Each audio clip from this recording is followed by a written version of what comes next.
Tony Paterniti is suing 23-year-old Jason Schnell for vandalizing his place of business. Tony claims Jason smashed his property with his vehicle. All rise.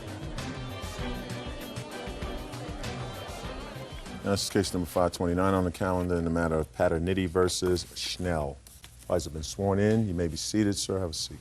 Mr. Paterniti, according to your complaint, it is your belief and your claim that the defendant caused substantial damage to buildings of yours. Yes, Your Honor. With his vehicle. Yes, ma'am. Mr. Schnell says he didn't do it. So, first, when was the damage to your buildings? December 6th of last year, Your Honor. What kind of buildings were there? It was a fenced-in area where I keep some construction material and a metal building, a steel building. I drew a diagram, if I could show you that. First, I'd like to see the damage done to the buildings. You have photographs? Yes, ma'am.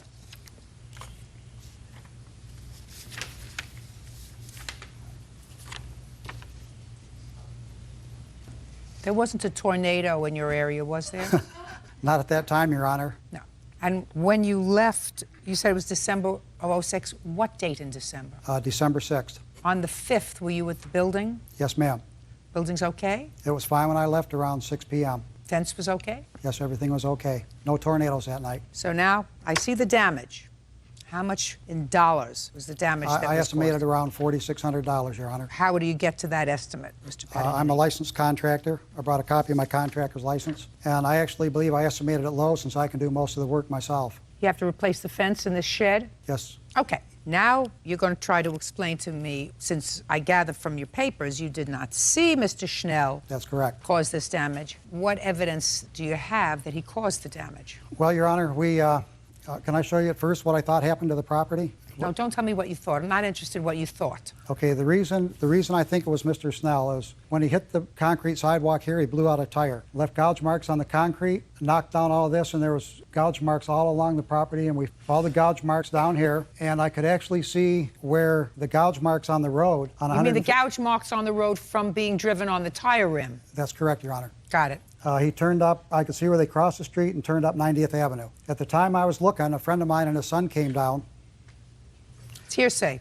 Okay. Well, I think that's a key evidence, Your Honor, that someone told Well, us. I don't care if it's key evidence or not, sir. That's hearsay. What somebody else told you, an out-of-court statement, is not admissible in court for the truth of that statement. So right now, you're following the gouge marks. Yes, Your Honor. Go ahead. Okay, at that point, the police went up this street. I didn't go. You did not go with them? No, I didn't. They went past this house, down here where they found Mr. Schnell's vehicle. Just a second. Only if you have a police report that indicates that. I do have a police report, I'd like Your to Honor. take a look at the police report that indicates that.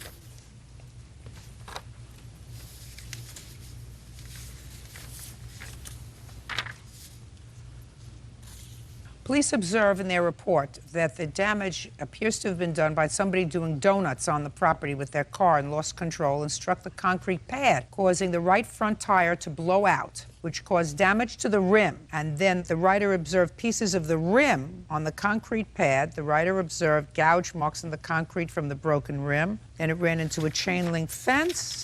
Writer recovered various pieces from the rim and also the passenger's side mirror and what appeared to be a fog lamp. Then the police found the defendant's car, Mr. Schnell. That would be you. Yes, ma'am. Stand up on your own 2 feet. Yes, ma'am. And found that the mirror that was located at the location matched that of the subject vehicle. Coincidence. Big coincidence, Your Speak Honor. not! Yes, ma'am. And the writer, that would be the police, also observed that pieces of the rim that were found at the incident location also matched that of the subject's vehicle. That would be you.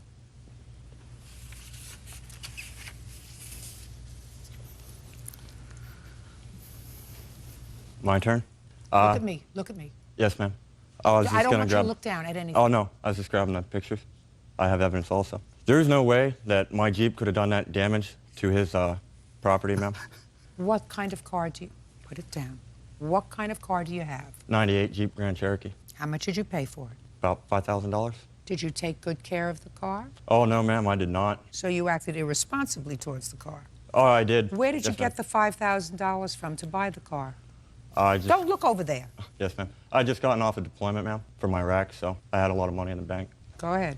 Okay, well, about a day prior to the incident, ma'am, I had totaled my Jeep. I was driving along the road. I was speeding like... Just a second. Yes, ma'am. Day before, Yes, ma'am. you totaled the car. Yes, ma'am. Tell me how you did that. My tire. Look at me. Yes, ma'am. My tire blew out, and I went Which into tire? my right front tire, ma'am.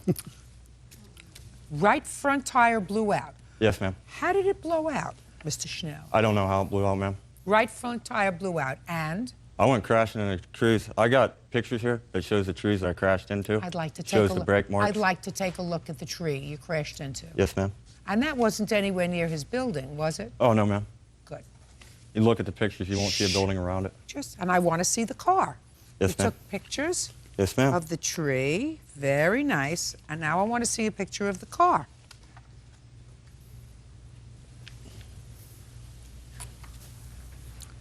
Totaled undrivable? Oh, yes, ma'am. It was completely undrivable. Completely. Yes, ma'am. Well, it would start, ma'am, but Don't speak. I have questions. yes, ma'am. So you went into a tree. How far away from where you live? A couple miles, ma'am. About 2 or 3. Would it be anywhere in this area that's on the bottom? I can show you on the map, ma'am. Sure. It would be out this way if the map extended further. Okay, good. So it'd be all the way over there. Yes, ma'am. And how did the car get back to your house? I rode it home on the rim, ma'am. I thought you told me that it was not drivable, sir. It was... Listen to me. You just told me a moment ago, Mr. Schnell, Yes, ma'am. that the car was not drivable. Not safely drivable anyway, ma'am. Mr. Schnell, this is not going to go well for you, sir. Oh, no, no, ma'am, it will It's because... not going to go well for you. So you went into this tree, Yes, ma'am. and this undrivable car all of a sudden became drivable enough for you to drive it home Well, on the rim. home's more like it, ma'am. No. You either call for a tow or you call the police. The way I figured it is if I called the police and I filled out an accident report and everything and go back to my insurance company, and most of those damages on there, I can just get the parts from a junkyard or something and fix it Now, cheaper one than of the deductible things would that be. was damaged on your car, sir, is a side view mirror that's missing. Yes, ma'am. I'm not Just a sec, I'm speaking. A side view, so far, does it look as if I need your help? I have some other pictures I want to show you, Your Honor. Fine, I'm not finished with him yet. Judge Judy continues in a moment. There is no way that I could have drove that car that night because the tire was already blown out. That's if I believe that you went into a tree the day before. That's if I believe that, sir. You're starting out with a premise that is not necessarily true. And later today, Why did you stop payment on the check? She was in an abusive relationship. Her boyfriend would come over, get high, smoke weed, hit on me. We got into a physical altercation.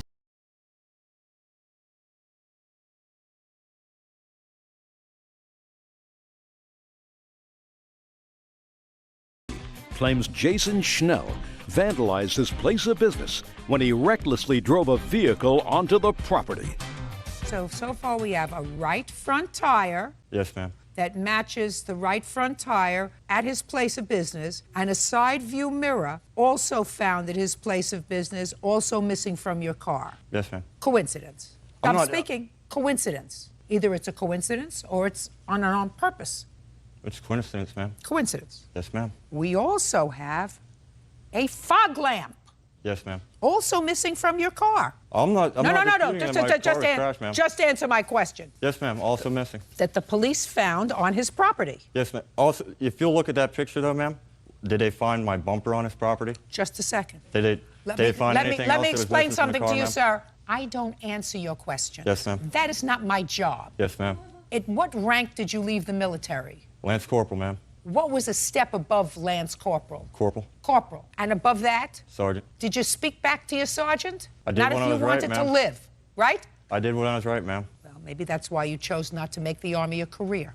Marine Corps, ma'am. So now we have the coincidence of right front tire, side view mirror, and fog lamp, all retrieved at his place of business after the police, according to this, followed the rim marks back to your house. There is no way that I could have drove that car that night because the tire was already blown out. That's if I believe that you went into a tree the day before. That's if I believe that, sir. You're starting out with a premise that is not necessarily true. I have a witness that can say for sure that my Jeep was wrecked on the night in question. You mean that's him? Yes, ma'am. If I were to call you up here, would you tell me that the Jeep was wrecked the day before? Yes, Your Honor. Yeah, right. Now, when you got home, just for my own curiosity, when you got home on the 5th after you wrecked this vehicle and you live with look at me, with him? I'm asking you a question. Oh, me, ma'am? I Yeah. thought you were talking to him again. No, Sorry my about that. eyes look at the person I'm talking to. Yes, ma'am. No, I live at home, ma'am, with my family. With your family? Yes, ma'am. Mother and father? Yes, ma'am. Did you provide the police with your mother and father's name so that they could confirm the story that you told about your car being damaged the day before? The answer is either yes or no. No, ma'am.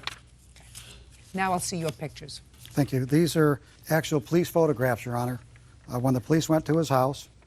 And these photos are still in evidence that show the fog lamp in question and the mirror and some parts for the rim I'd like to see it, that the police matched to the vehicle. And I've also found more pieces on my property since I've been doing the cleanup. Okay, just a second.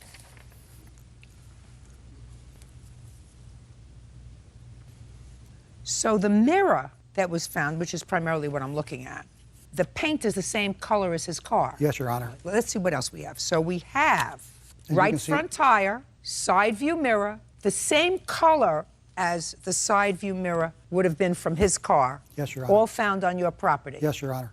What kind of work do you do now, Mr. Schnell? I'm unemployed, ma'am, How long have you been unemployed? since end of November. Why? Unemployment pays better than Walmart. So your parents just let you sort of hang around after you. When did you come out of the service? My EAS was November 26th. Of '06? Yes, ma'am. So you stayed home December, January, February. At this point, it's time for you to get into gear, right? Oh, yes, ma'am. First, you pay him the money that you owe him, $4,600. Judgment for the plaintiff, that's all. Parties are excused. You may step out. I never even met him before this. I don't think he did it to me on purpose. The accident that I had I feel bad for him. He just got back from Iraq, did go past his property. serving our country, which I thank him for. I did have a witness stating that that Jeep was totaled. Maybe he was out celebrating, but that's the wrong way to celebrate. And now the next case. All parties in the matter of King versus Moses. Step forward. 23-year-old Erin King is suing her former roommate, 21-year-old Avian Moses, for stopping payment on a rent check. Avian claims Erin kicked her out after 2 weeks of living together. Ms. King, the defendant was your roommate for a short period of time. It is your claim that she moved out after an argument that you had, and she put a stop payment on her rent check. Yes, You want your rent. right. And the defendant says that you kicked her out of the apartment, and therefore she doesn't have to pay you any rent. Ms. Moses, you moved into Ms. King's apartment Yes, ma'am. when? I moved in approximately August the 4th, I believe, around the beginning of August. Was it August 4th? August 5th. And you knew each other before. Yes, we did. Through college. What was the rental arrangement? The rental arrangement was that we would both split the rent equally, $305, including utilities. She was supposed to pay me on the 3rd of each month. So far, is that correct? Yes, ma'am. When did she move out? She moved out November the 14th. Had she paid you November's rent? Well, she wrote me a check when I went to the bank to cash it. That's the rent check that she stopped payment Right, on. and I have that as Okay, well. so that was November 14th. So far, you were in the apartment from November the 3rd to November the 14th. Yes. So you should have paid rent. Yes. On what date did you give her the rent? Probably the 7th. It was after the time that I was supposed to give it to her. Just. Oh, yes, ma'am, the 7th. Why were you late with your rent? Well, a week before that, my purse had gotten stolen, and I didn't have a bank card. I had to change all my accounts, and during this time when I was changing the numbers and all, getting everything straight, I informed Erin of this. I said, I don't have a checkbook, I don't have a bank card. I said, can I just pay you next week once my accounts are in order? She said, yes, no problem. I said, I will pay you a late fee. She said, okay, no problem, and I did so. You paid her the rent, Yes, and a late which fee. you owed her, Yes, and the late fee. yes. Now, why did you stop payment on the check? Me and Erin had been having problems living together for about a month. She was in an abusive relationship. It was constant fighting in the apartment. Her boyfriend would come over, get high, smoke weed, hit on me. She'd leave him in there. She gave him a key to the apartment. She would constantly fight with me over food, saying I was stealing from her. We got into a physical altercation, and I decided this was the last straw. She screamed at me. My name was not on the lease, and to get out of her house. So I said, gladly, I'll stop payment on my rent check, and I'll leave your house immediately. Well, you can't do that. A, you didn't tell her you were stopping payment on the rent check. I did tell her I was stopping payment on my rent check. Really? No. She You didn't called even me. say that in your answer, that you told her you would She leave called immediately. me that same day, and I told her I was stopping payment on my rent check, and I was moving out. You may have told her that after she called you on the phone, but when you had the argument with her in the house. No, she told me to leave. She told me this was her apartment and to leave. On the phone or in person? No, and when we had our physical altercation. I understand that. You did not say to her, I'm putting a stop payment on the rent check. According to you, you told her over the phone that you were putting a stop payment on the rent. I apologize for not mentioning that, but I did tell her at the point when we were after the physical altercation, the police that came, I told her that I was leaving and I was stopping payment on my rent check. Well, you can't. Okay. You can't. Unless, of course, she changed the locks. Yes, that's exactly what she did. When did you change the locks? I changed the locks on the 14th. That was because she had been going through my belongings. She had actually stole from... Just a second. You can't change the locks and ask for rent at the same time. Well, I actually changed the locks after she did the stop payment on the check. After they gave me the check back from the bank, I went to the That's bank not correct. on the 11th. They told me at the bank I need to take this check back to Ms. Moses. They couldn't tell me why because it was concerning her account. After I left the bank, I said, Avian, I just left the bank. They gave me the check. She said, I'm not paying you anything. I'm moving out. That's not correct. And so after that, I later discovered that she had been in my room while I was out of the apartment. Ms. King, can't have it both ways. If you change the locks on the apartment, making it impossible for her to come back to the apartment, you can't charge her for rent for the entire month. She did come back to the apartment. After we got into the argument on that Sunday, the police came. Who called the police? She did. Even though she started the altercation, she was threatening me with an alcohol bottle, saying that she was going to hit me upside my head with it. While the police was there, I said, it's fine. She can stay, for the next 3 weeks. It won't be any problems. She left that Sunday. She actually came back that Monday and spent the night, even after she told me that she was moving out, and she had started to move her stuff out. When did she finally move the last bit of property out of the house? She didn't finish moving out because after I had the locks changed, I called her and I let her know that I had the locks changed and to call me and make arrangements to get the rest of her belongings.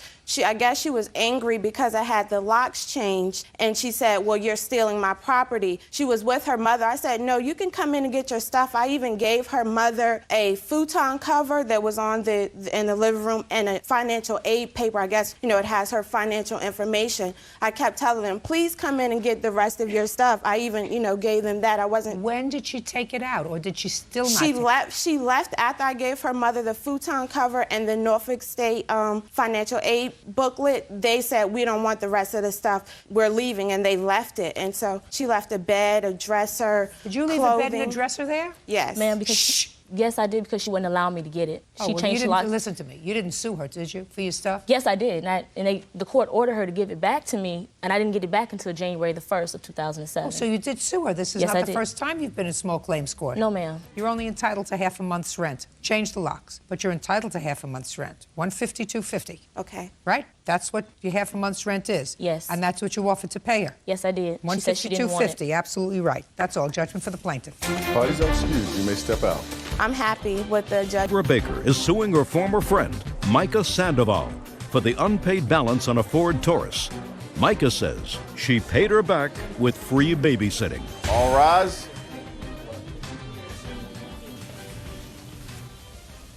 Yeah, this is case number 557 on the calendar in the matter of Baker versus Sandoval.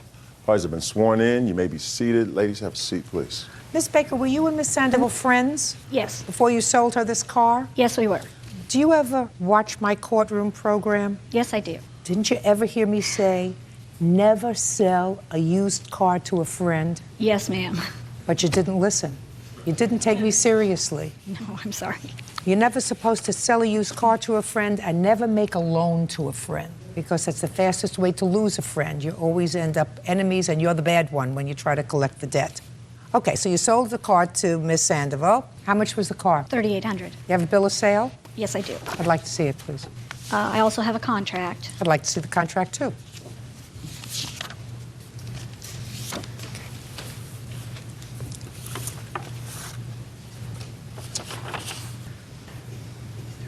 Well, they didn't sign this for that says $3,800. No, they And didn't, nowhere Your in the Honor. contract for the purpose of purchasing the car does it say $3,800. Yes, it does. Yes, it does. It's on the first page. Am I missing something? Show me where.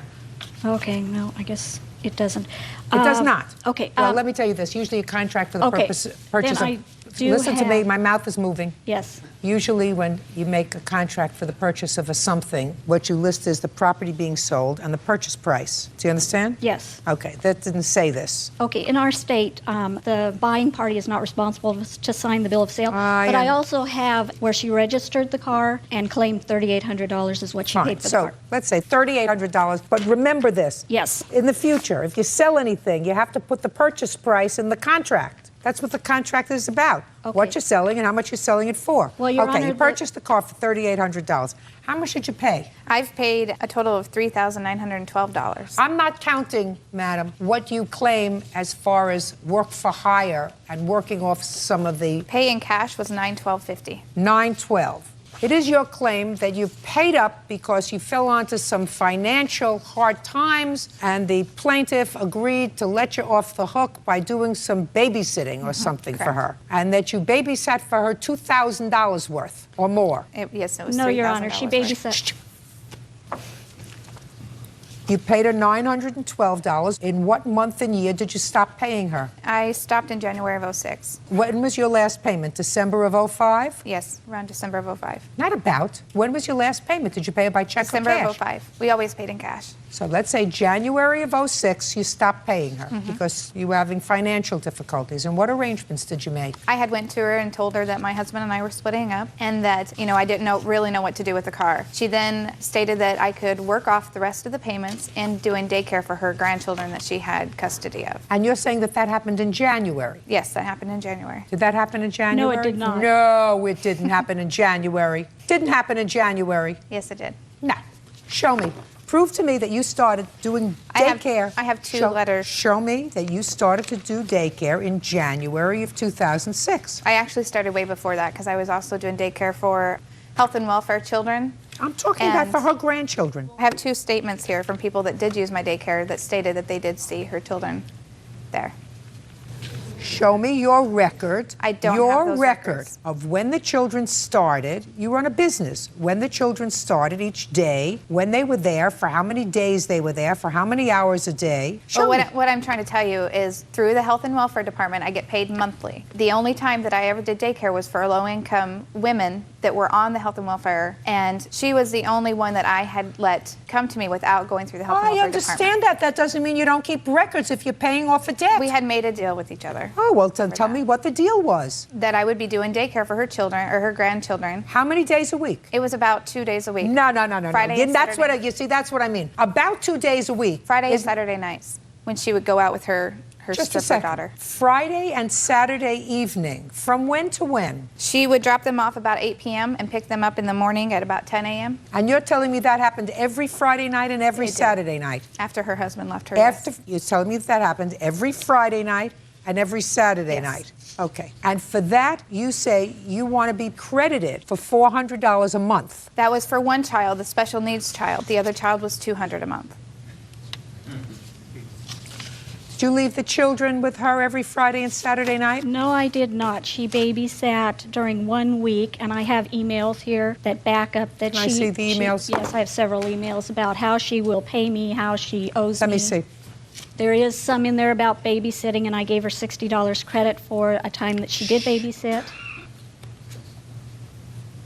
Well, this is in June of 06. You say you started to take care of the children in January of 06. I did. You say to her, I will get more kids in my daycare, so I'll be okay next month. I also get paid twice a month, and I'm going to catch up on my car. I got a roommate so I can pay my darn bills. How is everyone? And I don't get paid twice a month. I get paid once a month through health and welfare. I don't care whether you get paid once or twice a month. That's not the issue. The issue is whether or not you were communicating with her with these things.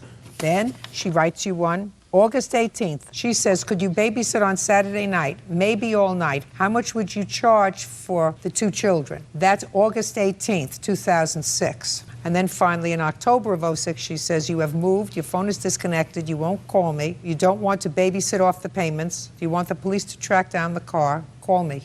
Those are not emails that we have wrote. Those are fictitious. That has her picture a on it. second. It came through MySpace. Which she is a computer genius. She actually tried to help me get my divorce by doing. But then the thing I don't understand, madam, is she writes to you and she says, finally, in November of 2006, okay, I got a new job so I can finally start paying. I'm sorry it took so long. You remember sending that? No, I don't. Well, none of those emails. absolutely. were sent. Absolutely, 100%. She says probably close to $1,500. Come over and pay what you can. And then, according to her complaint, she never heard from you again. Now, I want to tell you why these emails that she showed me were accurate. Judge Judy continues in a moment. You had only paid her, according to you, less than $1,000. For all the daycare that I did do for her. No, she released the car to you because she was a good soul. And after that, you stiffed her. And later today, On the restraining order, it says that I am able to get my things out of storage. Why didn't you go get them? Because anytime I contact Mr. Turner, he constantly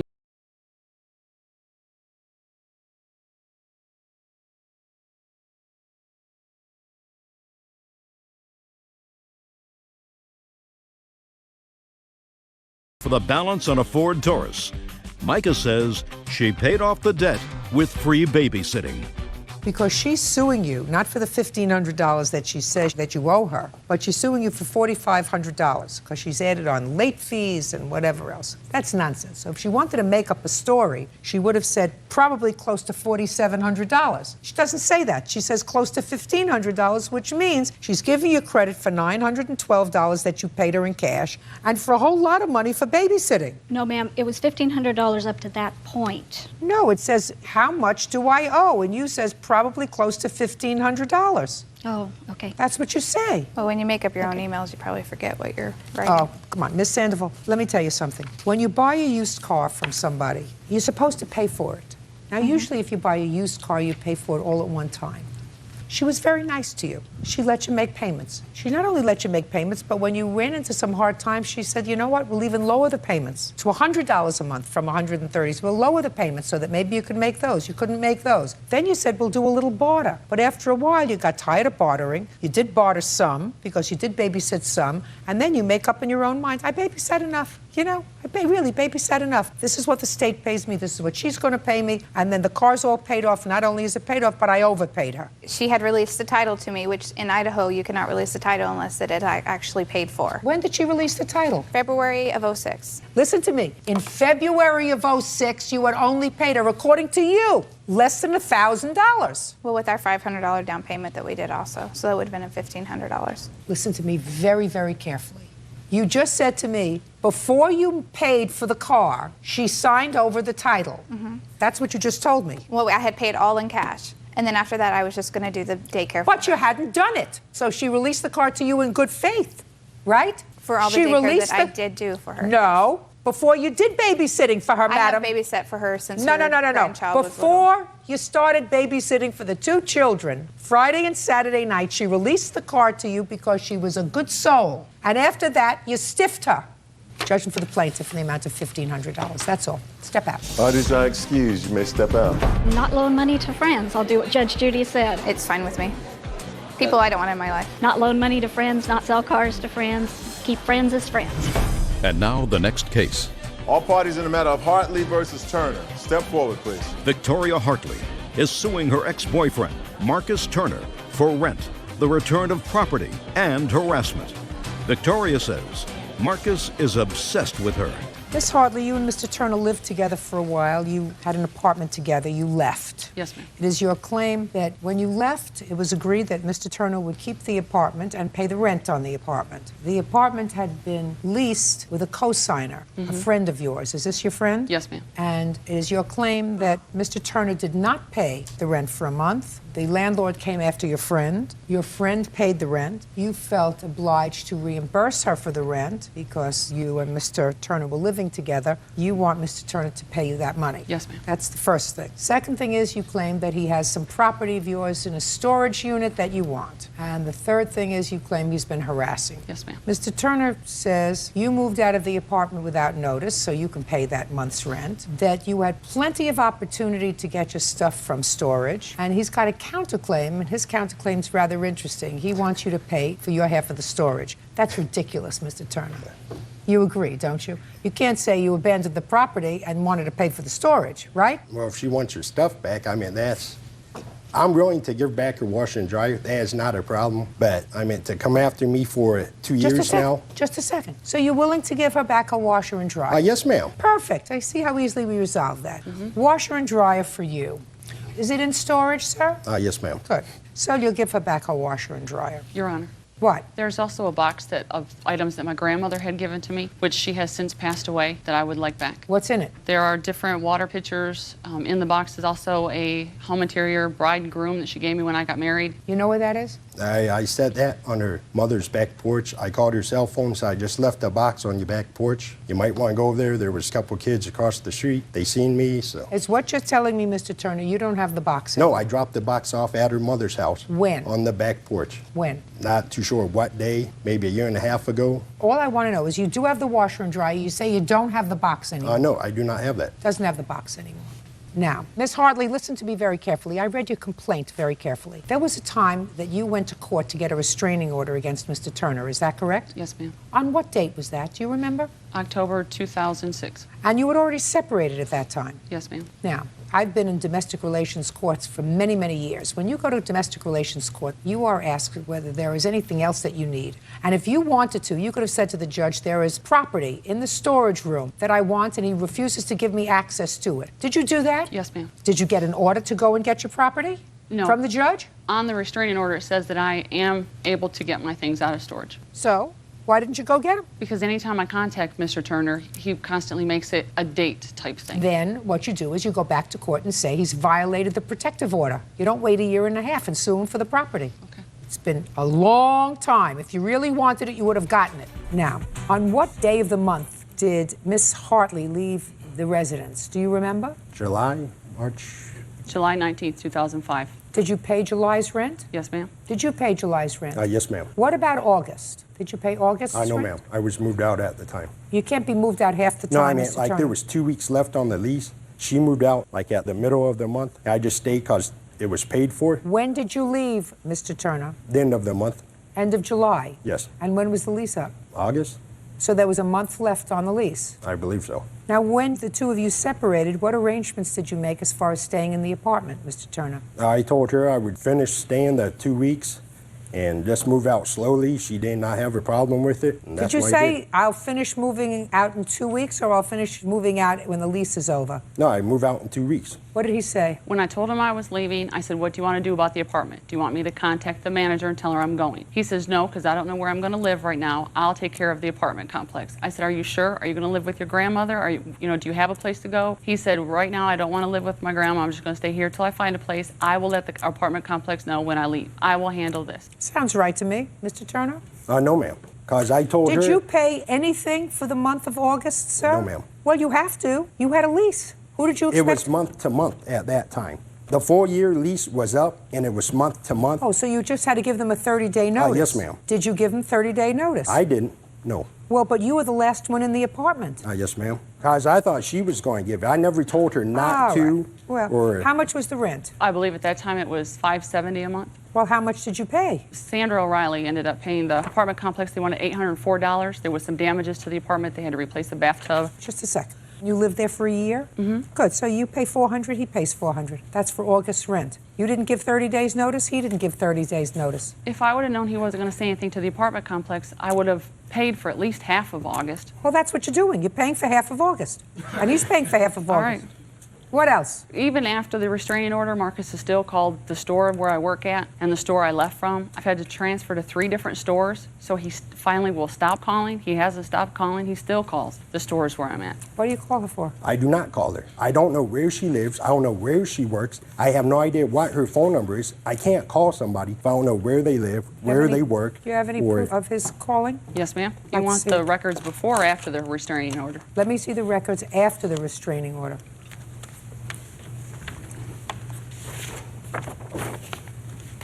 I just need the date of the restraining order. The restraining order was dated 10/05/2006.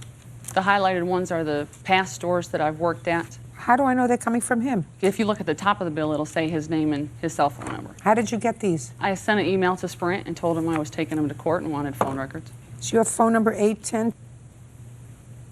That was one of the stores I was at, yes, ma'am.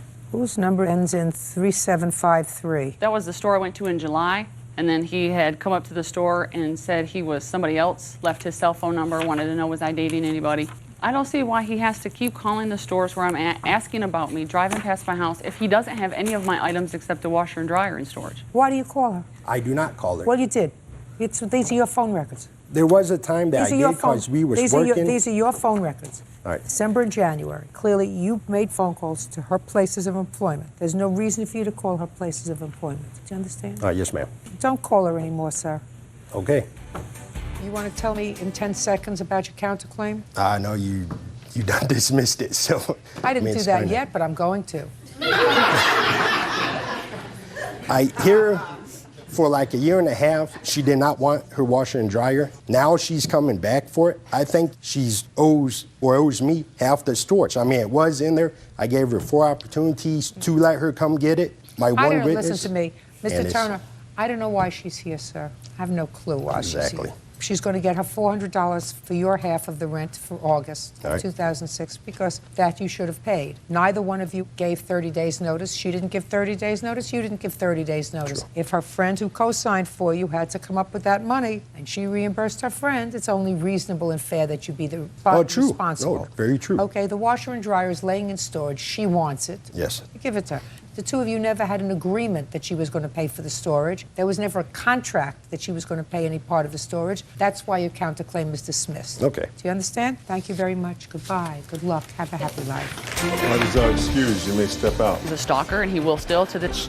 Is suing his ex-girlfriend, 24-year-old Janice Semeno, for throwing away his personal belongings, including his birth certificate. All rise. Yes, case number 514 on the calendar in the matter of Torres versus Semeno. Thank you. You're welcome, Judge. Parties have been sworn in, Your Honor. You may be seated. Folks, have a seat, please. Mr. Torres, you moved in with the defendant and her children while you were separated from your wife. I assume this is your wife, sir. Is that right? Yes.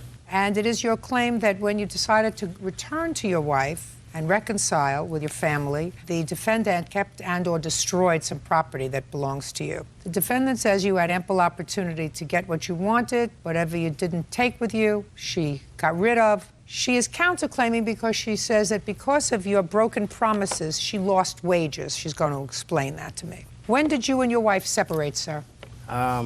March of 2006. And when did you move in with the defendant? April, can't recall it. June 4th. And when did you meet her?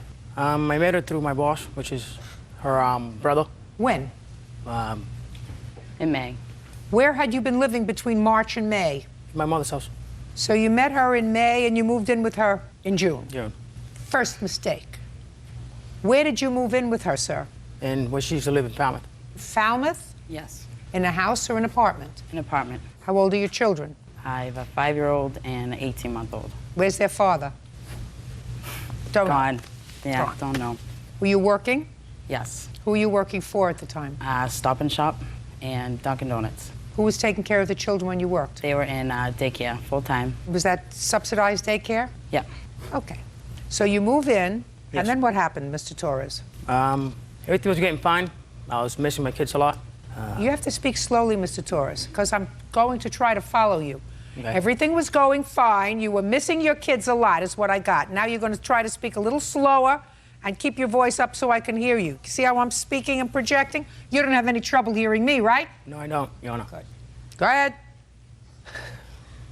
Everything was going fine. You were missing your children, and I spoke with her that I would like to get closer to my kids. And she agreed to move closer so I could be near my kids after work. so you said, I want to be closer to my kids. I miss them. Would you move? No, I didn't explain just like that. I asked her if we could.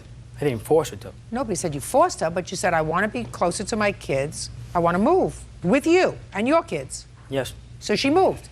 we did. How far away from where she was living did she move? I don't know the exact mileage. Time, 15 minutes, 20 minutes, no. a half hour. About an hour. An hour. 45 to an hour. So her children also were taken out of daycare. Yes. And she didn't have her jobs anymore. She had transferred. What do you mean she transferred? What does She that mean? transferred her first job that she first had. In Dunkin' Donuts, she couldn't get transferred. And then she transferred her kids' daycare vouchers over to a new one in town. So she relocated her whole family because of you. And when did she do that? We moved in December 1st. 12106. So between June and December, you and the defendant lived together. Yes. And in December, you relocated this family to be closer to your children. Yes. And then what happened, Mr. Torres? I received a Christmas postcard from my wife and kids. She takes my picture with my kids on it and my wife and cuts my wife's face off and posts it on the fridge. And from there, everything went downhill. So when did you move out? I moved out before Christmas. It was like December 22nd, 2006. So she lived in this new location close to your children for 3 weeks with you? Yes. So what are you suing for, Mr. Torres? Just all my personal property. Like what? Some Nintendo GameCube, stereo equipment, clothing, hats, bed. And how much is all that stuff worth, sir? Close to $2,000. How much was the rent on the apartment? It's $10.30. I actually had subsidized housing, so it was $170. So he was getting the advantage of subsidized housing. They didn't know he was living there, right? No. Because if they knew he was living there, it would have been $1,000 Yes. a month, right? Yes. Between June and December. Yes. Now, what happened with your second job? They cut my pay and they cut my hours, and I had no idea when I was being transferred, because if I knew that, I wouldn't have transferred my job. Yes, you would have. Well. What, sir? Excuse me. The reason that she stopped working for Stop and Shop is because of pay related. They did not drop her hours. She had the same hours, but it was a lot of money that she was missing up a week of her check, and that's the reason she quit. So? So she did not lose her job because of me. She did. Okay. She did. Can I call my wife up here? No, I don't need your wife. You were a big boy enough to leave your wife. You were a big boy enough to have this lady with her 2 children relocate closer to your children so you could be more comfortable, so you didn't have to travel. So she relocated herself. Her 2 children, took them out of daycare where they were comfortable, where she had 2 jobs. Nobody's asking you a question. Okay. I mean, you knew that he was living with her, right? You knew he was living with her, right? Not in the beginning, no, I didn't. But she also knew that we had problems previously, and we've always worked our problems out. Listen, she knew she was Ms. getting Torres, involved with Ms. a married Torres, man. listen to me. Shh. I got what happened. The story's not straight. Ms. Torres. I'm sorry. When you wake up in the morning for 8 months and you don't find your husband sleeping next to you in the bed, that's not a fight. That's not a disagreement. That's a separation. And while I think it's dumb on the part of any woman to get involved with a guy who's just separated from his family, and dumber to relocate and uproot her children and her life, there's no question in my mind that you sent a Christmas card with your picture in it in order to irritate them a little bit. That doesn't say you're not entitled to do it. Don't speak. Don't speak. And I want to tell you something. I wouldn't have put up her picture on my refrigerator either if I were her. Put your hand down, smarty pants. Judge Judy continues in a moment. You know how much sympathy I have for you? That much. 0. Less than 0. And later today, What happened was that I don't care what happened. This is a contract. Yeah. Who signed it? I did. Period. real cases, real people. Judge Judy. Jose Torres claims ex-girlfriend Janice Semeno threw away his belongings. Janice is countersuing for lost wages. So far, you caused a lot of trouble, Mr. Torres. You don't ask somebody to relocate their life and turn their life upside down unless you are 100% sure that you're prepared to make a commitment. I was committed. Excuse me? Everything got a lot stressful when we moved in to Taunton from Falmouth. You told me things got stressful when your wife sent you a Christmas picture with herself in it. And she cut the picture out, which is exactly what I would have done. Prior to that... Exactly what most women would have done. Cut out the picture of your wife. Excuse me, Your Honor. Put your hand down and don't speak. Prior to that, Your Honor, we were having the problems with her jobs. She was getting a little bit of stressful. Was she stressful between June and December with her job? No, she wasn't. Because everything was nice. She had 2 jobs, she had daycare, then she relocated, and then she had stress. It was your fault. You get where I'm going, Mr. Torres. No, I don't. No, I don't. Well, and I'm sorry. I'm sorry for you. I'm sorry for your wife. I'm sorry for your children. You should get where I'm going. Bird gets where I'm going. The 50 or some odd people out here get where I'm going, sir. And if you don't get where I'm going, there's something missing up here. Now, what happened to his property? I called him from my sister's December 23rd, and I said, you need to come meet me if you want your belongings. He said, I don't want them. You can throw them away. You can burn them. I don't care what you do with it. So I got rid of all his clothes, his hats, because what do I want with it? When did you get rid of them? Most of the stuff was on that day. I got rid of it. Okay, because you were pretty angry. Yes. So whether he told you to get rid of the stuff or he didn't tell you to get rid of the stuff, you would have gotten rid of the stuff anyway. Exactly. Right. Yes. Okay. Now tell me about it when he left. Tell me about what happened when he just walked out of the house without his clothes or anything else. He was a mess. He came back from work and he was drunk, and he'd tell me, going home to my wife and going back to my kids. And I told him continuously, I said, Jose, I'm not gonna move unless, you know what I mean, you're gonna be with me and stay with me. I'm not gonna move to Taunton if you're gonna go back with your wife. And that's what happened. He up and left. It was a very stupid thing to do. And what happened to his entertainment center? I have his speakers, and I asked him if he wanted them, and he said no. Put your hand down. You know how much sympathy I have for you? That much. 0. Less than 0, if that's possible. You have his bed? Yeah, what happened was when we lived at Falmouth, I got rid of my bed, and he brought his bed. So you got rid of your bed Yes, and I took did. his bed. He doesn't get the bed back. What else? Yes. There's the Nintendo GameCube, which my son plays with, but... What? I got a list if you want to see it. I don't care to see your list. Okay. She threw away a lot of stuff when you left, which is probably what I would have done if you left. You left, you're not there, you didn't take your stuff, goodbye. Stuff goes in the garbage. Leave, Your Honor. But she has your speakers. What else Yes. do you have of his? I have his VCR, if you'd like that. Okay, good. And his digital camera. Okay, I want you to box those things and get them out of your house. Okay.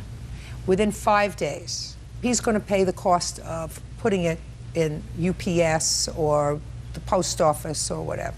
Okay. Excuse me. I really need to speak because he did not get the story out the right way. He's very nervous. He doesn't know exactly what to say. He was buying back his own property. She did not offer to give it back to him. I don't care whether she offered to give it back to him or He not. offered to give her money. She checked off that he could get his own property with police Good. escorts. And We I went went, there. and she Good. said she threw it away. Good. You said it now? You happy? No, there's a lot more to it. I'm not interested in a lot more. I got the general gist of it. Your husband? You didn't Your because husband? he didn't explain it right. Don't speak. Your husband left you, not because of her, because he didn't meet her for a while. I just got separated from her to take a part time from each other. She kicked him out. Just a second. Then if you need time, Mr. Torres, to decide what you're going to do, is that what you're telling me? Is that what you're telling me? You needed time to figure out what you were going to do? No, we just need time from away from each other. Then you don't move in with somebody else and dislocate them from a life. Do you understand that? Do you understand that? I understand that, but I didn't do that. Yes, you did. Yes, you did. You moved in with somebody else. If you want to take time away from your wife and see if the relationship can be put back together again, you do not move in with somebody else just because it's comfy. Do you understand? That's Yes, what you I do, did. but I didn't do that exactly like that. Get mad. Speak up. Huh? Mr. Torres, Speak up. your wife may not want to acknowledge it, but that is precisely what you did. She did not handcuff you and tie you to her bed. From June of 2006 until December of 2006, you shared the defendant's bed, you shared her life, you convinced her to move and relocate to be closer to your children. That's what you just told me, sir. No, I you did not told convince me her. We that you agree wanted on. her to move closer. But I that- did not force her to do it. Listen, those are the things that you're getting back. Period. End of discussion. Let me explain something to you. You don't get awarded money for stupidity. You don't pick up your life and relocate for a married guy. And if you do so on a promise and a prayer, courts aren't here to help you. You have to understand that. His wife doesn't get it because she prefers not to get it. He didn't go and move into a room in somebody's house while they were trying to work out their problems. He found it more comfortable to be in your house, living with you.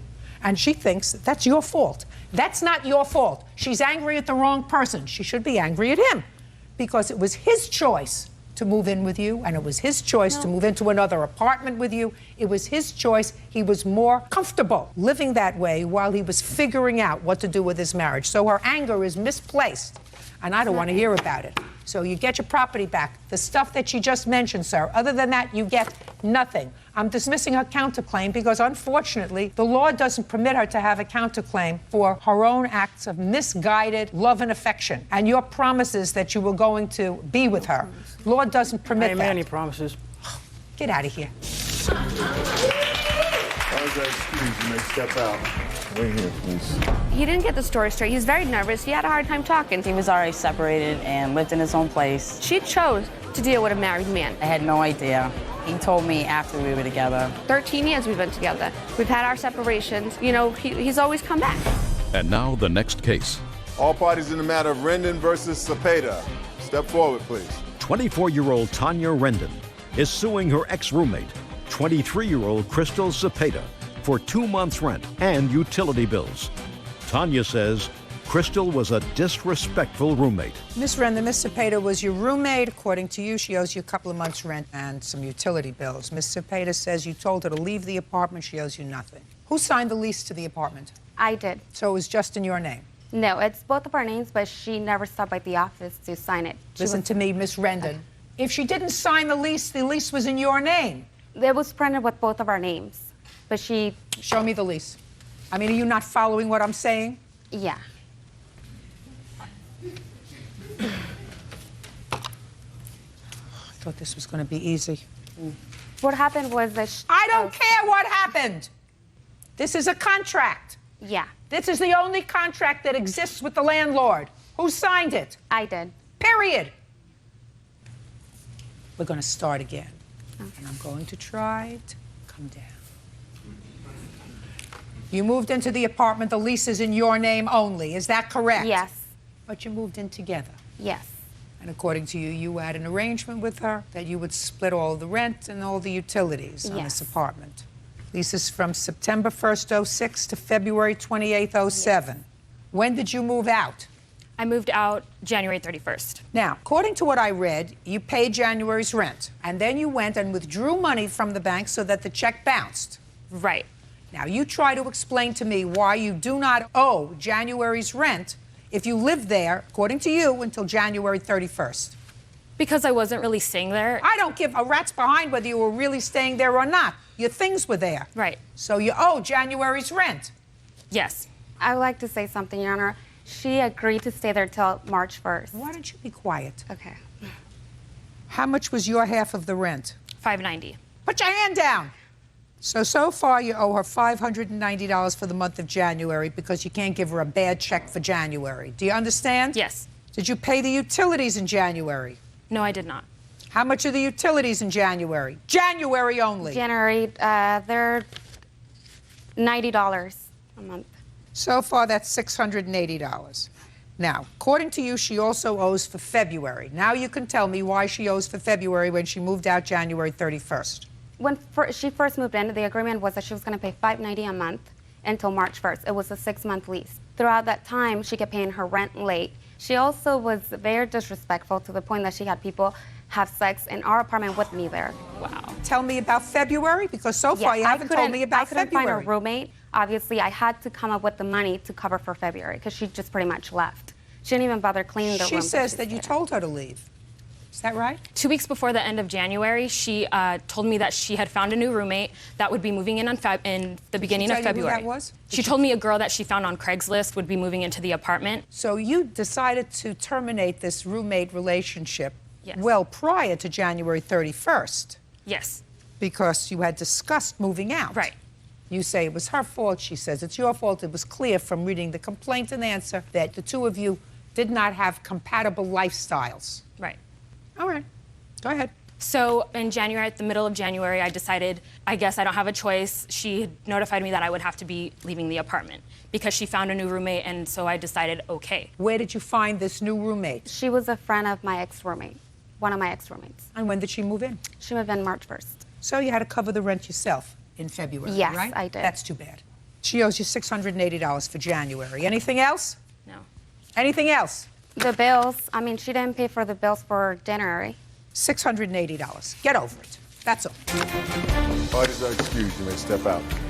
She was there for me at a really hard time in my life, and that's why it just sucks that this all happened. Very disrespectful, bringing people, having... Tina Smoot is suing ex-boyfriend John Bambino for a loan she made him while he was between jobs. John claims Tina manipulated him with her money. All rise. Yeah, this is case number 515 on the calendar in the matter of Smoot versus Bambino. Parties have been sworn in, Judge. You may be seated. Ma'am, have a seat, please. Miss Smoot, you and the defendant were dating, according to your complaint, and you loaned him some money. Yes. Mr. Bambino acknowledges that you gave him money, but he said it was just that. It was a gift. There was no indication when you gave him this money that you expected repayment of the money. You were sort of helping him out at a time that he needed to be helped out financially. He's counterclaiming because he says that in a fit of rage, you damaged his car, his clothes, and he also believes that you harassed him. That's his counterclaim. So tell me when you met him. I met him in August of last year. And when did you lend him the money? In December of last year. Tell me about it. John had lost his job and he couldn't pay his rent. When did he lose the job? November. What kind of job did you have, Mr. Bambino? Car salesman, ma'am. How long did you have that job with that company? 7 months. Before that, where did you work? As a correction officer for the state of New Jersey. How long were you working there? 15 years. Go ahead. In December, I was coming into some money through a lawsuit, and I had extra money, and he asked me to lend him his rent money for the month of December, and that's what it was. I lent him the money. How much was it? It was $1,200. $1,200 for rent. Go ahead. And one bill is $452.07. What was that for? A home entertainment system. Who bought a home entertainment that system? I bought for him, that he was supposed to pay me back for. No. Miss Smoot, listen to me carefully. If somebody doesn't have money to pay his own rent, then you don't buy him a home entertainment center and expect him to pay you back. You're not a baby, right? Right, Your Honor. What else? Cable bill, $100. I have a check that he wrote, that I gave him a blank check to take to the doctors that has his name in the memo for $80. Did she give you a blank check to pay a doctor? Yes, ma'am. What else? A gas bill for $100 in December. $100 even? Well, his gas bill is way more than that, but I only paid $100 on it. Go ahead. 2 checks for food, one for $87.40 and one for $42.71. Made out to whom? To Acme. Did you use those 2 checks? No, I wrote them. He doesn't know you for that. Okay. What else? That's it. Okay, Mr. Bambino. Ball is in your court, sir. Where are you working now? Chevrolet 73. So you're back to work? Yes, ma'am. Fine. So Ms. Smoot says that you said, if you pay my rent, as soon as I get a job, I'll pay you back. You say that's not true. Tell me what happened, Mr. Bambino. By the way, how old are you, sir? 43. Have you been married? Yes, ma'am. You have children? I have 2 daughters. How old are they? 17 and 24. When did you last live with them? I have custody of my younger. Actually, I've had custody of both since my divorce in '98. I have custody of my youngest now. So how are you supporting the children? My mother helps me out, but I mean, I just ran into a tough time between, like, let's say the Monday before Thanksgiving, and I started my new job January 5th.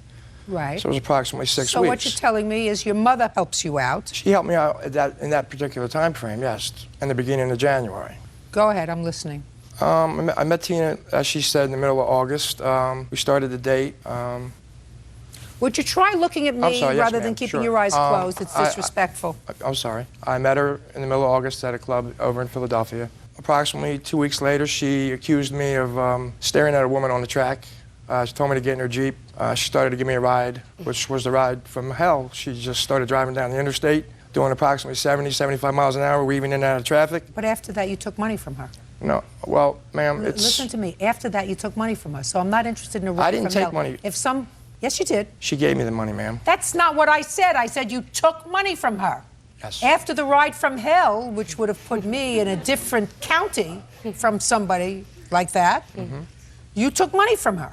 Yes. Right. Did you think that the story you were going to tell me was going to make you a sympathetic character? Not at all. Good. Let's get to the money. Come on. Oh, well, after several pretty bizarre things that Tina pulled between September and December, I tried cutting off the relationship several times. Tina's texts me 15, 20 times a day, calls me, begs me to let her back into our relationship, start our relationship over. Is this your child? No, ma'am. She's a witness in this factor.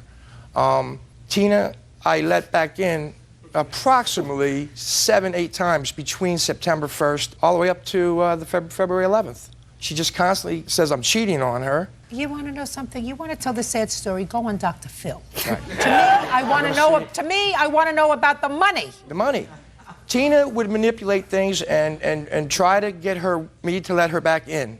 And after 3 or 4 weeks of constant texting me every day and please begging me to let her come back and start the relationship over, I did it several times. Tina... Bambino, listen to me carefully. Get to the money. I am? In December, she may be desperate and she may find something about you attractive. Mr. Bambino, I do not. I know that. You are 43 years old. You look every day of it. I know. And then some. Invited me. And Mr. Bambino, and then some. I have children who are 43 years old, sir. That's not you.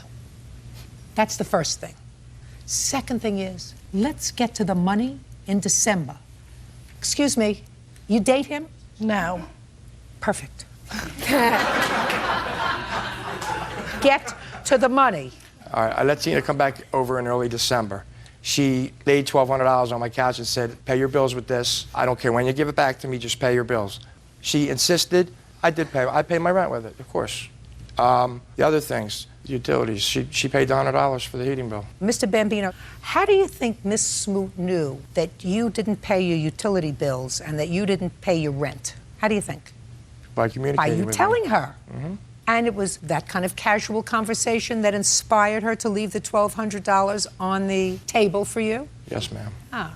And it was at that time that you were concerned about her bizarre behavior that she exhibited 6 or 7 times. Over that 6-month frame, yes. Now, you were a corrections officer for 15 years, sir. You knew that there were certain prisoners that were dangerous, Sure. right? Yes, ma'am. And when you were dealing with a dangerous prisoner, there were certain protocols. You made sure that you didn't put yourself in harm's way. That was your training, right? Absolutely. So here you're dealing with a lunatic, somebody who over the course of 6 or 7 months is doing crazy, bizarre things. So instead of cutting it off, you know where the courthouse is. So if you know where somebody is stalking you, somebody is annoying you, you go to the courthouse and you say, this person is stalking me, annoying me, I need a protective order. Instead, you had somebody stalking you, you took their money.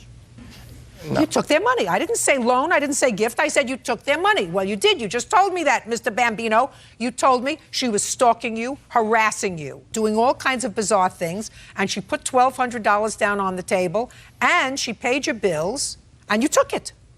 That's what you just told me. Judge Judy continues in a moment. You have to be a nice man, Mr. Bambino. A very nice man. No, you're not. If she's a nut, what you're supposed to do is not be a cad. And later today, Did you say to your daughter, listen, you did me a favor, I'll take care of getting the car inspected, tagged. Did you say that to her? No, I That's did what not. a mother does. That's what a mother does. real cases, real people. Judge Judy. Tina Smoot claims ex-boyfriend John Bambino owes for a loan to help with his living expenses. John is countersuing for harassment and claims Tina intentionally damaged his property. Okay. Now, it is your claim, Mr. Bambino, your counterclaim, that the plaintiff damaged your property, harassed you, and damaged your clothing. You want to tell me when that happened and where? Yeah, first week in November, Tina was going to North Carolina for a wedding. And when did she give you the money, sir? December. On a sympathy scale, sir, of 1 to 10, this is about going to be a -5, because what you're going to tell me is that she, again, acted like a nut, but you took money from her the next month, right? Yes. Keep going. She told me she would let me borrow her Jeep. I dropped off my friend's automobile that I was using at the time, which was a female friend of mine for 18 years. Tina, in the process, went in the glove box and found out who the car belonged to. She took a pen and ripped the whole roof of the inside of the car, ripped the leather on the seats, took a soda and threw it all over my clothes in the back. That's the incident in November. Why did you do that, Tina? I didn't go to that extreme. What did you... Tina.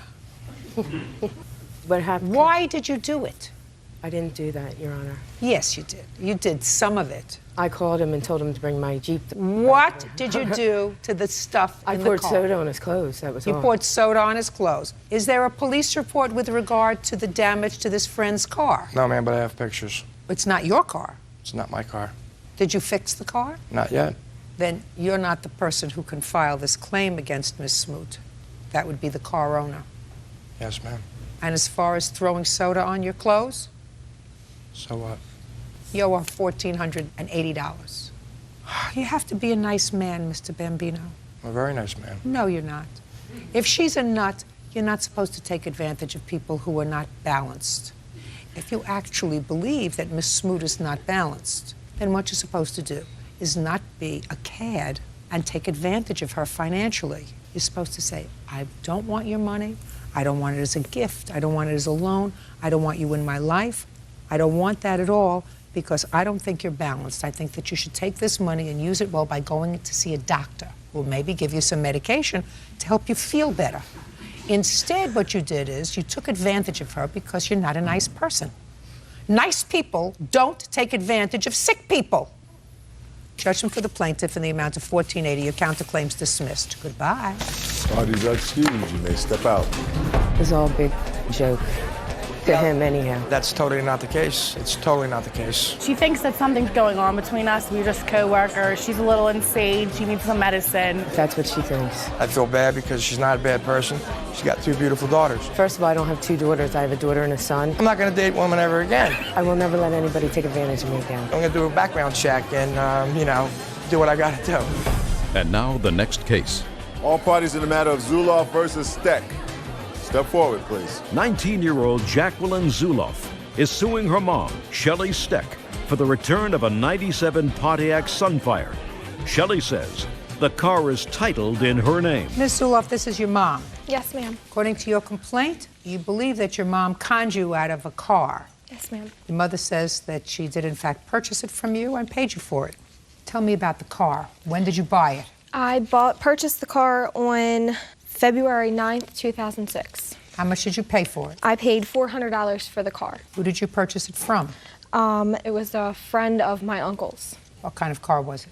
It's a '97 Pontiac Sunfire. Okay. Now I'll hear your story. Okay. On July 31st, 2006, I went into labor with my daughter. How old are you? I'm 19. Are you married? No. Who do you live with? My father. Go ahead.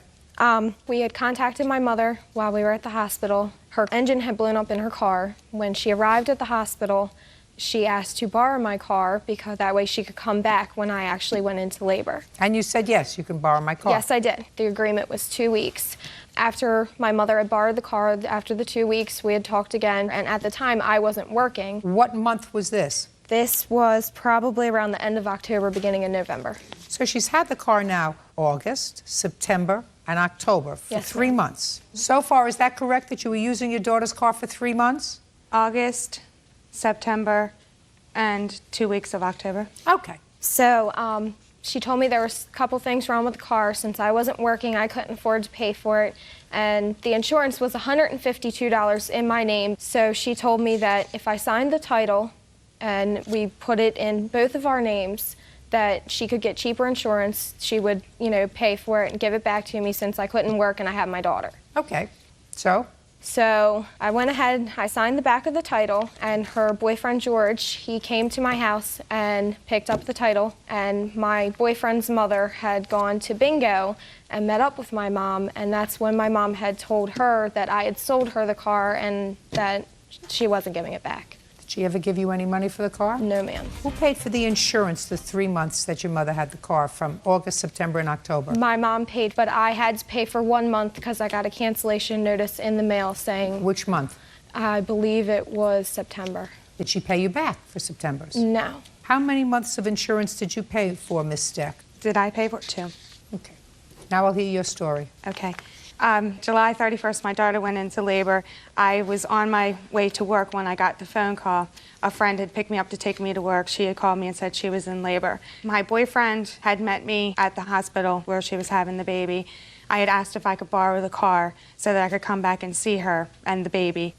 I came back at 2 o'clock in the morning. I asked if I could borrow the car for a little while longer, and she said yes. So I took the car home. I let her know, I believe it was about 2.5, 3 weeks later, that I needed to keep the car a little longer. And you had been driving the car? Correct. Keep going. Okay. In September, I had noticed that Jacqueline's tags had expired on her car. I called Jackie and I said, well, Jackie, you are going to have to get this car re-inspected because it is past the 60 days to put tags on the car. I said, there's a couple of things that you're probably going to have to fix because it's been since April that she had the car inspected. And she says, well, I can't afford to keep the car on the road with the insurance. I can't afford to get the car re-inspected and get it fixed. And I said, well, Jackie, I still need a car. I said, I'll buy the car from you and give you the $400 that you paid for the car since you don't want it anyway. And she was like, that's fine. I got a phone call from her father. Her father, whom I do not get along with, wants to know when I'm going to give her back the car. Show me proof that you paid her for the car. It was my daughter. Show me proof that you paid her for the car. I don't have any. So her father called me and said that, I need to give her her car back. I said she's welcome to come and get the car anytime that she wants. Then I would talk to Jackie. Jackie's like, no, I don't want the car. Why didn't you just, listen, you're driving her car now for 3 months. If you had to go and rent a car, you couldn't have done that for less than $200 a month. That's clear. So why didn't you just say to your daughter, because I've been using your car for 2.5 months, and because it's not a new car, and if it needs things, could be because of the way I drove it, the mileage I put on the car, I'll have it fixed, I'll have it inspected, I'll take care of it for you, honey. Thanks for letting me use it for the last 3 months. It wasn't 3 months, Your Honor. It was only for a month and a half. No, wrong. August, that's when you took it. September, and according to you, 2 weeks into October. That's 3 months. Because when you lease a car, if you only use it for 2 weeks, you pay for the whole month, right? That's what a mother does. Mother doesn't say, oh, this is a real good opportunity for me to get myself a good car. That's not what I did. That's exactly what you did. Did you say to your daughter, listen, you did me a favor, I'll take care of getting the car inspected, tagged. Did you say that to her? No, That's I did what not. a mother does. That's what a mother does. Where's the car title? The one in my name or the one in hers? The one in your name. Bird, figure out where she signs that title back to her daughter.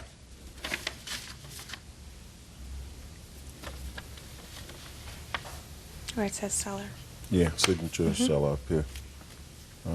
Sign and print your name.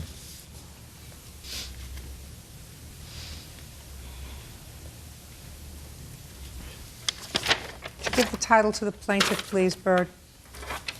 Go pick up your car, madam. Thank you. That's all. Parties are excused. You may step out.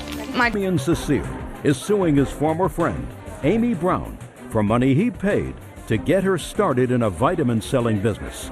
Amy claims Damian breached his end of the deal. All rise.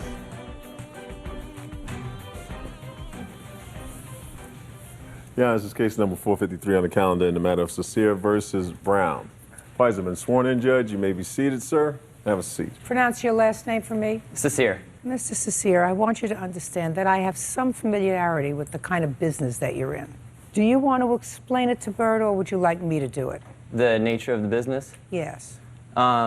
Essentially, I have my friend Ronald here who has been in the business for 12 years, and he... Ronald doesn't have to explain it. Okay. I'm going to, in very simplistic terms, explain it to Bird. You tell me if I'm wrong. All right. Simple. You have this vitamin bottle, because that's what they sell, vitamins. Mm-hmm. And Ronald, that's this guy over here, he's been in the business 12 years. Mm-hmm.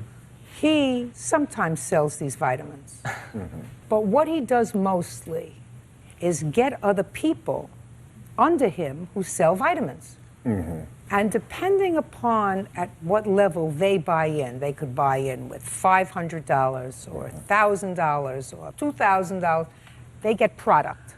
He brings him in. Mr. Sincere over here buys $5,000 worth of product. Mm-hmm. He gets a piece of that. Sure. So it's like slavery, you know. What you do is he brings in, what's your first name? Damien. He brings in a lot of Damiens. Damien 1, Damien 2, Damien 3, Damien 4. And whatever Damien orders from the business, not sells, but orders from the business, Ronald gets a piece of.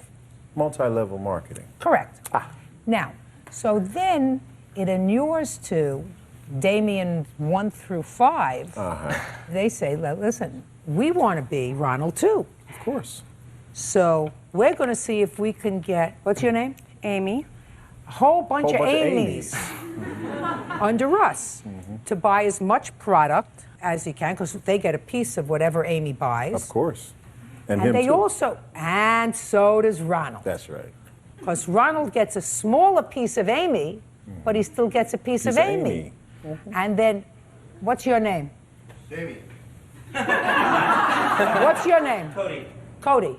Cody. Amy then says, I want to get a whole bunch of Codys because that's the way I'm going to make my money. And he's going to get a little piece of Cody, and he's going to get a smaller piece of Cody, but everybody's going to get a piece of Cody. That's the way the game works. Oh, yeah. Got it? That's right. Pretty much. Now, you also reach certain levels in this business, because if you're a master, or if you're a guru, or if you're a titan, or if you're an Ugatunji, whatever it is, what happens is they give you perks. Oh, yeah. Do you get perks in your business, like a car? If you get high enough, you do. Ah! Yeah, You I'm not think, there you think yet. this is a scheme that I haven't been through a couple of times in my life? No, I didn't say All right, I got it. So if you get up really high, if you get to be a Grandmaster Ungatunji, they give you a BMW. Of course. Or they give you a Mercedes. So there are advantages for Ronald to get a whole bunch of Damians, and for Damians to get a whole bunch of Amy's, and for Amy's to get a whole bunch of Cody's, because in addition to getting the money, you also get the perks. That's the drill. Now, Damien over here got Amy involved in the business, and she bought inventory. How much worth, sir? It was worth $5,000. What are you asking him for? The questions are going to get harder. Oh my. I think it was worth about $5,000, and he actually put up $3,300. Okay, but you put up the money for her Yes, I did. on your credit card Yes, I did. because you were hoping that she was going to do well in the business, and she wasn't such a good salesperson. And she couldn't find a Cody if she killed herself. She couldn't find a Cody. So you ended up getting stiffed for your money. Correct. And she sent back some of her product, Right, some of it. but you want, because you're stuck with the bill now, because you're not a Grandmaster Ugatunji yet. Right. There isn't any such thing as a There may be, Grandmaster I'm not that high Ugatunji, up, right? yeah. Yeah, I sort of made that up because it sounded funny. So you want her to pay you the money. Ms. Brown says you gave her all kinds of sales pitch. You told her she was going to make a fortune, that there were Codys floating around under every rock, that she was going to be able to sell these vitamins, that they were the greatest thing since sliced bread. And she couldn't do it because she was no salesperson. And since you didn't help her, she sent back the product that she hadn't used. If you have the bill, that's your problem. Judge Judy continues in a moment. These are slick guys. This is the way they make a living. Ronald makes a good living. What kind of car do you drive, Ronald? I drove a BMW. And later today, I called his dad hoping he would be able to help me out. And what did he say to you? He told me that I should do small claims court. I'm going to give your dad a call.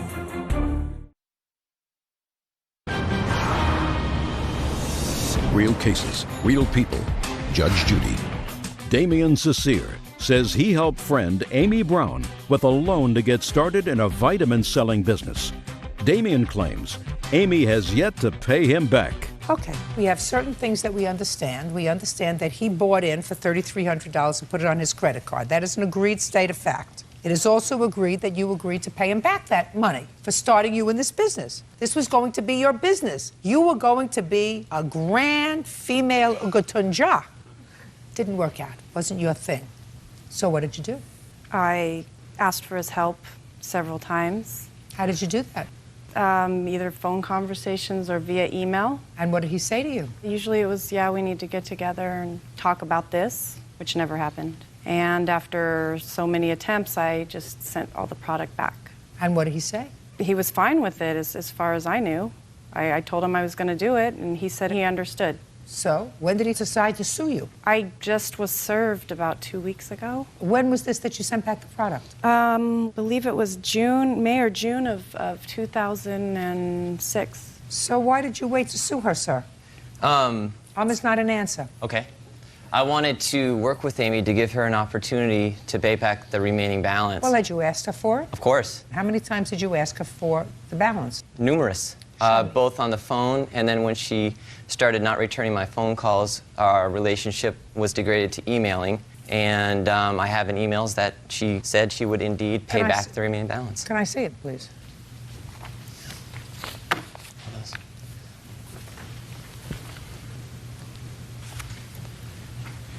May I say something else, Your Honor? Yes. I absolutely did make every attempt to not only talk to Amy on the phone, but to get together with her, to involve her in opportunity meetings. Ronald also met her in Anaheim for a meeting. I feel like we put forth a very fair and aggressive effort to assist her with this.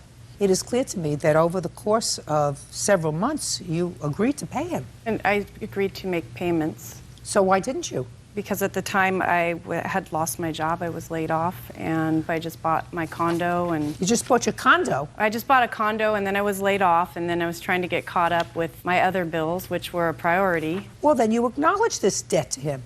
A portion of it. Well, which portion of it, madam? I agreed to, okay, he had agreed to help me with. Listen, we're beyond that. We had agreed to help you. Now I have emails where you clearly acknowledge the debt, which belies what you told me, that he breached his contract to help you, which is why you don't have to pay him. So now we know that you agreed to pay him. So I'm asking you why. Is it because you bought a condo? No, the condo was prior to even meeting him. Well, so what does that have to do with paying him back? Well, no, I had been laid off, and that's when I met him, and he convinced me to do this so that I could make money. Then it didn't work out, and you returned the product, and you still said, I'm going to pay you. So what stopped you? Well, I didn't agree with the amounts that he was saying I owed him. Well, how much do you say you owe him? That's where I started 5 minutes ago. Okay, I believe I owe him maybe $1,000 just based on the portions of it that I was able to sell. Well, how much did you sell? Maybe a couple $100 worth to just friends. Where are your records? There's no record. I mean, you sell the container to people for cash. What do you mean, you sell it for cash and then you don't report it to anybody? Not even the government? How do you expect to pay your taxes? Well, I don't know. This is something he was supposed to help me with. He's not supposed to help you with that. This is your business. Well, this is what he promised to help me with. I have the emails where he stated he promised to help me as well. How much product? $3,300. How much product did she send back? She returned $699.30, which was credited to my credit card. And she gave me a personal check for $300. And you cashed it? Of course. Good. Also, Your Honor, originally I gave Amy a can, 2 cans of product, which I said you can pay me back for. Just give me the same cans once you get your order, and she never did. So I had added that in as well. You're going to have to live with that, sir. Damien. Okay. So she returned $700 worth of product, bringing it down to $2,600, and she gave you $300, leaving a grand total of $2,300. And they actually prorated that, that they don't refund you the full amount. So they only give you, I think, 80 to 90% back. And that's what was credited to his credit card. Well, that's all right. He has to be made whole. You're a big girl. How old are you? 36. What? 36. 36. 36 years old. You make a decision. It doesn't work out. You have to take care of the consequences. These are slick guys. This is the way they make a living. They find people who are young, looking to start a new life, start a new business, not worked out in other fields, and they say, listen, you can make a lot of money. And some people make a lot of money. Mm-hmm. Ronald makes a good living, right? Damien, I don't know. Do you make a good living? I'm working on it. Well, how much did you earn last year? With Just Relive? Yes. I'd have to look at my tax return. Let's try to give me a round ballpark figure, Damien. I'm going to say probably around $8,000. 8? Mm-hmm. You make a lot more. Mm-hmm. You've been there 12 years. Yeah. How long have you been in, Damien? About 3 years. Oh, when you're there 12 years, you're going to have that Mercedes you want. I hope so. What kind of car do you drive, Ronald? I drive a BMW. Now. Can I say something? Sure. The business has a 1-year money-back guarantee. So at any point, she could have returned the product and got 90% of her money back. The business isn't designed for people to fail. If they don't want to do it, if they get a new job, that's okay. So if there was ever a discrepancy, she could have returned all the product and Damien would have got reimbursed. So. But she didn't. Right. She's got to pay him. Okay. Thanks. Sure. Judgment for the plaintiff in the amount of $2,300. Thank you. That's all. Bodies are excused. You may step out. Amy has a very dynamic personality. She knows a lot of people. That's why I thought she'd be successful. He was a friend, and I was in a bad position and needed the money. I feel bad because I like Amy, and I wish her good luck on whatever she decides to do. I believe there's a few people that can make it, and the rest just kind of fall by the wayside. It's unfortunate. I guess it's part of life. We've moved on. No hard feelings against Amy, and I'll continue to do this business. And now the next case. All parties in the matter, Faye versus Malabar. Step forward, please. 19-year-old Megan Faye is suing her ex-boyfriend, 20-year-old waiter Kevin Malabar, for loans to pay rent and to buy a new cell phone. Kevin claims Megan is upset that he's moved on. Miss Faye, it is your claim that you made 2 small loans to the defendant while you were dating. Yes. Mr. Malabar says that he doesn't recall you making any loans to him, that he doesn't need your money. He has no knowledge of any loans or financial gifts that you made to him. Is that correct, sir? Yes. Okay. You both go to school? Yes. When did you make the first loan? It was August 7th. 2006? Yes. Tell me about it. He said that his dad couldn't pay for his rent because his dad was getting a new job. So he wanted me to lend him the money until his dad could pay me with the new job, and that was $420. What was the money for? The rent money. Where did you get the money from? My savings account. You have proof of that for me? Yeah, I have the statements right here. Can I see it, please? I had to take 2 up. Okay. You had to take 2 out because? I was doing the ATM, so I didn't think I would be able to take $420 out at once, so I split it up. Okay. Were you working? Yes. What kind of work were you doing? I work at JCPenney's. Full-time? Part-time. I work between 15 and 30 hours while going to school. But what about you, sir? I work full-time at a restaurant as a server. What was the next loan that you made to him? I've been bugging him about a cell phone, so he told me that he wanted to get one, so his dad said he couldn't do it, so I went with him to open it, and... What do you mean you were bugging him about a cell phone? He didn't have a cell phone, so I'd have to call his friends, and he said that he would get one, and his dad would pay for it, but his dad couldn't do it at that time, so I went with him and opened one for him. Well, he was working. Why didn't he buy it? He just started, and I made him get that job. He didn't want to work. And how much was the cell phone? It was $200. Okay, and you don't remember any of this, sir? No, my father would pay cash for my rent. My parents are divorced, and they both would pay half of the rent. So you have no information whatsoever about this $420 amount of money? No. And what was the date she said she took that money out? August 7th. Our rent was due the 20th of every month. Yes. So I don't know why there would be the 7th of the month that she would be taking out money for my rent. I don't know. That's he what she was says. going to visit his friend where he was living, and he needed it that day because he wouldn't get to it before the due date. That's what he told me. I was all just going on what he was telling me, and I didn't want him to lose his apartment, so I gave him the money. Okay. Now, Miss Faye, you claim that after he refused to pay you back because you had some disagreement about his going out with somebody else, you contacted his father. Yes. And how did you contact him? I had a cell phone because Kevin would use my phone to call his father and his mother. So I called his dad hoping he would be able to help me out. And did you speak with him? Yes. And what did he say to you? He said that he couldn't help me, that he talked to Kevin, and Kevin wanted to do this on his own because he was 20, and that if nothing happens, he told me that I should do small claims court. That's what his father told you? Yes. What's He your didn't father's want to help me telephone out. number, sir? 5763. Is that his work number? No, that's his cell phone. Good. Did you ever meet him, by the way? Yes. I would go to his house with Kevin. I would have to drive him because Good. he didn't have a car. I'm going to give your dad a call. Okay. How's that? That's fine. Great. This is Judge Judy Scheindlin. How are you? Mr. I have a couple of questions for you. Do you have a moment for me, sir? Great, great. Do you remember sometime several months ago receiving a phone call from Miss Faye, your son's former girlfriend, Megan Faye? She discussed with you some money that she said your son had borrowed from her? Did she tell you how much he had borrowed? Did you agree to pay her that money? And did you speak to Kevin about it? And what happened? Okay. Did you tell Miss Faye that if he owed her money, that she should sue him? I absolutely agree with you, sir. You've met this young lady before, is that right? Ever had any difficulty with her before? Seemed like a nice young lady? Very good. Thanks very much. I appreciate your assistance. Bye-bye now.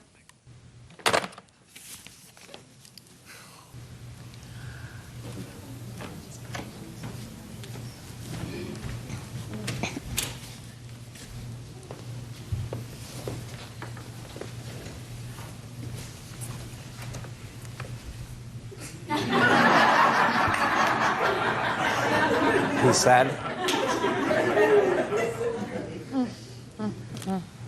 There are always ways to figure out who's telling the truth, Mr. Malabar. If I can't get it from one source, I get it from another. Don't you feel foolish? 10 million people are going to know you're a liar.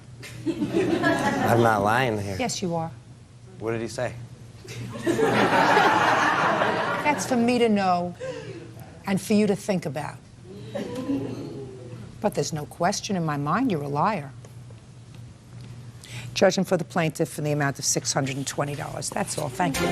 Parties are excused. You may step out. I'm just glad that she saw what he was and that Key is suing her cousin, 24-year-old Datiana Johnson, for stealing her identity twice. Duanique claims during separate traffic stops, Datiana gave her name to the officer. Order. All rise. Yeah, this is case number 471 on the calendar in the matter of Key versus Johnson. Parties have been sworn in, Judge. You may be seated. Ma'am, have a seat. You're going to find this really interesting, Bird. Guaranteed. You see, Miss Johnson over here got stopped by the police for a traffic infraction. The first time you were stopped, what kind of violation was it, Miss Johnson? Speeding. Speeding. And how fast were you going? I think I was going like 60, I think, 50. Could you keep your voice up, please? Like 60 or about 55. And when she got stopped for speeding, according to the complaint, which is, you know, not disputed by the defendant, she gave her cousin's name. Your cousin? Yeah. Yes, She gave her cousin's name because she didn't want to get in trouble. And that worked out just fine, except she never showed up to pay the ticket or anything else. She just let it go. Right? Yes. Then she got stopped again. And she figured it worked so well the first time, according to her. Why not? She gave her cousin's name again. This must be her favorite cousin. And what did you get stopped for the second time, Miss Johnson? Running a stoplight. In what jurisdiction do you live? Los Angeles. She again gave her cousin's name. Well, can I explain the first time, you know? It's not funny. I don't think you're funny. I don't think you're funny at all. So let me go further, and then we're going to get the details of this fiasco because, you know, I like to sort of lay out the situation. So she gives her cousin's name twice. Her cousin finds out about it. How?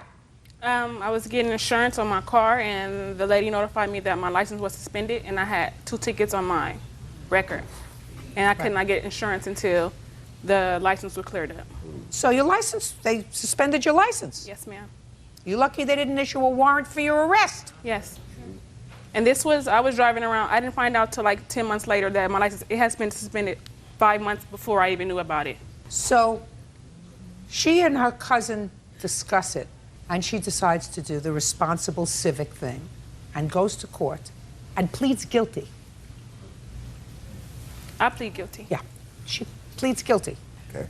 And, and they assess her fines. And this is what the case is about. She wants her cousin to pay the fines, all the fines, for the 2 tickets she got.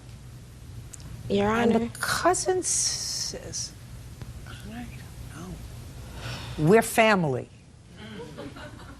Because I was trying to understand what your defense is. So before I go on, I want to tell you both the following. What you did was a crime, Miss Key. Do you know that? No. Well, I'm going to explain that to you. When you go into court and you pled guilty, someone said to you, raise your right hand, you swear to tell the truth, so help you God? Yes, ma'am. And then they said to you, what is your name? Duanique. And you told them your name. And then they said, how are you pleading? Guilty. You said, I'm pleading guilty. Uh-huh. And you're pleading guilty because you were guilty. No, ma'am. Well, that's what you were doing. When you enter a plea of guilty, what you're doing is you are perpetrating a fraud on the court. Do you understand that? Yes, ma'am. That's a crime. You can't do that. You can't do that. And when you gave her name, that is a crime. Do you understand that? Yes, I do. Is this the first time somebody told you it was a crime? No, it's not. When for the first time did somebody tell you it was a crime, Miss Johnson? The second time after I did it. You mean you didn't know the first time? Well, the first time I was intoxicated and I just said the first thing came to my mind. So not only were you speeding, you were drunk and speeding. It was my birthday. Well, I mean, I was turning 21. So I was intoxicated that day. Judge, the only reason why I pled guilty, she agreed to pay me. So we didn't have to go through all these court processes. She said, I'll pay you for it, don't worry about it. Under that, I said, okay. Once I got that money, I told her, this is how much it costs, you owe me this, and it has to be done by August 8th. That was our court date. I didn't get any money but $50 from her. Just a second. You have a driver's license? Yes, I do. Go get it. Your Honor, Go at the time she did. get your driver's license. I didn't bring it with me today. Go get your pocketbook. Get it and bring it in. Fast. Judge Judy continues in a moment. Are you out of your mind? Are you out of your well, mind? She told me she was going to do community service She's for not it. doing community service for you. Why should she do community service for you? What are you doing? And later today, Don't bother me with nonsense. You hear about furniture. Well, when Don't throw in the kitchen sink to a lawsuit because judges get irritated, especially this one. real cases, real people. Judge Judy. Duanique Key says her cousin, Datiana Johnson, used her identity during 2 traffic stops. Datiana claims on the first occasion, she was drunk. Empty your pocketbook.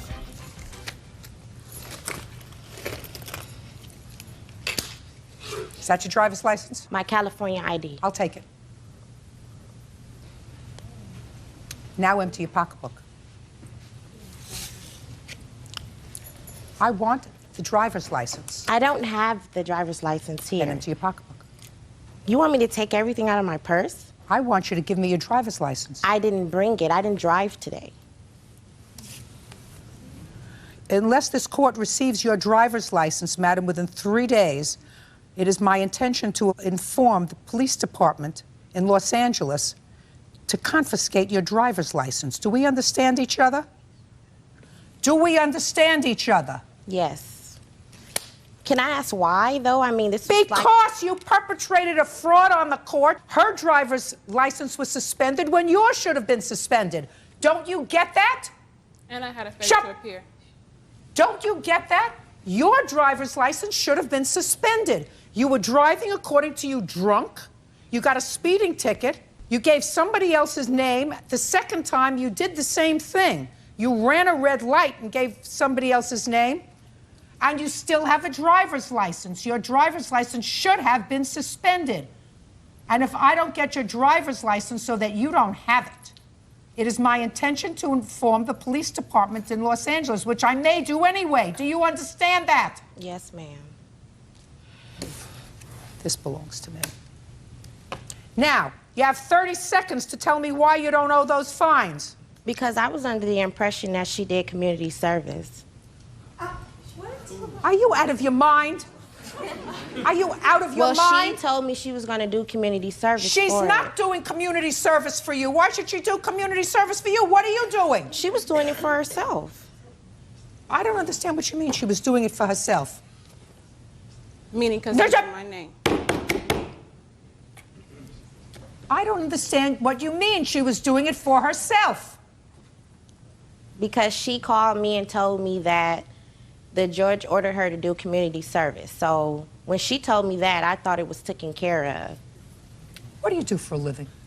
Right now, I'm not employed. How do you support yourself? I have ways.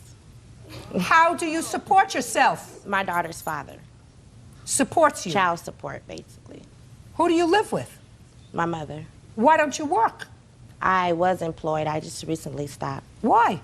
I was working through an agency, and they're looking for another job for me. What kind of car do you drive? A Cadillac. I asked you a question. An answer I want. A Cadillac. What year? 98. In whose name is the car?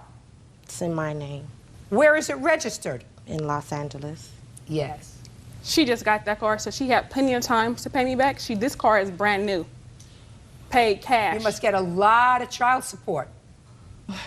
In any event, Ms. Key, to whom do you owe the fines? The Los Angeles District Court from Traffic Division, I believe. And how much is owed to them?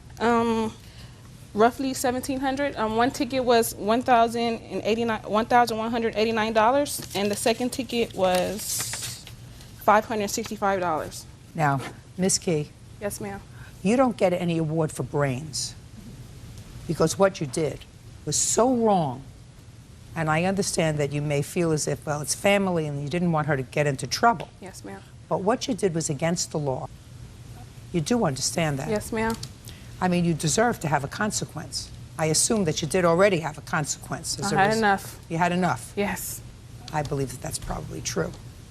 She hasn't had any yet, but believe me, she's going to have plenty, because she's not going to have a license to drive around in this new Cadillac that's in her name. Because I had this. And the police department is going to be notified of her scam. You get it? Perfect. $1,754, judgment for the plaintiff. That's all. Parties are excused. You may step out. I just think this is absolutely ridiculous. I'm happy with the decision. I know I did something wrong, but, you know...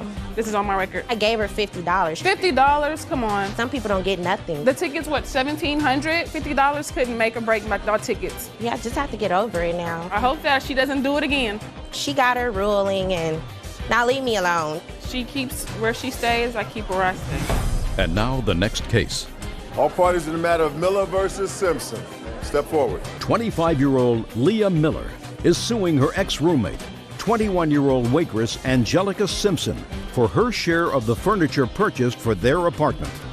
Miss Miller, you and Miss Simpson were friends and roommates for a while. You claimed that when she moved out, she took half the furniture in the apartment that you had both purchased on a credit card. Correct. You are stuck with the credit card, and she took half the furniture. Correct. Ms. Simpson says she did not take half the furniture. Correct. She only took a bed, Bedroom set. bed, and she left items there that are worth far more than the bed that she took. Now, when did you move in together? February of 2005. Was it a one-year lease? It was actually 15 months. And when did you move out? I left the last weekend in January. And that was by agreement? Correct. When did you purchase the furniture? February of 2005. What did you purchase? She purchased a bedroom set. I purchased a bedroom set. When you say she purchased a bedroom set and you purchased one, were they purchased on two different credit cards or one credit card? No, they did a joint account for both of us. So we were both liable for it. Okay. Continue. I also purchased a living room set, and she purchased her bedroom set, which included a bed, a dresser, an end table, a mattress. I purchased the same thing, plus a living room set, which included a couch, a coffee table, an ottoman, and a love seat. Okay, go ahead. One night, I came home, and I saw her and her friends playing quarters on my brand new coffee table. I confronted her about Well, it. when you say you purchased the living room furniture, yes, were you jointly paying the bill with her? We had separated her cost for my cost, and we came up with an agreement that she would pay me $60 a month for her portion, and then I would pay the rest. She only has responsibility for the bedroom furniture. Correct. And that's all that you're suing for. Well, also, as the time went on, as we were living together, I found things missing from my room. I don't care about things missing from your room. Well, I had to purchase a lock to put on there, and I came home with her playing games on my... Listen to me. I don't care if you had to put a lock on your room. I read it. You had to put a lock on your room for $2? It was actually 15. Yeah. In the scheme of things, you're talking about nothing. Well, I had things missing from my room. Shirts, underwear I had missing from my room. Good. I'm not bothering with that. Yeah. Okay. You had other people living there, other people staying there, other people staying over. Don't bother me with nonsense. You hear about furniture. Well, when Don't throw in the kitchen sink to a lawsuit because judges get irritated, especially this one. Okay. How much was your bedroom furniture? The whole set together was around $1,300. It was like $1,300 and some change. Actually, Your Honor, I have evidence that hers was $1,412. That would be including the tax, probably. $1,412. And how much of that did you pay, Miss Simpson? I started paying her when I moved out. Like I said, I left a TV there that I had purchased for $500. There's also entertainment center, dishes, mirrors, things of that nature that were there that I had left there that I didn't take. Just a second. Did you have, Miss Simpson, any agreement? Yes. Listen, you're not letting me finish my sentence. Did you have an agreement with Miss Miller that in lieu of paying your portion of the bill, $1,412, you were going to leave items in the apartment? No.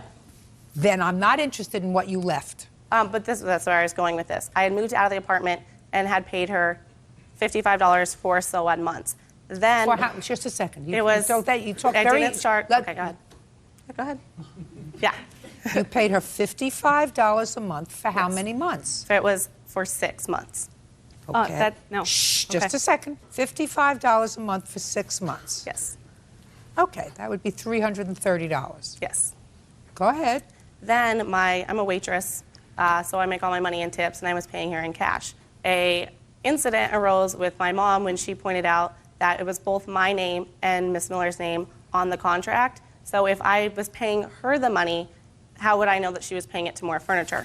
So I went into More Furniture and wanted to separate my name for her name on the account. They told me I was not allowed to do that. Correct. And that if we didn't pay off the money by the date with no interest, we would have to pay all of the back interest. When I brought this up to her, she did not want to give me receipts for the back payments, nor she had also moved out of the state and had given me a P.O. box where I could send her money, but I wasn't getting anything in return for paying her money. So my agreement was, well, if you're not... What do you mean your agreement? Or my side of it was, if you're not going to be proving to me that I'm paying you and give me a copy of the statement, then I will pay the money directly to More Furniture, but not to you. So you don't did you need do to be that? the middleman. Did you do that? No, because she hasn't been making the payments. They told me that Don't when the tell end me what of they the told no- you. Okay. Do you have your statement? Yeah, I have all I'd the like to statements see right it. here. I'd like to take a look at it. Here's How the much- statement. Shh. Oh, sorry. How much money, if any, did she give you after she moved out? $320. No, she's making the payments. Well, and this is my issue is, like you said, my furniture and her furniture is together, and there wasn't a minimum payment. So when or if it's not paid off, it's still gonna hurt my credit. That's what I'm saying. I have no problem paying the furniture. That's not the issue. I will pay the furniture and More Furniture. It was contacting Leah to make the payment. That was but right now it's more than $1,412 because right now they've added interest. Right. Right. But they won't separate us from each other. That's why. So there's just a second. Well, she's paying something. You're paying nothing. Sure. No, and I understand that. But well, I'm but paying you have to nothing pay something, to madam. her. Where are you sleeping? Well, I have a house. You're sleeping on the bed. Yes. So you have to pay something. I understand that. But I have an Right. agreement with More Furniture to pay the furniture. I don't see that. Where are you standing there all by yourself with a because big smile? Where is the agreement that you have with More I Furniture can't to get pay a to copy rent? of it because my name and her name's on it without her permission. Just a second. So how can you have an agreement without a copy of the contract? Well, that would be the original contract. No. Okay. Okay. 1,412 less 320 is $1,092. Can I say something? Sure. In the months that I have been paying it, I've had to pay extra, and I was working 2 jobs. I know it's $60. That's good for you. But I have had back payments and all this stuff that I've had to come up with. Good. That's what happens when you act stupid and take out a joint credit card with somebody. She owes you $1,092. And as soon as you receive that money, you will sign an agreement with her that the court will prepare that you are totally indemnifying her against any claim by Miller Furniture for this furniture, and they can deduct forthwith from your salary or your income tax refund, if any. Okay. You do work, don't you? Yes. Perfect. Judgment for the plaintiff in the amount of $1,092. wait around to sign the contract. Thank Okay. you. Parties are excused. You may step out. I bought the furniture. I owed money for the furniture. It's going to the right person, not the middle person, so I'm okay with it. Justice has been served. I'm not petty. I'm not going to come after someone for damage to a coffee table. I think when you live with someone, you should have respect for all the household belongings. I'm kind of embarrassed that I was friends with someone like that for so long. You can't trust everyone you would like to, and you can't be gullible. Don't get a joint credit card with somebody. It's not a good idea. I just hope that she learns her lesson and she learns from it. LA Operations Manager Lonnie Reynolds is suing 17-year-old Hillary Sue, Sophia Trujillo, and her son, 18-year-old Nico. Lonnie claims the defendants assaulted him and damaged his car. All rise. Yana, this is case 526 on the calendar in the matter of Reynolds versus Sue Trujillo. Thank you. You're welcome, Judge. Parties have been sworn in. You may be seated. Have a seat. Whose car was it that was damaged in the parking lot of the restaurant? It was mine. Your name is? Hillary Sue.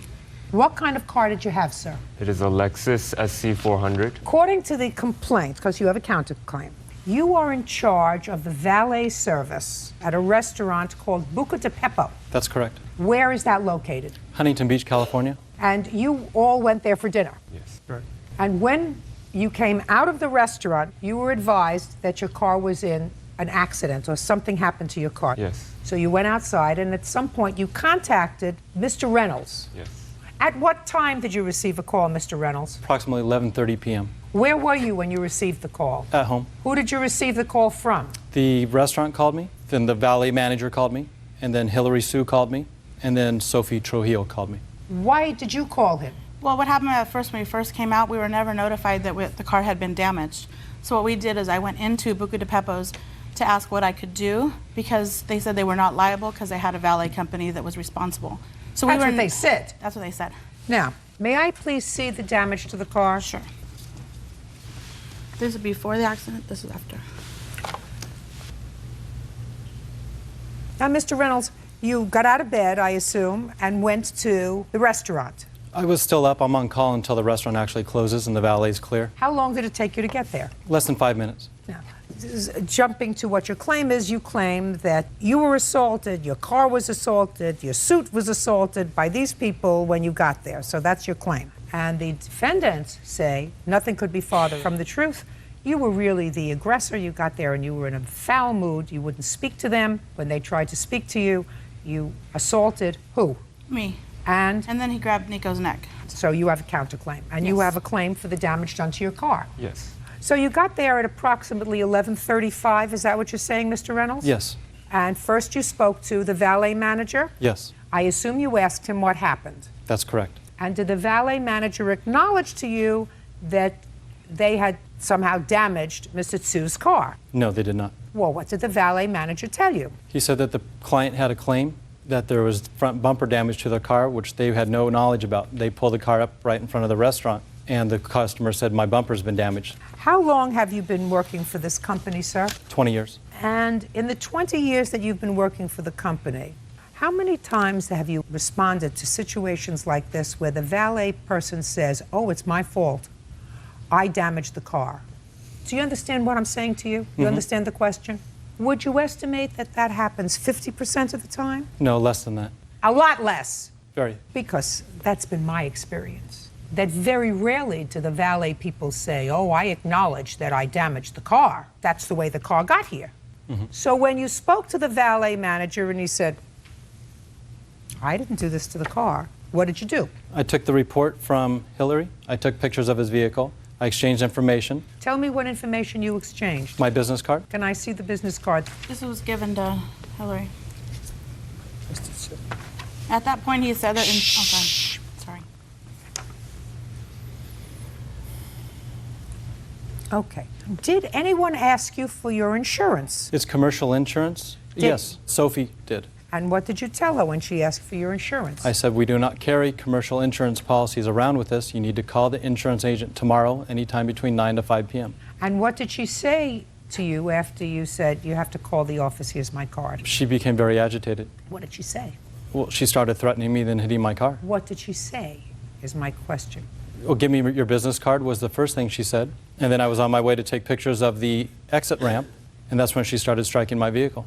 When you say you were on your way, what did you do? Did you get back into your car? I was in my car. What kind of car were you driving? A Denali, a GMC Denali. That's a large, large vehicle. Large vehicle. So you didn't get out of the car when you were talking to her. Did you get out of the car when you were talking to Mr. Tsu? Yes. And then I got in my car to drive around the restaurant. When I was halfway around the restaurant, that's where Mrs. Trujillo stopped my car. How did she stop your car? By standing in front of it. And then I rolled down the window, and then she started asking, what are we going to do about this? And I said, I already exchanged information with Mr. Tsu, and that I'm going to go take pictures of the exit ramp. I've already taken pictures of his car, and then we'll connect him to the insurance agent. Then what happened? Oh, she started yelling at me, wishing that I would die on the way home. And I said, is this conversation over? Because we're not talking anymore. And then she said, give me your business card. I gave it to her. And then she started hitting my car. With what? Her fists. Go ahead. Then I got out of my car, walked around the back, and then that's where the Trujillo and Husu, there were 6 of them, slammed against me, against my car, and assaulted me. Mr. Tsu did that? Mr. Tsu. What Sophie, did he do? Oh, they're all pulling and shoving me. What did Mr. Tsu do? It was a mass of hands and people. It was dark, raining. It was just Sophie when I came around. When I got out of the vehicle, it was just Sophie. When I came around, her whole family and friends ran up and started hitting and kicking me. And then what happened? There was a bunch of yelling and shouting. The valets came up, helped me get the people off of me. The valet called the police, and the police came and separated us. Can I see the police report, please? There was no police report. Why not? Because I wanted to press charges for assault, and she wanted to press charges for assault. The police said, we'll both go to jail that night. And I said, oh, I don't need any record of this because for my job, they do background reports. And I said, I was just defending myself. And they said, well, you have to explain that to the judge. So you chose not to prosecute, therefore there was no police report? Exactly. Did you go to an emergency room, sir? No, I didn't need any. So that you weren't injured as a result of any of this pushing and shoving? Not me physically, no. And the suit that you brought is to show me that your sleeve was pulled out of its socket? Yeah, they pulled on my sleeve, and they ripped my jacket pocket, which emptied all the contents of my jacket pocket onto the ground, which broke the digital recorder, which recorded the whole incident. Does it work now? Yes, it does. I'd like to hear it. I never knew at that point that he was recording me. I guess he was What recording difference does it make, right? Yeah, that's fine.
Is there anything else on here, Mr. Reynolds? It's just me talking to 911. Okay.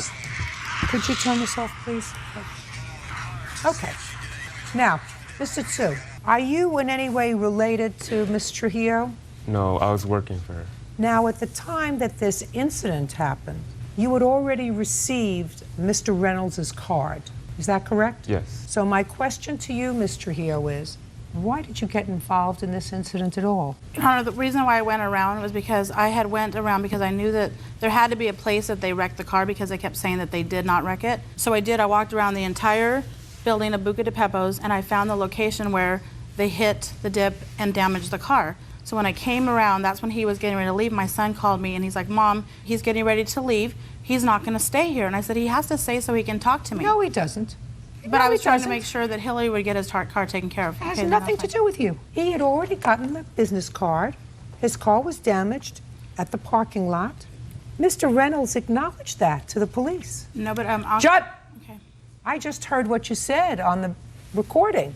You said his car was damaged by the valet in the parking lot. That's what you said to the police. That's correct. Right? Yes. Why didn't you acknowledge responsibility to Mr. Tsu? I mean, you know, they've already been eating and drinking for 3 hours. I don't know whether he was drinking. I'm not so sure about Miss Trujillo. I mean, I heard her foul mouth, and I heard her overreacting, and I heard your gait, which would have infuriated me were it my car, where you say, you modified your car. Yes. Which means we're not responsible if you modified your car. That's not what you told the police. You told the police the valet damaged the car, which means you damaged the car.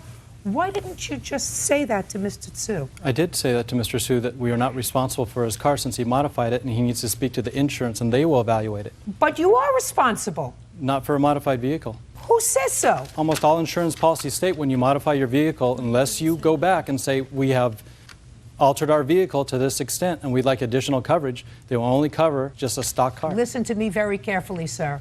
Then you have to teach your valets not to take possession of a modified vehicle. Because once you accept the responsibility of a car, you're responsible not to slam it into a pole or slam it anyplace else. And you didn't equivocate when you said to the police, our valets damaged the car. You didn't say our valets damaged the car, but it was a modified vehicle, therefore we're not responsible. I didn't hear that. I heard what you said to the police, which was, I'm the good guy here. I don't know what happened. Here I am talking in a very quiet tone to people who are a little excited. I don't know why everybody's getting upset. I came here. My valets were responsible for the damage. We're going to take care of the damage. And she just assaulted my car and assaulted me. That's what you said, in effect. The truth of the matter is, Mr. Reynolds, you were passive-aggressive that evening. All you had to do was say, it's our responsibility, because once your valets take control of a car, they're responsible. And if they don't want to accept the responsibility of a modified car, and I don't know how it was modified, and I don't care, then they don't accept the responsibility. They say, you'll have to park that car yourself. I've been to Buca di Beppo, not in Huntington Beach, but I've been there. You can either valet park your car or you can park yourself, right? That's correct. So you say, we're not accepting responsibility for your car? Park yourself. You chose not to do that. You chose to accept the responsibility for his car, so you're responsible. Now, you behaved badly, Miss Trujillo, but I'm going to hear you. I did, ma'am, and I apologize. You behaved badly. Wasn't your business. You had the business card. There's no question in my mind that you hit his car? Basically what I did when he was coming around, he was going to take off again, and I was close to his car by like the back wheel. So what I did is I hit the back window with my hand, and I did touch his vehicle. I did. And I apologize for behaving the way I did. Unfortunately, I kept asking him, me being a business owner, what did you want him to do at midnight? Professionally. You're absolutely right. He should have done that. And we would have never had that. He didn't. Right. He didn't. But that doesn't allow you. Does not allow my language. No, it does not. No. And I apologize. I want you to tell me what happened when he got out of the car. So what he did is when he got out of the car, he's like, step away from my vehicle, step away from my vehicle. Did you? Yes, I did. And then that's when he got his hands like this. I never touched him, never. My language may have been very bad, and I apologize again, but he pushed me away. And you can hear it on the tape, that's when my son Nico came in and said, hey, do not touch my mom. And so Nico's separating me, and he's separating Lonnie. So he put his hands on both of you? On both of us. And I have pictures here to where he put his hands on my son's neck. Can I see that, please? And also the necklace that he broke off the night that it happened. Tell me about when you put your hands on his neck, Mr. It was in Reynolds. self-defense, pushing them away from me. If you listen to the tape, you can actually hear them kicking and hitting me if you listen closely. If they were to hit and kick you, sir, you would have had injuries. Not necessarily. I was standing between me and the car, pushing these massive people away. Listen to me. You told me a moment ago that there was just pushing and shoving and no injuries. That's why you didn't go to the hospital. That's why you were injured. There was pushing and shoving. Now you're telling me that there was kicking. Yes, I had a footprint on my pants. I don't see any injuries. I see injuries to his neck. I didn't have any physical injuries to myself. How did the injuries to his neck happen? Pushing him away from me and getting him off of me. Now, when did he come over to you, sir? Before or after you put your hands on his mother? Before. As I rounded the back of the vehicle is when they got me. No, I don't believe that. I don't believe that for a minute, Mr. Reynolds. I don't believe that he came up to you until you just got out of your car and pushed his mother away. And I think that what happens is, if you put your hands on his mother, he reacts. Is that what happened? Correct. He shouldn't have done it. You shouldn't have put your hands on his mother. Touching your car is no excuse for putting your hands on his mother. You didn't hurt her, but you put your hands on her first. How much is it going to cost to fix your car? We have an estimate here from Lexus. It's $1,847.58. Your Honor, I have a counter estimate that shows it's a fraction of that to fix the same vehicle. From Lexus? Yes, from Lexus. Oh, I'd like to see. Yes. Here's the pictures of the car, and that's including the aftermarket parts and the stock parts. I don't know what it means, aftermarket parts. He modified his vehicle by putting a bumper that hangs real low up front for looks. Did you do that? No. No. You want to know something? I drive a car that has a low bumper, too.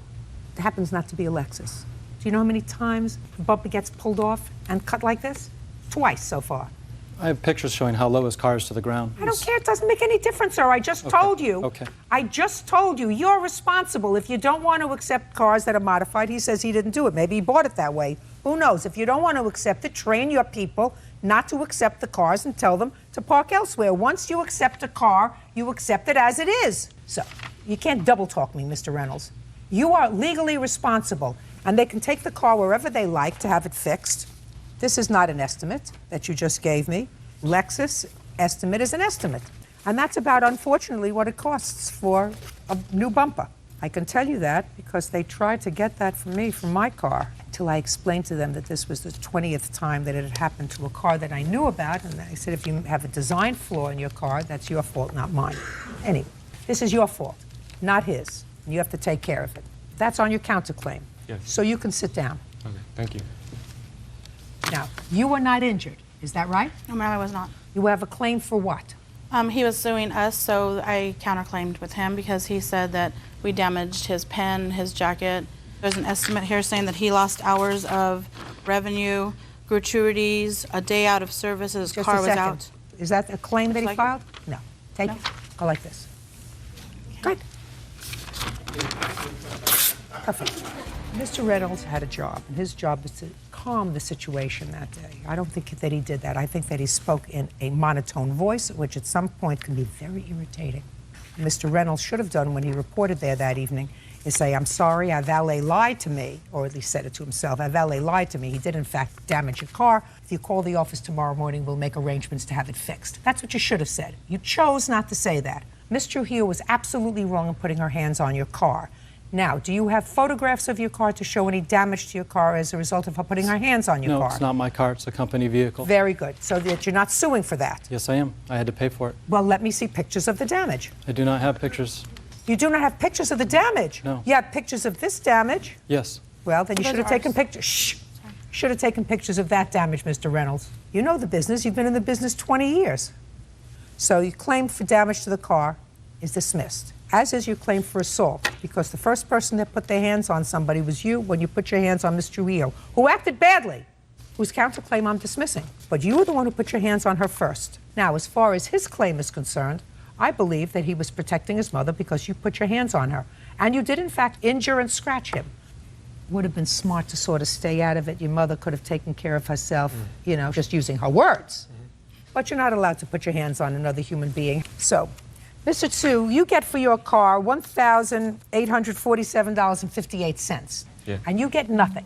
And you get $250 for the scratches on your neck because he can't do that. Okay. And Mr. Reynolds, you just got a dressing down. That's all. Your case is dismissed.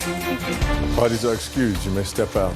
I feel bad for Mr. Sue. His car was damaged, but we just go through the routine, send it to insurance. Restaurant owner Nathan Hillesheim is suing former customer, 22-year-old Carl Thompson, for the cost to replace a storefront window and a neon sign. Carl is countersuing for medical bills. Yeah, it's case number 585 on the... Just take your hands out of your pockets. Stay right where you are. Thank you. Yeah, it's case number 585 on the calendar in the matter of Hillesheim versus Thompson. Thank you. You're welcome, Judge. Parties have been sworn in, Your Honor. You may be seated, gentlemen. Have a seat, please. Mr. Hillesheim, you own a restaurant? I do, yep. What kind of a restaurant is it? It's a sandwich shop, Herbert and Gerbert's. According to your complaint, Mr. Thompson came into your restaurant on a particular day. What day was it? February 9th, about 1:50 in the morning. And according to you, he came in intoxicated. Oh, he was drunk. That's what I said. .256. And he started a fight, and he went through your plate glass window. You want him to pay to repair the window. Plus the neon sign was broke, too. Mr. Thompson says in his counterclaim that one of your employees pushed him through the plate glass window, and he is counterclaiming for $5,000 for his medical bills and his pain and suffering, right? That's your counterclaim. Yeah, exactly. How old are you, sir? 22 years old. Where had you been drinking on the night of February 9th? Well, I started at Scheid's bar, and I made it down to Brothers, and those are the only 2 bars. What time had you started? You know, I honestly couldn't even tell you. Was it dark? Yeah, it was dark out. Who were you with? I was with a whole bunch of people, a whole group. There was like probably 15 of us out that night or so. Who went to the sandwich shop? It was me, Jared, my other roommate, Nate. How many of there were you? There was like 5 of us in there. How did you get there? I just walked. From where? Brothers Bar. And what did you go in there for? I just wanted to get a sandwich. When you got in there, what happened, Mr. Thompson? Basically, I was... Do you remember what happened? Yeah, I do. You weren't too drunk to remember? No. Were the police called that night? Well, yeah. Did they take a blood alcohol reading on you? Yes, they did. What was it? It was .256, but I must say this was after my arm was cut and I'd lost probably over a pint of blood. I don't know if that's going to affect my blood alcohol content. Nah, you got plenty of blood, sir. You got plenty of blood. It was a .256, yeah. So well over the legal limit. Yeah. But you remember everything that happened? Pretty much, yeah. Pretty much. After I lost all that blood in my arm, I started getting kind of out there a little bit. You'd been to the restaurant before? Yeah. Ever had any trouble there before? No, never. So tell me what happened when you walked in. Basically... No, not basically. Look at me and tell me what happened. You walk in with your 5 friends. Yeah, me and my friends went in there to go get a sandwich, and basically the next thing you know, I get... I don't want to hear basically. If you say you remember what happened, sir, I want to hear what happened. Don't look down. You want somebody else to tell me what happened? No. Yeah. Shh. Quiet. No. I'll get to you. Fair enough. I went into the sandwich shop. I was assaulted by another man. Nothing happened first. You didn't say anything to anybody. No. Okay, let's stop with you. Let's go. Were you there that night? No, I wasn't there that night. You were. Step up. Tell me your name. Name's Brett. Brett? Brett. Where are you? Where am I? Yeah, you're in a court. Do you have a last name? Keys, I'm sorry. What do you do in the sandwich shop? I'm usually a delivery guy, but at that particular night I was working behind the counter. Do you remember Mr. Thompson and his group coming in? I do. You remember what happened? I do. You want to tell me what happened? Well, I was working behind the counter at the time, and I heard an altercation begin, so I walked around the counter and began wiping off the tables so I could make sure nothing got out of control. What did you hear? Right away, all I heard was just Mr. Thompson talking about this girl going home with this black male, and I didn't think anything of it at the time, but then... Do you remember what he said? I don't remember. I wasn't I could just hear him saying something. Your Honor, I could clear this up real easily, too, if you'd like. Like, get it explained. You weren't there. I know I wasn't, but... Then you can't explain. I've got a guy here, though, that actually can. Oh, you have another witness? Yeah, see, I think he was... Well, just a second. If you have another witness, I'll hear the other witness because this one is fuzzy. Okay. Where's the other witness? Dante? Gonna bring Dante out. Dante who? That's okay. Sorry, dude. John Blanks. Dante.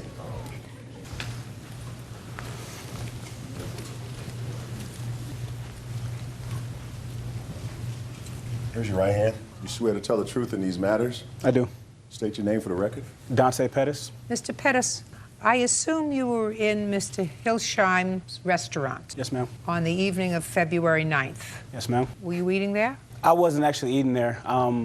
Me, 2 female friends, and another male friend of mine, they were actually eating. We were waiting for a cab at the time of the altercation. Can you tell me what happened, if you remember what happened with Mr. I remember Thompson? very well.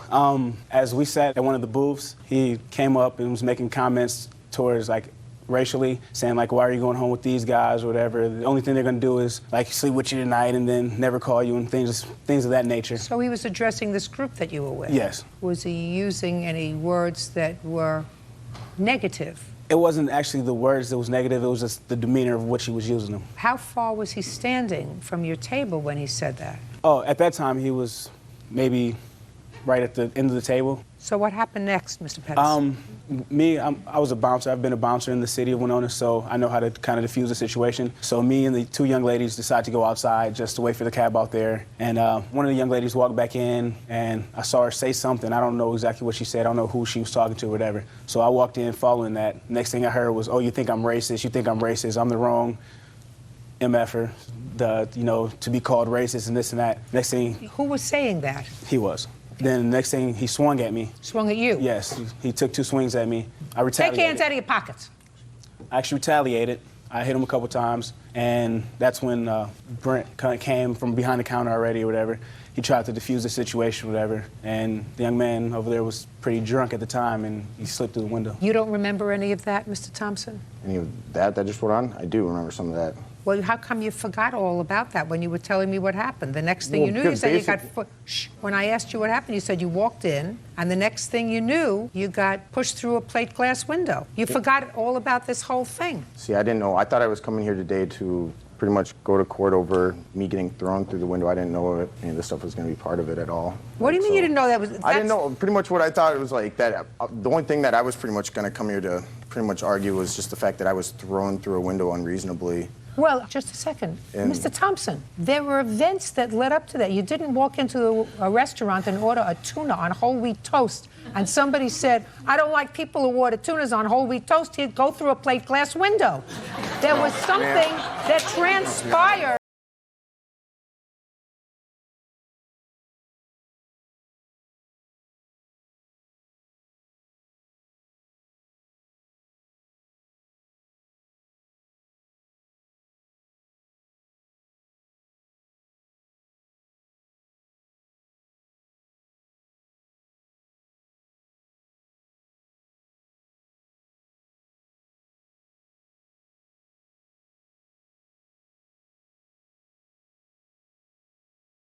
He was pushed through the window by one of Nathan's employees. So when I ask you what happened... You know, Your Honor, this is so ridiculous that I can't even believe this is... No, what's going on right now, Your Honor, is all these guys know each other. Like, everything that he said is flipping everything around. They're flipping it upon me. Like, I didn't say anything racist to him at all the whole time. There was nothing of the sort. I don't... I don't even know who was yelling out the door or whatever. And all of a sudden, the next thing you know, Your Honor, I'm sitting there, and he left to go outside, and he comes back in, and I get blindsided hit. That's what happened. That's how the fight started, and then I retaliated after that. And when you retaliated, what happened? Nothing. I just was defending myself on it. Like, he came in, he blindsided, hit me in the face. I didn't even know what was going on, and like, I was just a scramble after that, pretty much. I'd love to see the video, because I Yeah, understand that there's absolutely. a tape. Yeah. But take your hand out of your pocket. Wouldn't have had any trouble, Mr. Thompson, if you weren't drunk. Listen to me, sir. We wouldn't be standing here today if a 22-year-old didn't drink to the extent that he got diarrhea of the mouth and said things that he shouldn't have. We wouldn't be here today. Whether they acted appropriately or not is another issue. Your Honor, I'm speaking. The problem emanated from the fact that you lost control of your ability for reasoned judgment by drinking too much. And if you didn't, you wouldn't have gone through a plate glass window, and you wouldn't have had any problem. The problem started with you. With you.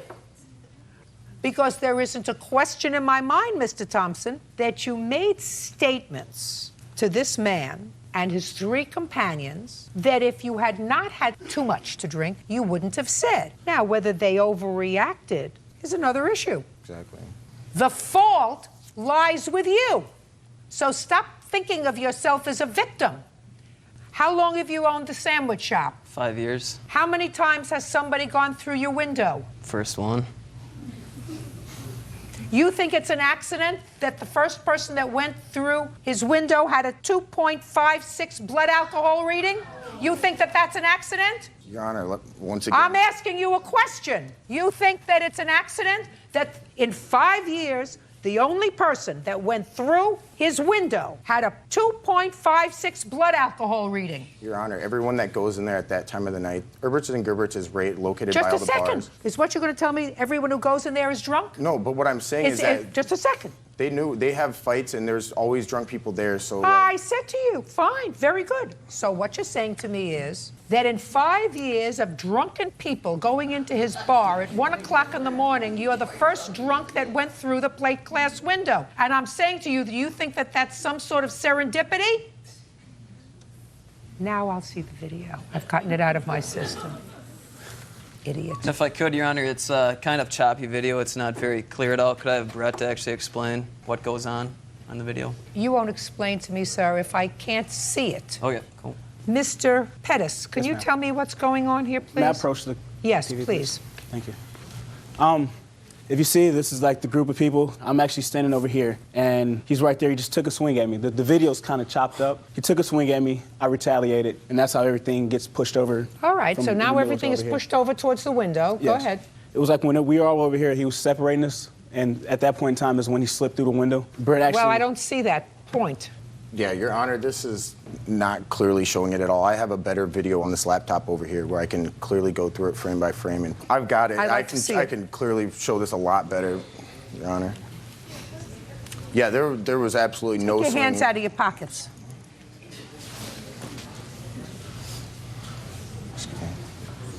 Excuse me. Okay. Let's see here. And it goes frame by frame. Okay, you see absolutely everyone's just chilling. No one's really, I mean, he's just sitting there. There's some people. But you get to the point where you're going through the window. Yeah, exactly. I'm getting to it. It's frame by frame. You see Brett walk over, right there. Right here, you see Brett grab onto me and he grabs me and kind of does a throw through the window a little bit. I don't see that at all. There I am right there. I wasn't stumbling drunk, Your Honor, not one bit. And I just get tossed and watch him follow me through there. Watch, not only does he do that, he keeps throwing me around. Watch him. I don't see him throwing I'm still you. getting thrown out to me right there, getting thrown around by him still. Look at him. Does it look to you, sir, as if you keep trying to move forward as he's trying to take you back? That's after I'd already been through the window. Just a second. That's after I'd already been through the window, though. And he still kept on me. Just a second. Yeah. So after you've been through the window, you're still off trying to get Dante? Is that what not happened? at all. Well, No. that's what looks as if No, it's not happening one here, bit. sir. No, not one bit. That's not it at all. Take it back. Excuse me. That is not one bit. He grabbed me and started dragging me. After this altercation, after he went through the window and he was still trying to come at me, that's when Brett had him trying to restrain him. When he went through the window, was he outside or inside? Well, he fell into the window. He was his lower half was still inside of the store, but the upper part of him was kind of outside the store. Got it. So when he got up, because I he saw him get up he got pulled back inside the in. store. Yeah, he was coming after me again. My buddy that was what still I in saw. there pushed me outside, grabbed me, made me go outside, and was just telling me to leave. That's when his other friend decided to come out, and I guess he had a few choice words for me, and he wanted the altercation to continue. You were there? Yes, ma'am. Up. Now, Mr. Orr, Mm-hmm. how many people got into an altercation that night? 2. How many people from your group? 1. Who was that? Carl. Carl who? Carl Thompson. Now, do you think that that's just a coincidence that of the 5 people in your group, the only one that was drunk got into an altercation? No, ma'am. You think that that was because he was drunk? Yes. Did you hear him make any comments at all to Mr. Pettis and the group of people that he was sitting with? No, I heard no comments made. So you didn't hear Mr. Thompson say anything to them? No, the only thing that I saw is when he came back into the restaurant, and then I saw a punch go right at Carl's face. The police were called. Were you there? Yes. Who was taken into custody? Nobody. Nobody at all. Anybody arrested that night? No. How come? Well, I wasn't there, so my brother went down and handled it that night. Was there a so- police report? Yes, there is. I'd like to I think see this it. details everything I'd like pretty to see well. the police If you got any report, questions please. throughout this, I'd Could you just answer my more question? than happy to answer them. Somebody who wasn't there, you sure have a lot to say.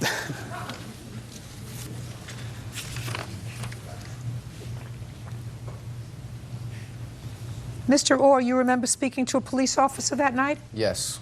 You remember telling the police officer in response to his questions if they had been in a fight, that they both indicated that they had not been in a fight and you were with Mr. Thompson? Do you remember that? No, I didn't say that. Well, that's what the police officer says. Says that when the police arrived, they saw you and Mr. Thompson walking. He asked where you were coming from, and you indicated that you were coming from Scheide's bar, the opposite direction they had been walking, and well after bar closing time. So you lied to the police, according to the police. I exited my squad car and approached on foot. Again, I asked if they had been in a fight, and they both indicated that they had not been in a fight. I then observed a small drop of blood on the shirt of Orr. That would be you. Thompson was standing behind Orr and slightly offset. I then observed Thompson's left hand was all bloody and he was dripping blood, and then I requested rescue. That's what the police officer says. I'm just reading the police report.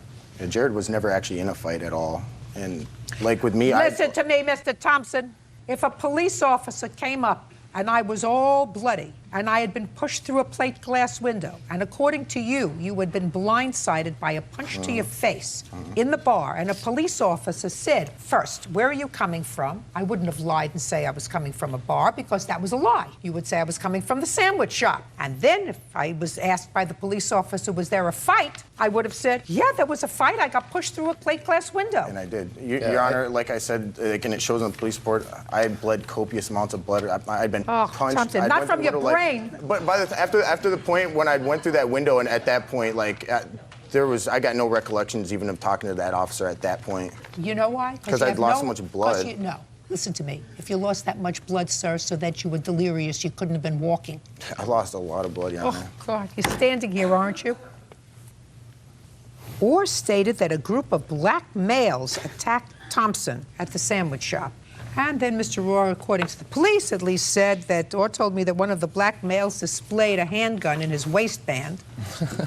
I did not believe Orr about the handgun or the way Thompson had received the cut, because you told the police that he got the cut by being punched so many times. At CMH, I assume that's the hospital, I spoke with Thompson. He admitted that he had been kicked out of the bar earlier that night for fighting with some black guys. That didn't even happen Thompson at all. stated he was sitting in the sandwich shop eating when the black guys entered and began to racially harass him by calling him white boy and white. Oh. Your Honor, at that point, Oh, that wasn't even whiz. right. I know you were delirious from your loss of blood. It wasn't even right of the police to try to get a statement at that point. Just a second. Okay, what was the bill for the window? The window to replace it was $344.96. Cheap. Neon sign was $90. Got receipts here if you'd like to take a look at them. $434.96. Mr. Thompson, which is what? $344.96. What? $344.96. Plus the sign? Plus the sign is $90. No, I said $434.96. Oh, yeah, sorry. No? Yeah, you're right. Let's do it again. And I did graduate college, sorry. No. I'm not good in math. I have one of these. All right, see, you're cheating. You're cheating. Right. Mr. Thompson, you owe the plaintiff $434.96. Your counterclaim is dismissed. You brought the incident on yourself that evening. Next time, sir, don't drink.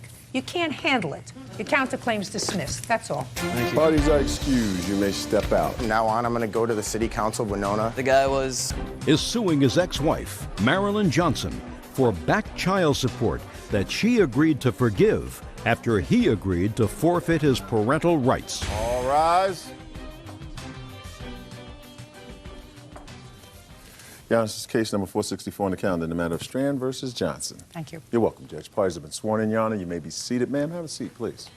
Mr. Strand, is this your ex-wife? Yes, it is, Your Honor. And you have one child together? Yes, Your Honor. Your claim is that after you divorced, you were paying child support, not always consistently. Yes. And there came a time that your former wife remarried, and she approached you with the idea of asking you to relinquish your parental rights, allowing her husband to adopt your child, a girl, in exchange for forgiving the arrears that you owed her in child support. Yes, Your Honor. You thought about that and decided that that would be a good idea. After a period of time, yes, Your Honor. And did, in fact, go to court and relinquish your parental rights. I didn't go to court. I just went to the lawyer and signed off on the papers. When did you do that? I believe it was approximately June of 2005. So your parental rights were terminated? Yes, after the adoption was finalized. Your claim is the state is now coming against you for the $3,800 that you owed in back child support. Yes, Your Honor. And you say that they're doing that despite the fact that you had an agreement with Miss Johnson.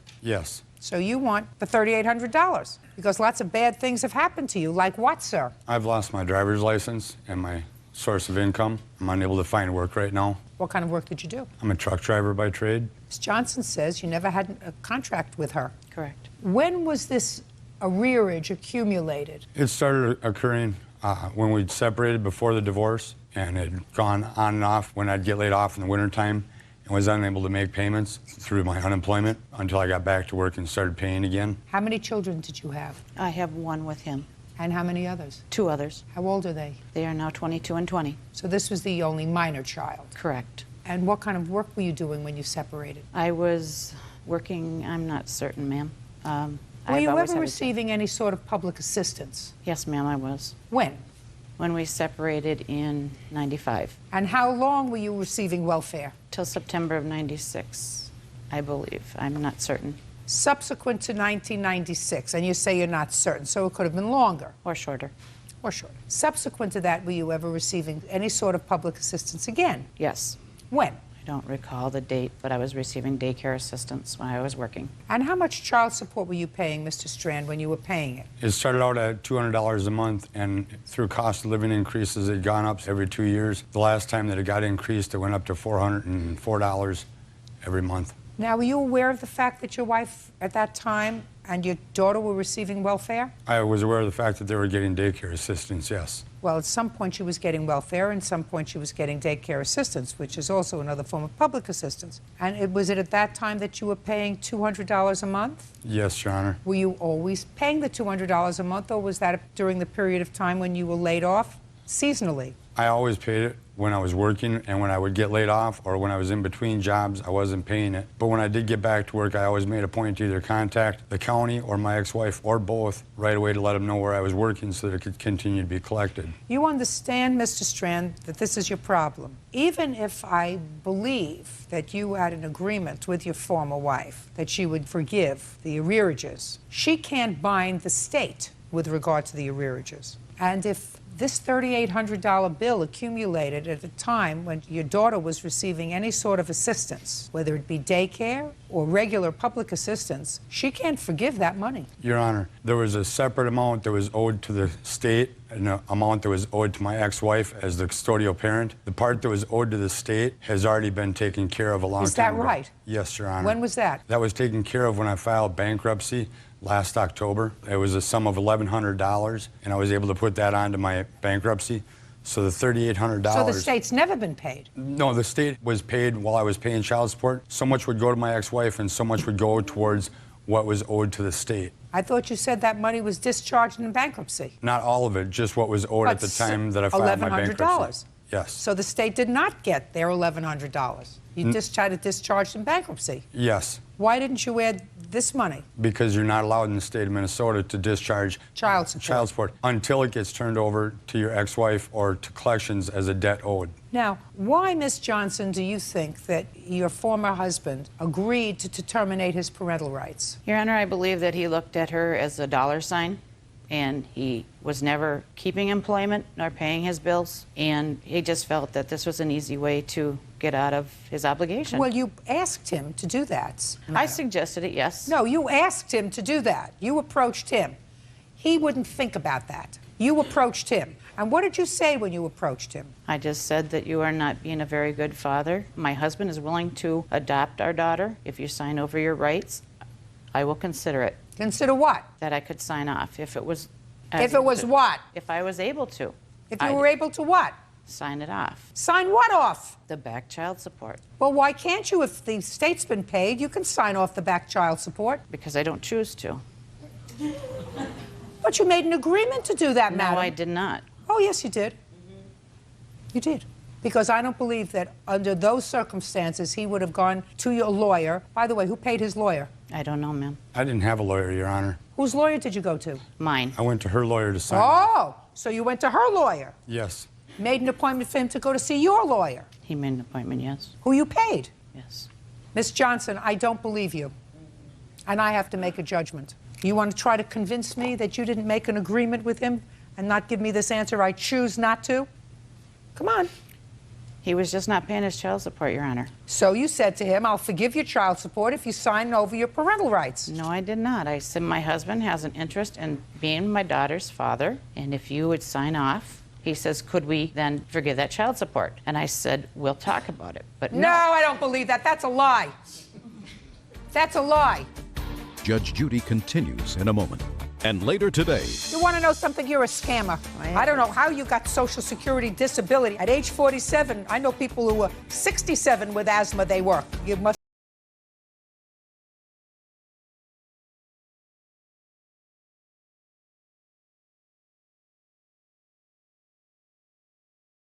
Ex-wife Marilyn Johnson owes for back child support that she agreed to forgive. Rick says the state is coming after him for the money. So, The two of you signed an agreement when you came here. It was a binding arbitration. Is that correct? Yes. I will draft an order to the state. What state? State of Minnesota. That I have determined after a hearing that you agreed to vacate any child support arrears that were owing to you in exchange for his agreement to terminate his parental rights and allow your husband to adopt the child. That is my finding. Do you understand? Yes, ma'am. Thank you very much. That's all. Thank you, Your Honor. Parties are excused. You may step out. Sir, wait here. Sir. He was just looking at our daughter as a dollar sign, That upsets me greatly. and he was trying to get out of his obligation of being a father. I've always been a good father. It's another one of his lies. Well, I've already signed off on my parental rights. Just leave us alone. But I would hope that someday she'd want to talk to me and interact with me. And now the next case. All parties in the matter of Alvarez versus Burgos.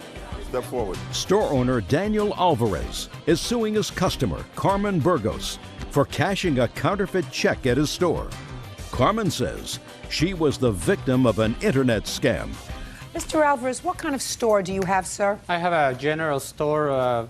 We sell music, we cash checks, we sell satellite. It's a little bit of everything. The defendant was a customer of yours? A regular customer. She had been there at least 4 or 5 occasions cashing checks. And you charge a fee for that? Yes, we do. According to your complaint, sir, she came in with a check, which you cashed for her. Correct. And it turned out to be a bad check. Yes. And your bank withdrew the money from your account. You want her to compensate you for the check. That is correct. Ms. Burgos says it was a bad check. She was conned with this check, and she's sorry that you're out the money, but it's not her fault. It's the fault of the people who scammed her. That's her defense. Is that correct? Yes, Ms. Your Burgos? Honor. I All right. shouldn't So be I held want you to liable tell for it. What? I shouldn't be held liable for it because I had Ms. the Burgos. evidence. Yes. Let's start from the beginning. Where did you get this check from? It was mailed to me. From an employer? No, I'm always on the computer and I'm always filling out sweepstakes and filling out numbers for lotto and that. So when I received the check... So you received the check because you thought you won a prize? Yes, correct. God, But she didn't tell me that, Your Honor. I'm sorry. Don't interrupt her. I'm sorry. Your Honor, he wasn't there at the moment. Listen to me. Yes. You got a check in the mail and you didn't know where it came from. Correct. Yes, I thought So it was you a thought maybe sweepstake. you won a prize that you had played around with on the computer? Yes, correct. You have a copy of the letter? Yes, I do. I'd like to take a look at it. Well, I have a copy because I gave Mr. Alvarez the original and the Right. envelope dedicated. Just a shh. Mr. Alvarez, I don't want you to interrupt her. That's the original. That is the original. Cool. And I also gave him the envelope it came in.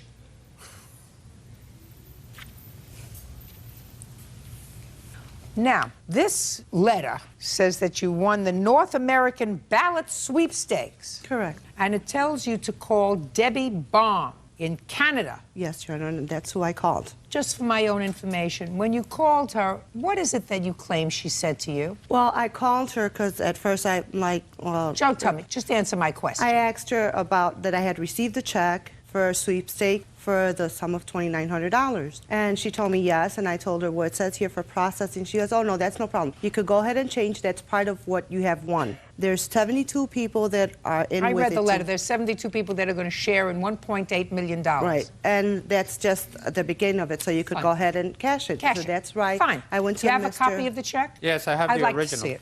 Oh, you have the original? Yes. Love the to bank see it. returned it to me. Love to see it. Shh. So you took the check into him? Yes, correct. To cash? Yes. Like I've taken other checks. State Employees Credit Union of Maryland, Inc. Well, I have to tell you, this certainly looks like, to my untrained eye, an official kind of check. Correct. That's why I went to him and I cashed it. Miss Burgos, I got it. You thought you woke up and it was your lucky day? Yes, correct. Bird, take a look at this. An interesting looking check? Right? Oh, it even says official check. It even says Correct. official That's check. why I never- And, just a minute, and they don't even ask you to do anything, like Correct. send them That's back why- half in this letter. That's why Some- I was like... Don't, I'm speaking. Don't bother me. They don't even ask you to send back half. You know, sometimes say, send us $500 as a processing fee, and they just say, here's your $2,900. Does it in the back? Yeah, she signed it, and it came back that it was suspected counterfeit. In any event, you gave her the money. Yes, I did. You have proof of that? Just from the bank when they took the money out because... I'd like to see it. Now, when you were notified by the bank, Right. yeah, they charged your account for $29.50. Correct. Okay. Now, when did you cash the check for her? On what date? Around the 14th of November. And the bank returned the check to you when? They didn't return it until the 20th or 21st, but they notified me 2 days later. First, So they on the notified me. 16th. Correct. And when did you I'm sorry, Your Honor, notify? it was after that. Stop talking out. This is not a tea party. Now, when did you notify Miss Burgos? That same day. On the 16th, 2 exactly. days later. Exactly. How did you notify her? I called her son-in-law because I know her son-in-law very well, and I called him up and I asked him to bring her over. And when did he bring her over? That same day. On the 16th? Exactly. Okay, now tell me on the 16th what you said to her and what she I said told to her, Miss Burgos, this check has returned counterfeit from the bank. And she said to you? I didn't know, and she produced this letter. Good. Correct. I said I Just- didn't just- know. So why didn't you return the money to him? At the moment, I didn't have the money. I had paid some of debts that I had. Just So a second. What difference does that make to him? Put your hand down. First of all, it's 2 days later. It's not 2 days later, Your Honor. It was more than 2 days How later. many days? It was about 4 or 5 days later. 4 days later. Correct. Show me what debts you paid. Well, I had some medical bills that I had to pay, so I went Just a ahead. second. So you paid your medical Sure. bills. I Medical was bills. like- What else? What else I did you paid pay? my electric bill, my phone bill, all my bills, and I Now, had let me a ask few you this question, Ms. Burgos. Before you came into this cash windfall, how did you pay your electric bill? Well, I would pay it monthly. From what? From what I receive and also What do you my mean from what you children's- receive? I don't understand that statement. Do you Well, work? I get a Social Security check every month. For what? For disability. What's the nature of your disability? For asthma, arthritis. You have asthma and arthritis and you can't work? No. I know a lot of people who have asthma and arthritis who can work just fine. I had back problems. I was diagnosed with disability. So I... Wait, just a second. When were you diagnosed with a disability from asthma and arthritis? 2 years ago.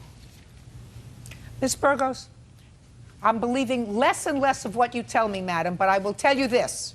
If you paid your bills, which you are responsible for paying, your medical bills, your electric bill, your phone bill, and I don't care what other kind of bills you paid, allegedly, and I know And you're also I lying. bought Listen a to me, few- and I know you're lying anyway. No, I bought Listen a few to me. Christmas Listen to me presents, very yes. carefully, and I know you're lying anyway. Then you have to pay him back the money. Correct. You paid your bills. You paid your bills. You're a scammer. She told me Let me right ask you this question. Who do you live with? I live with my son and my daughter. How old are they? My daughter's 22 and my son is 19. And what does your daughter do for a living? She works. And my son your also. son? He works. Works. They're the ones that help me with all the bills. Because you don't work? Yes. Because of your asthma? Yes. She didn't tell me that. That day when she came in, she told me that she had only spent about $500 to $700 No, I told you that's of the what I money. had. Miss Burgos, I had $500 Miss to Burgos. $700. I asked her specifically. That's what I I'm told so- him I had. Did you give it to him? No, Just he just told me. Shh. So why did you spend that money instead of giving it back to him? Well, I didn't have it on me at that time. Why didn't you go home and get it? The gentleman told me, Mr. Alvarez told me that he was going to send that letter, the letter from that they had That is received not to true. the bank. Yes, it is, Mr. Alvarez. Just that a second. he was going So to take what? that If letter there's a to question, the listen bank. to me.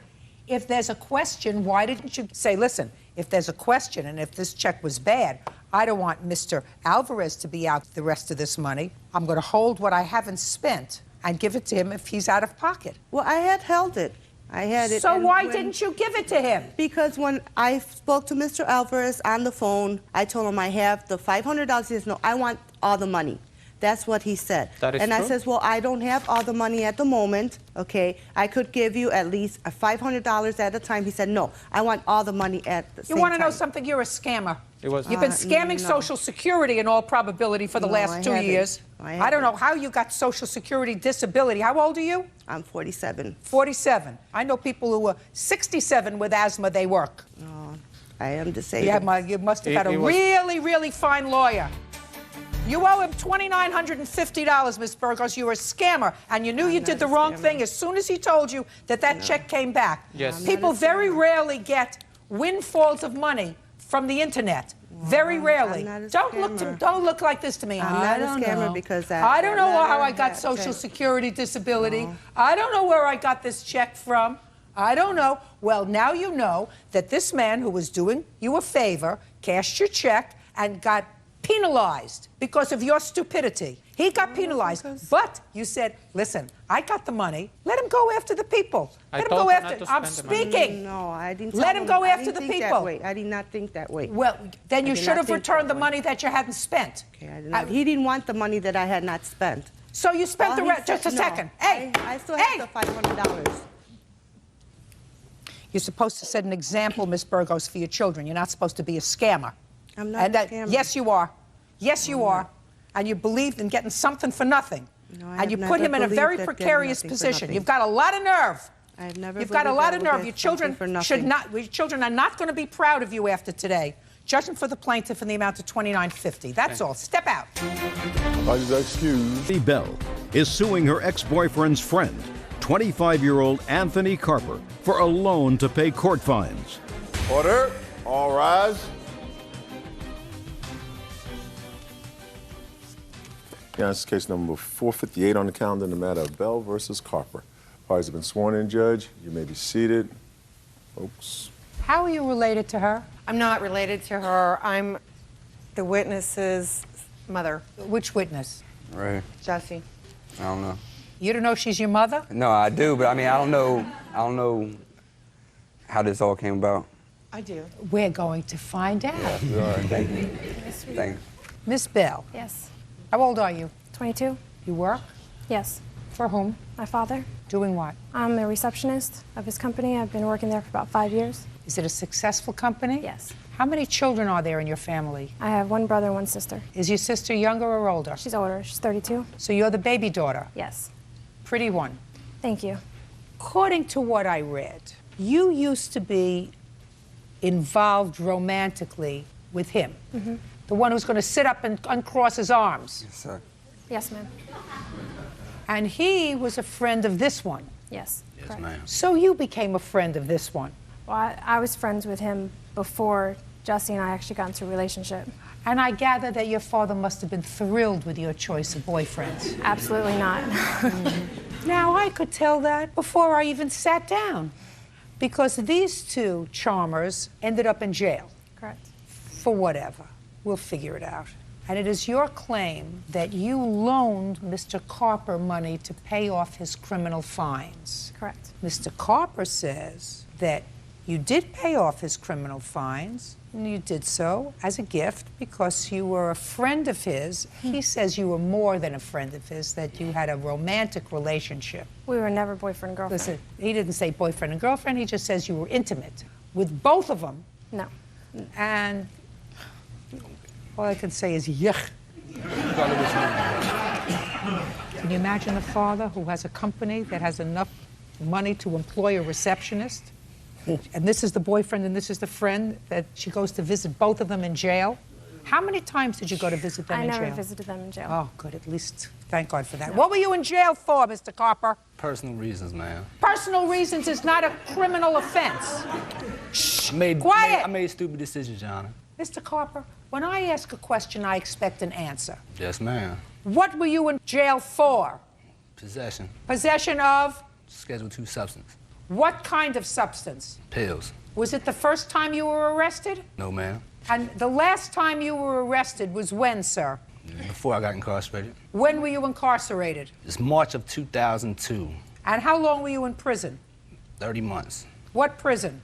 Coffeewood and Camp 7. Are you still on parole status? Yes, ma'am. Until when?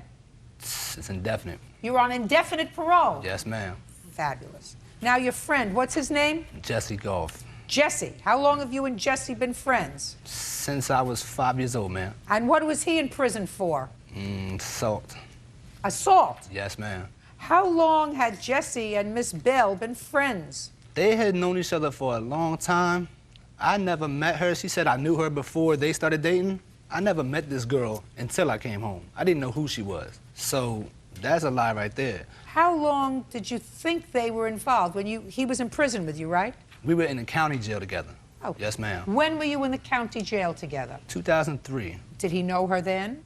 Were they involved then? I take it. No, they weren't involved. No, we were When not. did you first hook up with Jesse? I started talking to Jesse actually back in high school, about 9th grade. When did you start to see him romantically? I want to say July. And he's just out of jail? Yes. You're his mother.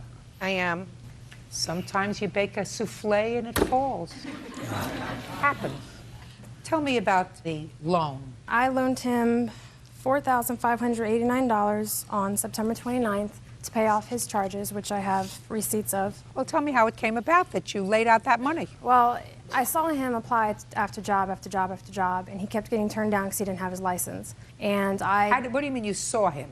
Well, I would take him and Mr. Goff to apply at jobs. And why would you do that? I was trying to help them out by taking them to fill out job applications so they could get a job, and I didn't want them to get locked back up.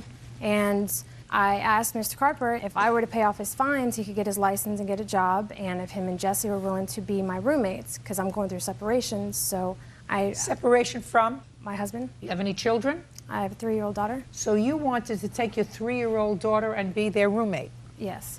Who do you live with now? Now I live with my parents. I'm currently trying to sell. Stay there, because your judgment is impaired, big time. Recently it has been, I do agree. If you are a 22-year-old woman and your judgment is impaired and all you're doing is hurting yourself, that's one thing. But to take your 3-year-old child and on purpose, move in out of your parents' home into an apartment with 2 convicted felons who are on parole, one for drugs, and I'm not so sure about him now, is the kind of lapse judgment that your parents aren't going to tolerate. It's actually a house that I own, and my husband, my ex, moved out, and I could not afford the mortgage, and I actually lived there, and it was either I find some roommates or I try to I don't care if home. you have to live in a shelter. You don't take a 3-year-old child and put a 3-year-old child in a circumstance where you have 2 convicted felons, one of whom was there for pills. I agree. Got it? It was also cocaine. So you paid off his fines? Yes. And how was he supposed to pay you back? He was going to pay me monthly because I actually charged it on a credit card, and he agreed to pay me monthly. At first, a little bit over the minimum payment, and then, you know, he was going to pay me a lot more. What were the fines for? Can I see the piece of paper that you have?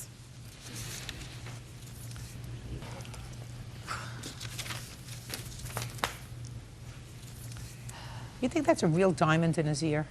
It definitely is. I doubt it. Is that a real diamond in your ear? Of course, ma'am. I don't wear fake things. What?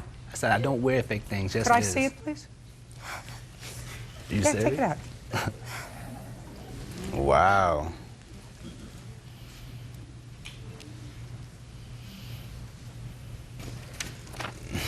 Thank you.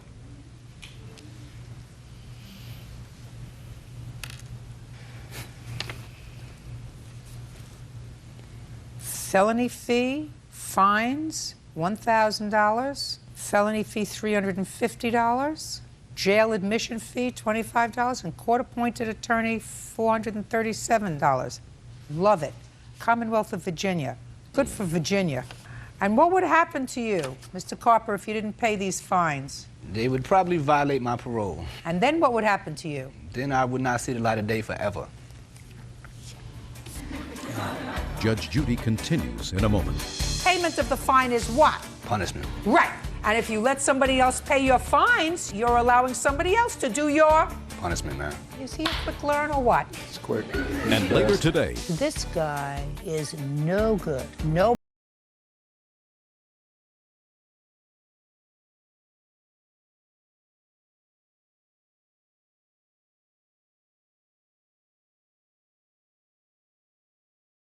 owes for a loan to pay court fines. What do you think fines are for, sir? To be paid, ma'am. Because they're part of your what? Probation. Part of your what? Punishment. Yes, ma'am. And if somebody else pays your fine, then you have no... Punishment. Right! Why do you think a court would allow that to happen? Because it's the law, ma'am. What's the law? Why do you think a court would allow somebody else to do your punishment? Let me ask you this, sir. We've already established that payment of the fine is what? Punishment. Right. And you're going to jail was a form of? Punishment, ma'am. Now, you couldn't say to somebody else, listen, I want you to do me a favor. I don't feel like going to jail. I'm going to go out and sell a whole bunch of pills and maybe a little cocaine, so I'm going to have a couple of bucks, you know. I'm going to give you $10,000 to do my 30 months. You think that the state would permit that to happen? No, ma'am. What would the person say to you now? I don't mind going to jail. I have nothing else to do. I could really use the $10,000. I'll go to jail for you for the 30 months. You think the state would permit that? No, ma'am. Because then you wouldn't be doing your own punishment. And if you let somebody else pay your fines, you're allowing somebody else to do your Punishment, man. Is he a quick learner or what? So the first thing you have to do in order to do your punishment is sell your diamonds. That's what the first thing that people do is sell their diamonds, right? Yes, ma'am. Then they pay the rest of their debt, $4,500. Maybe you can get $89 for this Hope diamond. When did you give him up as a boyfriend? We weren't really actually together because he's not capable of just having one girlfriend. We were supposedly together for probably about maybe a month. You are an articulate, nice-looking girl who clearly has very low self-esteem. Because if you didn't have low self-esteem, you wouldn't have been involved with either one of them. Correct. You have parents who have a business, you have a child, you've made some bad judgments, but you're only 22 years old. You have the capacity to change. You have anything you want to add to what I've already said? I do. I mean, I'm just dying to hear why you would come be her witness if your son is sitting over there. Because what's wrong is wrong, and you're absolutely right. He's skating his punishment. Do you have anything new to add? I think it's a fine how you do to thank somebody for doing all that she did for you. Okay, good. Thank you very much.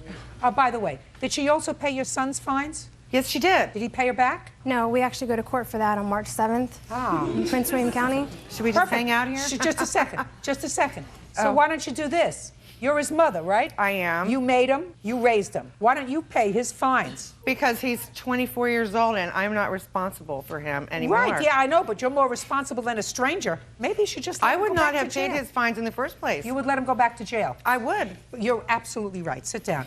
In any event, she paid $4,589 in order to keep you free. I'm entering a judgment for $4,500 and his diamond. Thank you. That's all. Parties are excused. You may step out.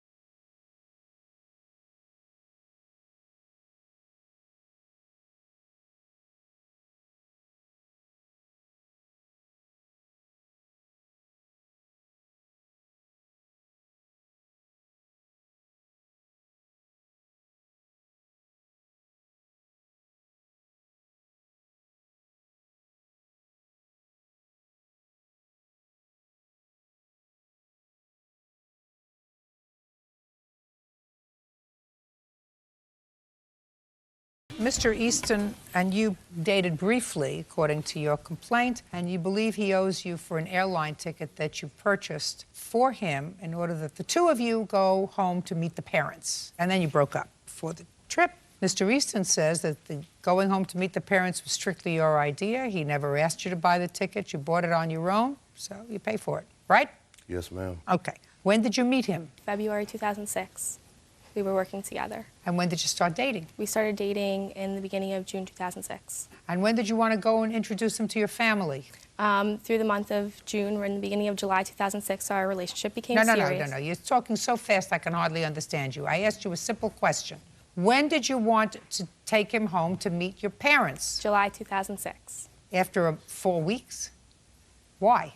Well, I had missed my family very much, and he also said that he would like to go. He was excited about going to see New York City and seeing New Jersey. If he was so excited, why didn't he buy his own ticket? He currently did not have the money at the time, nor did he have a credit card. What was the arrangement that you made with him? That when we came back from our trip, that he would be reimbursing me. And when did you break up? September 7th, 2006. And when were you supposed to go to New York? September 9th, 2006.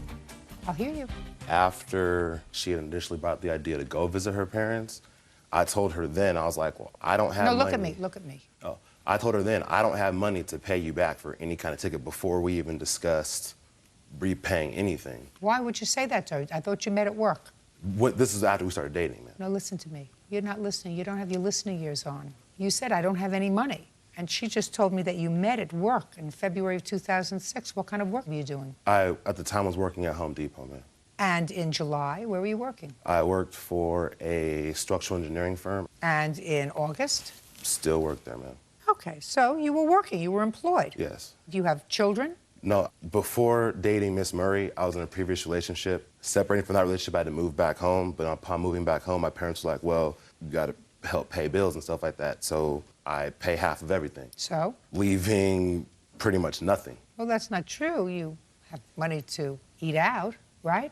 On occasion, ma'am. And that was money that I was like, Mom, you know, can I borrow $50 to go out or... Mr. Easton, when you discussed with Miss Murray going to New York, I don't believe that you said to her, I don't have the money to pay you now, and I'll never have the money to pay you back. Because I don't think that under those circumstances she would have continued to see you, because that would have sounded like something a bum would say.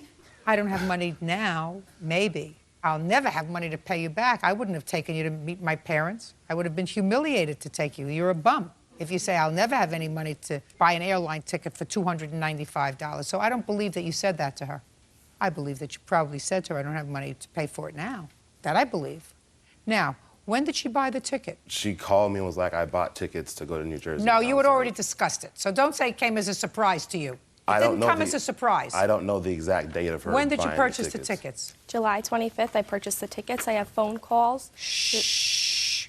And she told you that she purchased them in July? Yes, ma'am. Right. And you were working in Home Depot? I was working at Home Depot and the engineering firm at the same time. So 2 places. Yes, ma'am. What did you do with the ticket? I was unable to refund it because he broke up with me within 24 hours prior to canceling it. You have the bill? Yes. Why did you break up right before you were ready to leave for New York, sir? Well, there was a span of like 2 weeks where her and I barely ever saw each other. And that was because my work schedule at the engineering firm went from a regular 8-hour day to 9 to 12-hour days. And I didn't have time to see her. It was work, home, work, bed, pretty much. Okay. A gentleman that I play football with, his girlfriend and Miss Murray became very good friends, hanging out, had informed me that the plaintiff had gone to MySpace and read a quote that I'd written on MySpace. And that was one of the first issues. One of the other issues was Did you say something not nice about her? I didn't say anything toward her at all. The quote that I left on my page said, due to the pain caused by love, to love I say. And that was nothing toward her previous relationship exactly to that. Then it went from that to she had been saying, oh, I don't have money, I don't have money, I don't have money. Well, then my friend's girlfriend is like, oh, we went shopping today. And Lisa bought this, and Lisa bought that, and Lisa bought this. What does it make any difference to you whether she said, I don't have money? Well, because if you're gonna tell me you don't have money, then how are you gonna turn around and go shopping? She wasn't asking for money from you, was she? Initially broke up with her because she lies. You can't trust a liar. You can trust a thief because you know they're gonna steal. You can trust a killer, you know they're gonna kill, but you can't trust a liar. I asked her, I said, well, did you go on my MySpace page and read that? She said no. And before that, I said, is there anything you want to tell me about that you haven't said to me in the past? No, there's nothing I can think of. You're going to get your $295 back for the ticket. Before you leave, you should get down on the floor, on all fours, kiss the ground, and say, God, thank you for terminating this relationship, because this guy is no good. I don't know if you're good, but I can tell you right now, he's a bum. He's always going to be a bum, because he makes excuses for what he does that bear no resemblance to reality. That's what he just did. He just gave me a whole cock and bull story. In reality, he probably found somebody else to cover some of his bills. Because when someone is so smitten with a woman, they don't not see them for 2 weeks. They may give up sleeping, but they won't go work, job, work, school, work, and not see the person for whom they have lost their heart. Do you understand? Yes, sir. So he made up a whole big story. Nothing in his story was true. So you're a very lucky girl that you got rid of him, because for somebody who doesn't like lying, he has become very proficient at it.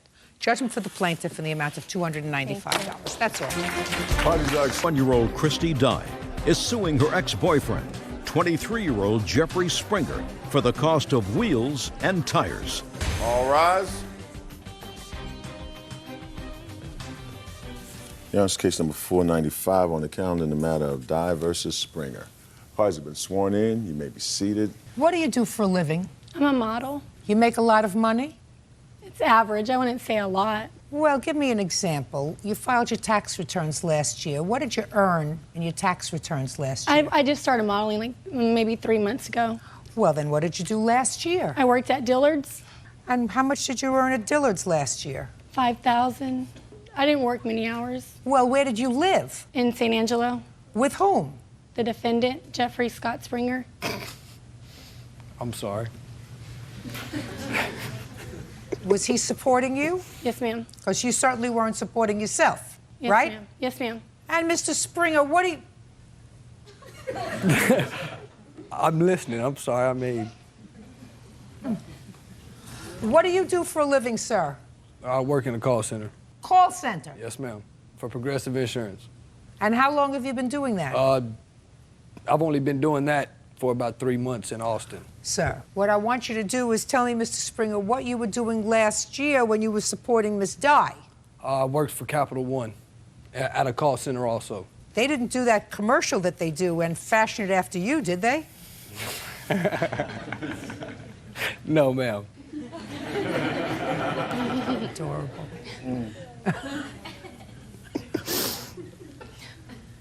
You were supporting the plaintiff when you were living together? That would be correct. How much did you earn? $25 a year. $25,000? That'd be correct. Allowed you to buy that beautiful gold chain that you're wearing that's blinding me. Right? Yes, ma'am. Now, Miss Dye, so he's supporting you for the year, right? Yes, ma'am. But before last year, I also worked at a gym. I managed a gym in San Angelo. $425 ain't supporting nothing, so I don't see where you get $6, thank you. $6. Keep you in mascara. $6. Now, this is your claim. Your claim is that you purchased, on your credit, new rims and wheels for him. I financed them for him. Did you use a credit card? No, ma'am. Did you pay cash? No. I went to Credit World with him in San Angelo. It's a rent to own. A rent to own. There you go. Because that's something that nobody could do without. New rims and wheels, right, Bert? Rent to own rims and Rent wheels. to own. I have a picture of it. You want to know something? I don't need to see it. Unless they have a picture of a bird in the middle, I'm not interested in taking a look at it. Because I think that's the most ridiculous thing. You know, I can understand if you buy new tires because your tires are bald and you need tires to get around, but somebody who earns $4.25 an hour and somebody who is supporting two people on not a lot of money doesn't need fancy spokes for their car. You know, you should put away some money maybe for college education. That would be why she was getting supported by me, is because she was going to college. Good. Anyway, you financed these rims and wheels. You paid some of it off, but when you broke up, he stopped paying the rest. Correct. No, my arm is hurt. I can't. Rest it on the table, sir. It's Don't hard. cross your arms. What? It's hard. It's hard? I mean, go then ahead. just suffer for a while you're here. Oh, I'd be more than happy to try to. Good. Did you pay for some of these rims and wheels? Yes. How much did you pay? Everything but the $12.56. Okay, so why don't you owe her for the rest? As we broke up, I moved back to Austin.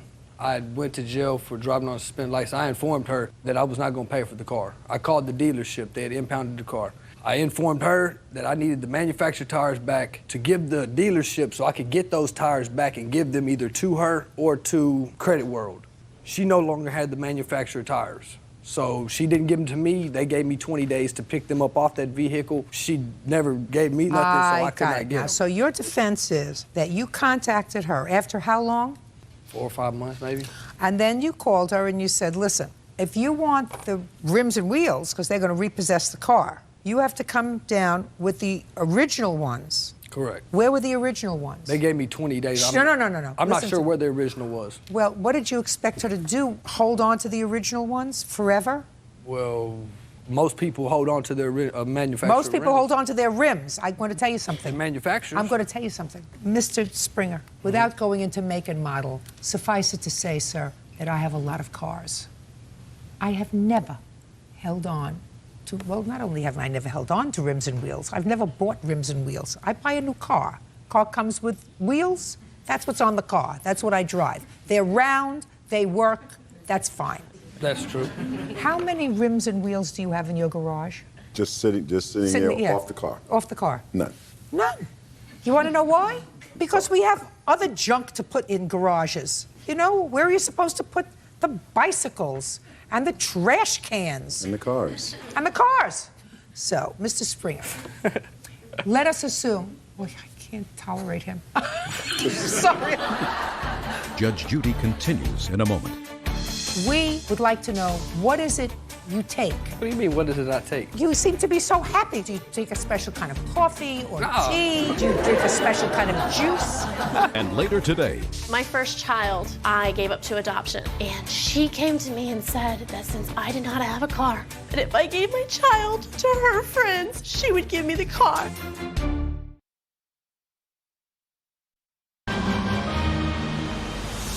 real cases, real people. Judge Judy. Christy Dye claims ex-boyfriend Jeffrey Springer owes for new wheels and tires. Jeffrey says he supported Christy for 2 years. Mr. Springer, I want to ask you a question.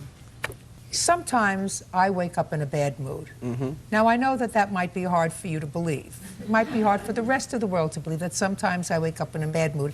And I might venture to say sometimes Officer Petrie Hawkins Bird might wake up in a bad mood. Sometimes. Not often, but sometimes. We would like to know, what is it you take, sir? What do you mean, what does it I take? You seem to be so happy, sir. Yeah, I mean, you seem to be inordinately happy. It's hilarious to me that she's suing me over $1,200. You seem to be happy under the most dire circumstances. Yeah. So we would like to know, do you take a special kind of coffee or tea? What mixture do you take in the morning? Do you drink a special kind of juice? Do you eat a special kind of cereal in the morning to make you as happy as you are? No, I'm happy individual. You're happy? I mean, but I hope you're happy. All the way to the bank where you're going to send her $1,257.03. Because I don't think I don't think that she has to hold on to your old rims in case your car gets impounded. Goodbye, Mr. Springer. Thank you. Parties are excused. You gotta be Step kidding out. me. $1,200? My chain costs $1,200, boss man. I'm pleased. I mean, he owed me the money, and I'm glad it's over and done with, and we can both go on with our own lives. It's not petty to her, because she needs the $1,200. I don't need it. We were together, and we were in a relationship. I don't feel like I owe her anything. I'm a nice person, and I mean, I try to do a favor for someone, and look what happened. If anything, she owes me. And now the next case. All parties in the matter of Breeden versus Strybe. Step forward, please. 23-year-old Michelle Breeden is suing her mother, Ollie Strybe, for breaking their agreement regarding the sale of a home. Michelle says Ollie kept proceeds that were supposed to go to her. Ms. Breeden, the defendant is your mother. You and your husband and child or children? 2 children. 2 children. Moved into a home that your mother bought, and the idea was that you would live there with an option to buy it. At such time when your credit became substantial enough for you to get a mortgage and your finances sort of settled down.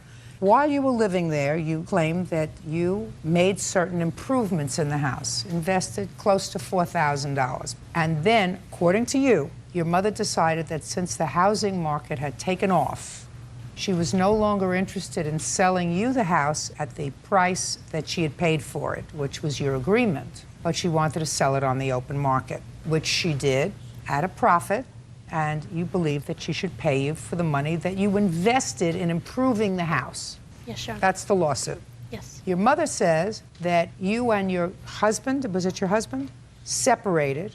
You were no longer interested in purchasing the house. You moved out. She did, in fact, sell the house at a profit, but it is her claim that you were the one who told her, I can't buy the house anymore because we're separated. So she sold the house to somebody else. When did you purchase this house, Ms. Strybe? In April 2004. And how much did you pay for it? $102,500. And what was the financial arrangement with your daughter with regard to how much rent she was going to pay? She agreed to pay the mortgage payment on the house. Which was how much, Ms. Breeden?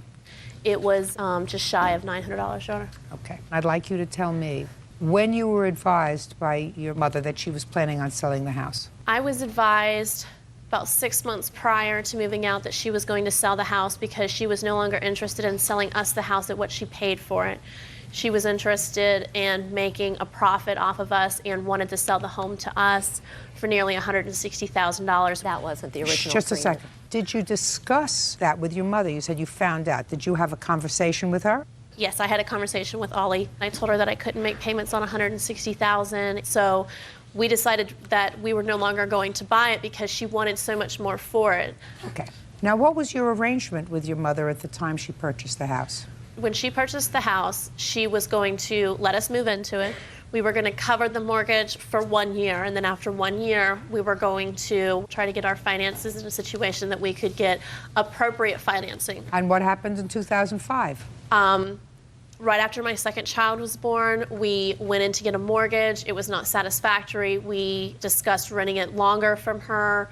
That was fine with her. A couple months into 2005, she was trying to buy another home for herself. So she discussed selling the home if we could not buy it from her. I said, well, we've already put nearly $4,000 worth of our own money into it. And if you sold it, I would at least like to get that money back out of it to use as a down payment if we chose to move somewhere else. That was fine with her. We moved out the end of February, and she put the house on the market in March. It took her till November 1st to sell the home. Gotcha. When she sold the home, I came to her halfway through November, and she said something about she didn't want to discuss it through the holidays, so I came back to her at the beginning of January of 2007. By that time, she said that she didn't have the money and that she thought that since she had to pay the mortgage from the time we moved out to the time it sold, that she believed she no longer owed us the amount that we were asking for. Gotcha. Okay. Now we'll hear you. Michelle and her husband were expecting their second child and living in a hotel. And although Michelle and my husband doesn't get along very well, I didn't want them to be living in a hotel when the second child. So you so made we this bought arrangement. this house for them. Got it. The arrangement was that she would pay the mortgage payment for the year. I got it so far. There are certain things that are not contested.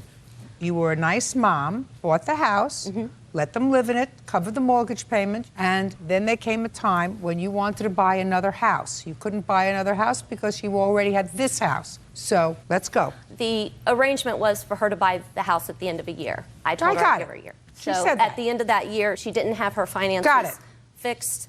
Got it. That's what she said. So her husband had moved out. She said that she couldn't afford to make the payments anymore with him paying for someplace else to live, and that she was fine with me going ahead and putting the house on the market, and that they would move out. Our original agreement for the year was at the end of the year, if I sold her the house, I would credit her how much she's paid for the mortgage, so that would cover her 10% down she needed to buy it herself. I'm talking about the $3,900 that your daughter says you discussed at the time she moved out, that she had invested in improving the house, and that you had said to her, the time when the house is sold, I'll give that back to you. I don't remember that conversation, not when she was moving out. I only discussed with her when we first bought the house that any improvements she made in the house at that time, if she didn't buy the house, I would pay her back for it at the end of the year. Oh, fine. So that discussion was had. Fine. Let me see what you put into the house. How much did you sell the house for, Ms. Strivey? $149,500. Okay.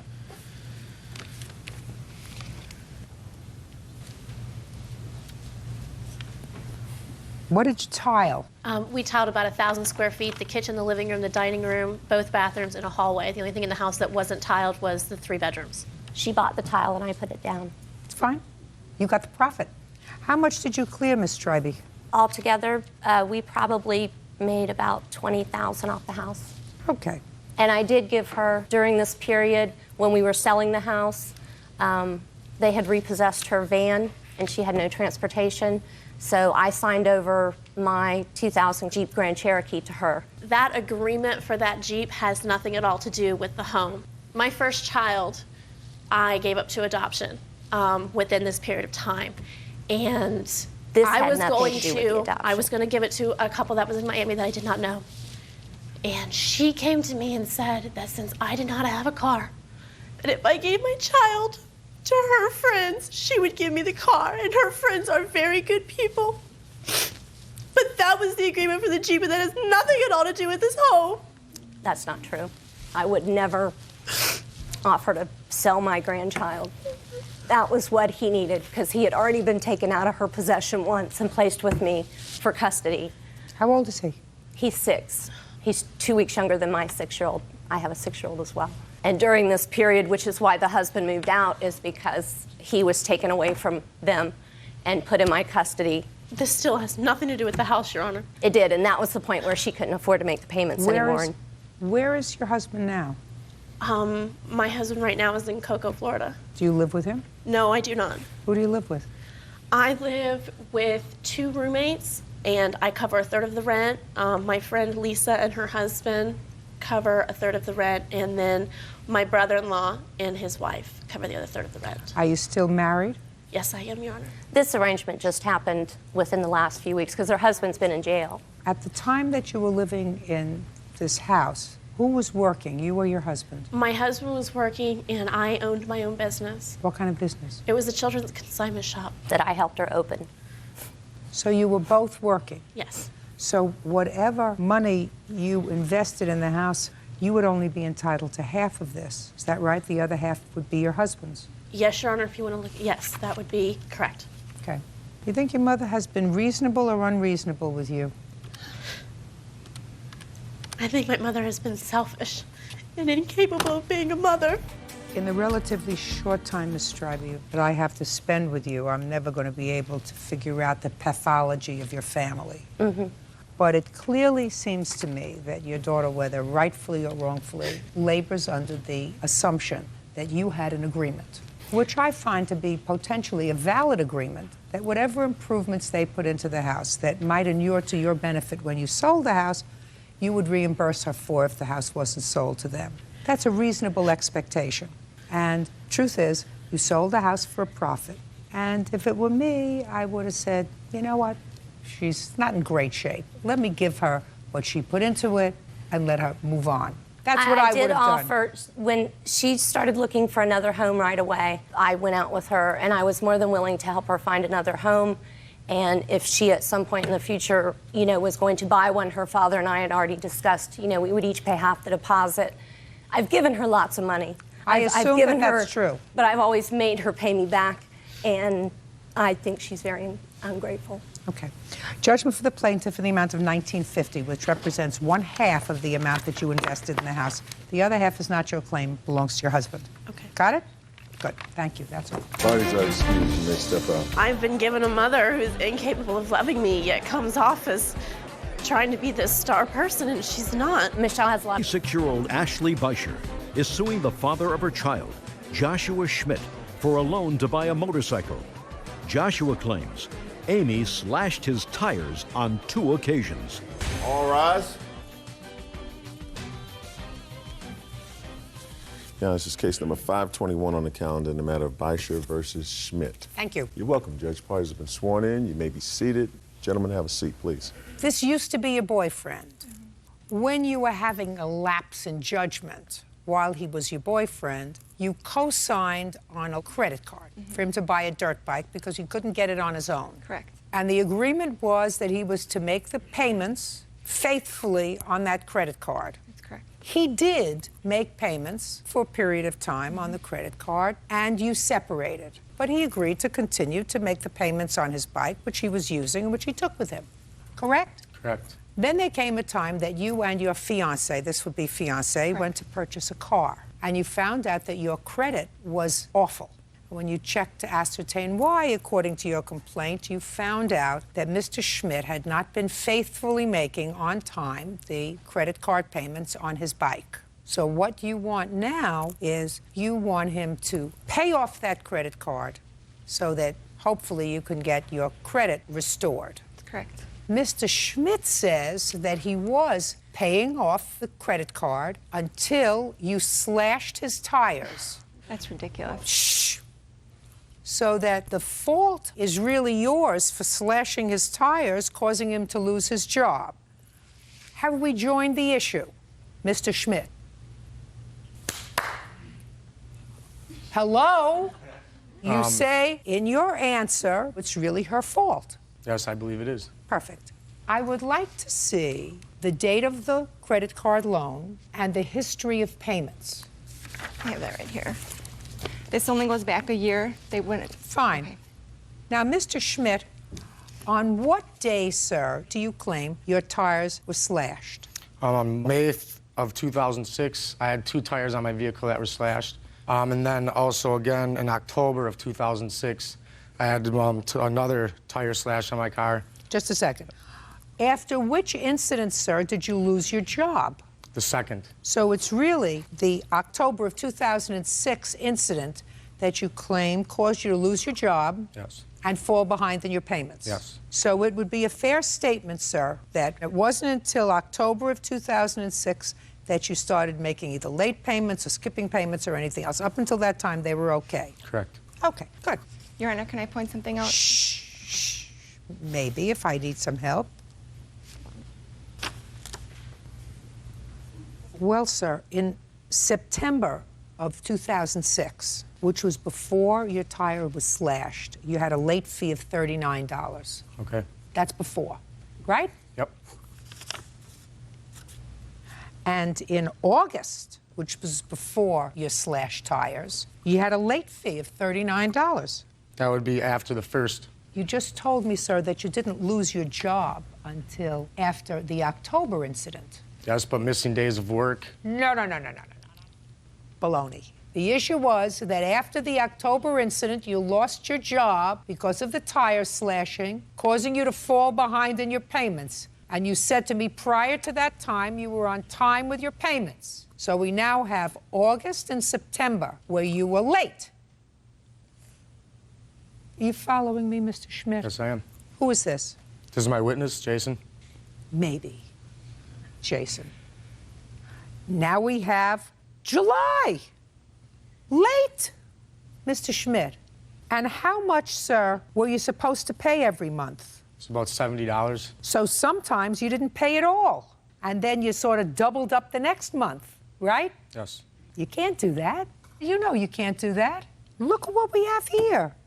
A June late assessment, and you didn't make a payment. Whole month of June. Is it possible, though, that me without a vehicle, how is it possible for me to get to work, to make money, to make payments on this? What are you talking about? Who cares about whether you have a vehicle? How do you get to work? I don't care how you get to work. Walk, crawl, get your witness to pick you up. Now, let's go back to before the first incident, Mr. Schmidt, that you allege she slashed your tires, which you have to prove to me anyway. Let's go back to April now. Even you will know, Mr. Schmidt, that April comes before May, Yes. right? How do you account for the late charge in April, Mr. Schmidt? I don't. Right. So the cock and bull story that you gave me is just that. You've been making late payments on this loan forever, because we also have one for March. So what do I care how you get to work? How did Abe Lincoln get to school? I'm waiting for an answer. Walk. That's what he did. He walked. And you remember from grammar school how many miles he walked to school every day? No, I don't. I think it was 5 miles each way, wasn't it, Bert? I think something like that. 5 miles each way. Do you understand, Mr. Schmidt? Yes. When somebody else does a nice thing to you, what you're supposed to do is not be a pig. If you want to, you get the loan totally out of her name, and then if you want to screw up your credit, you do it. But you don't screw up her credit. Now, how much is left on the loan?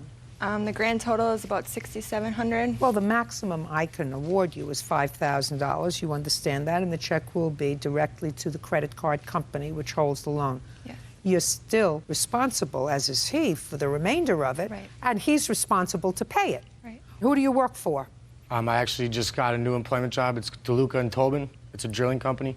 Well, you would have no objection if they deducted the remainder of the balance, anything over $5,000 from your check, would you? Listen to what I just said. You owe the money. You have the dirt bike, don't you? Yes. The maximum I can give her is $5,000. That will be made directly to the credit card company. You still owe them about $1,600. Are you prepared to sign an authorization to allow them to take the remainder of the money at periodic payments out of your check? Yes. Perfect. We will prepare that order and send it over to the drilling company and any other company that you might work for subsequently. Do you understand? Yes.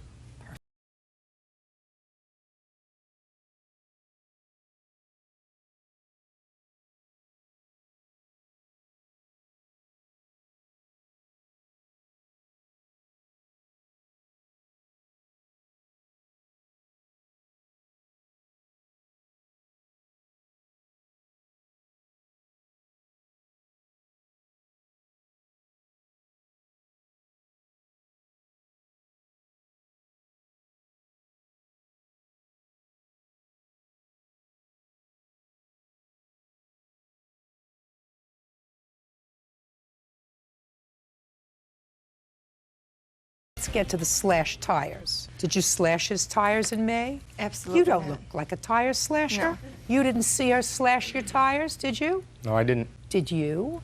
I did not see her, no. Step up.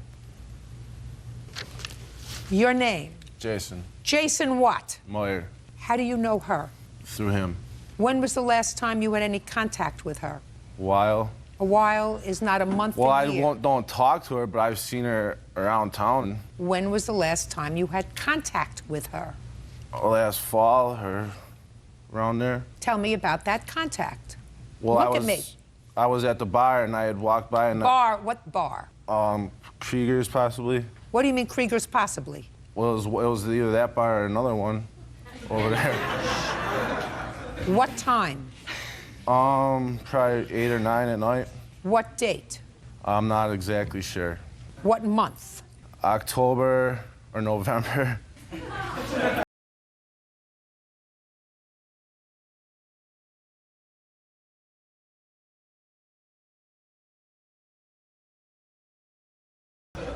You're walking by the bar that you don't know on a date that you don't remember in a year that perhaps you remember, and tell me what you believe you have that is germane to this case. Well, I had heard her and her friends laughing about how his tires had been popped. Yes? Yeah, so I assumed she had something to do with it. Oh, well, then you assume. Good. Do you have anything else that's germane to this case? I did pick him up for work, too, a couple times. I don't care about that. Sit down. You have anything else on the tire slashing, sir? I just have a copy of, actually, no, I do not have Good. this on me. Thank you very much. Your counterclaim is dismissed. You owe $5,000, and we will prepare an order for the remainder of the $1,600 to be deducted automatically from your check. Forward that to your employer with my love and hugs and kisses. Thank you very much. Goodbye. Parties are excused. You may step out. I hope we have a friendship for my daughter's sake. I do not know. Hopefully it gets better in time. Just be a man. Take responsibility for his actions. And now the next case. All parties in the matter of London versus Bell.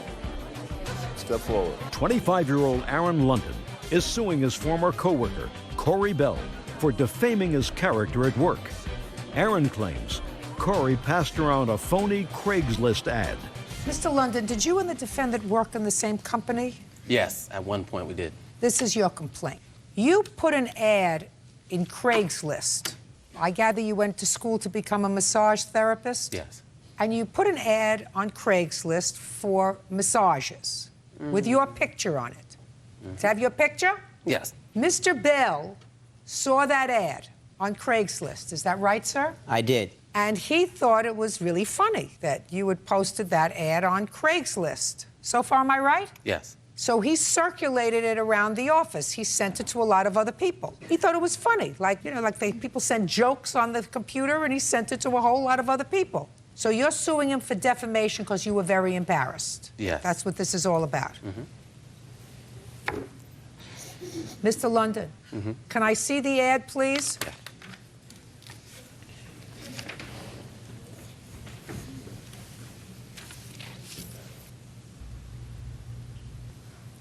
Okay. So this says, hello, ladies. Imagine casting your eyes upon this gorgeous whatever. It's got pictures of you, right? And it says, massage for big, beautiful women.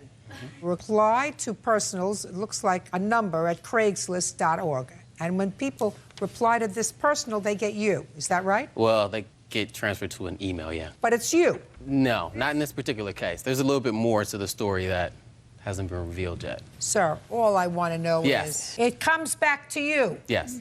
Now, is this the same ad that you sent to other people? Yes. You didn't modify it in any way? No, didn't modify You didn't it. change it, you didn't add words, No, you didn't... no, I didn't. I just sent the link. You sent the link and you said, take a look at this. That's it. That's not a crime, Mr. London. That's not a crime. That's not a lawsuit. Yeah, there's a little bit more to it. Well, though. give me 30 seconds, sir. That's what happened. You put this ad that you didn't want to be circulated among your office mates. He circulated it among your office mates. If you didn't want it out there, you shouldn't have printed it. Well, no, that actually isn't what happened. What happened is I work for the bank, and I also have a personal training and massage therapy business, like you said. And another kind of job side hustle that I do is I write personal ads for Craigslist. Also ads for businesses, whoever needs advertising. Very nice. who I'm lacks- not an advertisement for you, sir. So you have a lot of businesses. You And- put this on Craigslist. Yes, technically speaking. That's what But we're here for.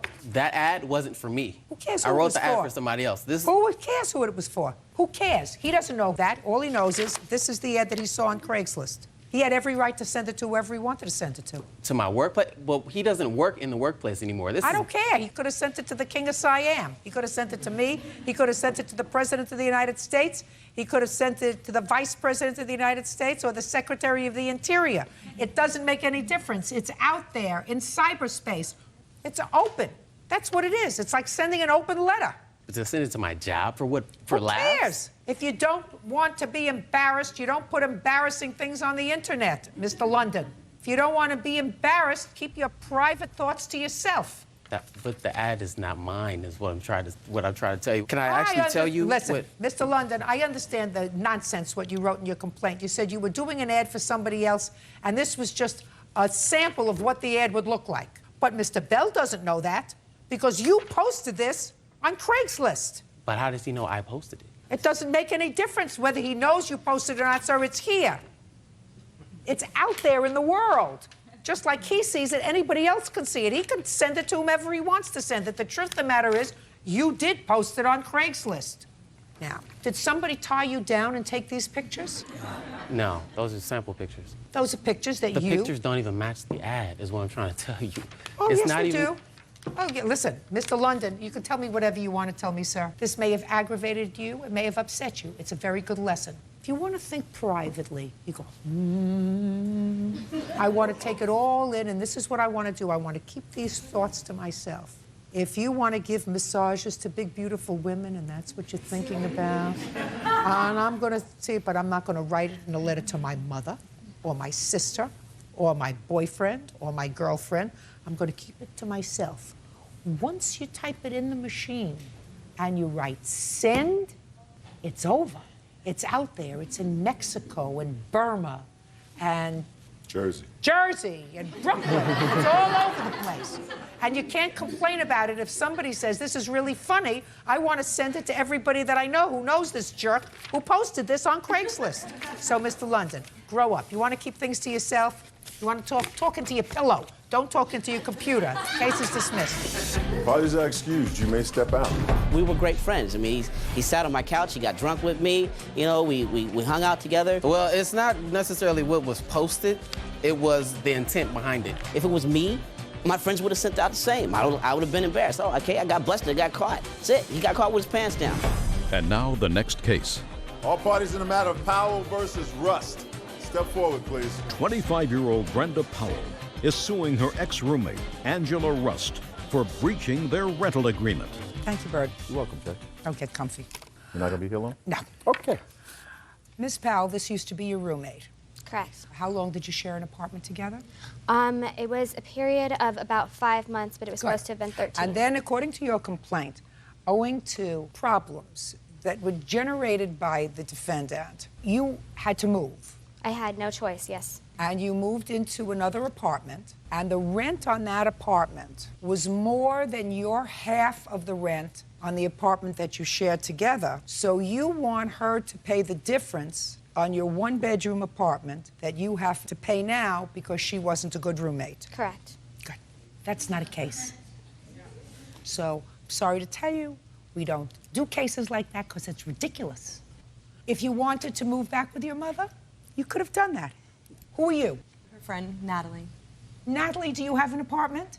I do. You could have moved in with Natalie. No. In any event, there is no cause of action for paying the difference between the roommate's half and your apartment now. Do you understand? There's no cause of action for that. Yes, there is. I was forced to move into the one bedroom. My only other option was to break the lease and pay $7,500. Well, then maybe you should have. And maybe you to should help have her. done. I'm speaking. Then maybe you should have done that, and then you might have had a cause of action. But I wouldn't have had a place to live. But you don't have a cause of action by moving into a one-bedroom and asking her to pay the difference. That doesn't happen. Parties are excused. You may step out. I had no idea that someone can just sue you for pretty much no reason when you don't owe them any money. I'm very angry because Tisha Fennell is suing the father of her children, Chad Young, for personal belongings and for refusing to sign over a truck. All rise. Miss. Your Honor, this is case number 520 on the calendar in the matter of Fennell versus Young. Thank you. You're welcome, Judge. Parties have been sworn in, Your Honor. You may be seated. Folks, have a seat, huh? Miss Fennell, you and Mr. Young had a relationship and you have 2 children. Yes, Your Honor. According to your complaint, the 2 of you separated sometime in 2004. Yes, Your Honor. At that time, there were 2 vehicles in your household. Yes, ma'am. You kept one, and according to you, continued to make the payments on it, made Yes, all the ma'am. payments on it, and Mr. Young kept one. It is your claim that Mr. Young took your vehicle without your permission 2 years later. Yes, ma'am. And in the vehicle was some personal property of yours. Yes. You managed to get the vehicle back with the help of the authorities. The property was missing. You want the value of the property or the property. Mr. Young says that when you separated in 2004, he allowed you to borrow his truck because you needed a vehicle. He expected you to return it to him at some point when you were able to afford to get your own vehicle. You didn't do that, but instead, according to Mr. Young, sometime in 2005, you left your home, or the jurisdiction where you were living, without notifying him in advance, and took the children and the truck to a different state. He was able to locate you, he retrieved his truck, and he is counterclaiming because he says that when you took the truck back, you did so against his wishes, that the truck actually belongs to him and he wants it back. Correct. Okay. When in 2004 did you separate, Miss Fennell? January, Your Honor. And it was an amicable separation? No, ma'am. Did you leave him or did he leave you? I left him, Your Honor. And where were you living at the time? In what state? Missouri. And you maintained a home together with the defendant in Missouri? Yes, Your Honor. For how long? 2 years, approximately. How old were you? 3 years. We actually purchased a house back in 2001. Just a second. You purchased a house together in 2001? No, ma'am. I purchased a house in my name solely, and in 2001. And you lived there with him? Yes, ma'am. So you lived there with him for 3 years? Yes. Now, you left him, and when you left him, you took one of the trucks. Now, in whose name was the truck that you took? Both of ours. Is that correct? Yes. And you left him a truck when you left? No, I loaned her the truck. Okay. You had what? I had the car. You had the car. What kind of car did you have? It was a 95 Ford Aspire. Now, when you left in 2004, you remained in Missouri until when? February of 2005, Your Honor. And where did you go in February of 2005? Kansas. Who lives in Kansas? My fiance. Between January of 2004 and February of 2005, Mr. Young, did you see your children? Yes, I did. I seen them all the way up until April. April of? 2004. Or 2005. 2005. Shh. Well, if she moved in February of 2005, where did you see them in April? In Kansas? Actually, she met me 3 times, I do believe, with my kids when I'd get off work. And I'd actually pick them up and take them to my place after that. So you did see them in April of 2005 after she moved to Kansas? Actually, yes, I did. Just answer the question. Yes, I did. I'm trying to get a timeline from you, sir. I read your answer. I'm trying to figure out what happened. So, when she moved, you continued to see the children? Yes. Yes, Your Honor. So you knew she was moving? Answer. Don't think about what you wrote. No. Don't think about how it's going to look. Just answer, Mr. Young, the questions, because if you give me a dishonest answer, I guarantee you it's going to be a very sorry afternoon for you. Do you understand what I'm saying? I understand that. So, if you saw the children up until April of 2005, then you knew she was moving. Actually, I did not. I don't want you to speak until I ask you a question. Okay. Do you understand? I understand, Your Honor. Perfect. Go ahead. I actually did not know that she moved because, like I said, she would meet me right around the surroundings of where I worked. You mean between January of 2004 when she left, when you separated, and April of 2000, listen to my question, Okay. Don't get the wheels moving. Between January of 2004 when she left and April of 2005, the routine was you would meet at some central location and exchange the children. Correct. So you didn't know that she moved to Kansas because she brought the children to the same location all the time? Correct. Is that what you're saying? Yes. Don't say yes unless it's true. Yes. When did you find out that she moved to Kansas? In the end of April. How did you find out? I would call her cell phone to get my kids, and she answered one day and said that I wasn't going to see the kids no more. Really? Really. Why did you say that, Miss Fennell? I didn't, Your Honor. What did you say?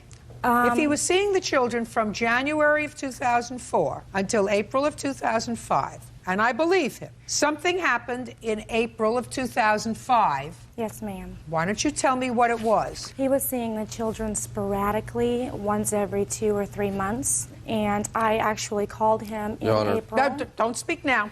And, at Easter, before Easter, and asked him if he would like to see the children. At that time, he told me no. My fiance and I went and bought the children Easter baskets, and when Mr. Young called me the day before Easter and told me that, yes, he did want to have the kids, and I said, okay, that's fine. And he did. And then, as usual, I called him the next weekend, and the next weekend, and the next weekend, and asked him if he would be using his visitation, and he would tell me, no, he was working, and he didn't have time. Don't put your hands up. Then in June, on Father's Day, I called Mr. Young once again and asked him if he would like to have his children on Father's Day. And he made the comment to me, well, it's Father's Day, isn't that my day off? And I said, look. So are you telling me between April, Easter, when he had the children for the day? Yes, ma'am. And Father's Day? No contact, Your Honor. He did not call the children? No, ma'am. Mr. Young? Yes. Did you call your children between April, Easter, when you had the children? Because I believe her that she gave you the children on Easter and Father's Day. Did you contact your children? Yes, I did, Your Honor. Tell me how. I tried to contact her through a cell phone. What do you mean you tried? I would call her, and she either wouldn't answer my call, and eventually she shut her phone off completely. I'm talking about between April and June. No, I never did get to see my kids in that time because she was holding them from me. Did you go to court, sir, between April and June, like May 1st, for visitation? We actually had a court order on visitations of the kids March 1st of 04 until March 1st of 05. It was just a one-year visitation deal. I never heard of a one-year visitation deal. It only lasted 1 year because it was the result of an abuse stalking order that I had against Mr. Young. I see. So there was an order of visitation that was made part of a protective order. Yes, ma'am. But there was no formal order of visitation other than that which was contained in the protective order, which expired in March. That's correct, Your Honor. So I'm coming back to you, Mr. Young. When you didn't see your children in May, and according to you, you couldn't reach their mother, did you go to court to seek visitation with your children? No, I could not. Why not? Because I couldn't afford an attorney. You don't need an attorney to go to court, Mr. Young. You go to your local family court and you tell the clerk, I want to file an order of visitation for my children. Question is, did you go to court? The answer is no. No. If the father is interested in seeing their children regularly, they go to court. That's what they do. Judge Judy continues in a moment. Put your hand down, Miss Fiancée. You have nothing to say. I'm his wife, Your Honor. Put your hand down, Miss Wife. You have nothing to say.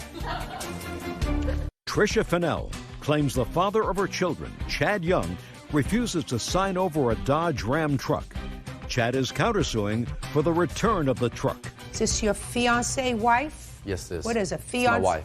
Your wife? When were you married? July 29th of this year. Did you buy her an engagement ring? What's that? Did you buy her an engagement ring? Yes, I did. How much you spent for it? Like $300.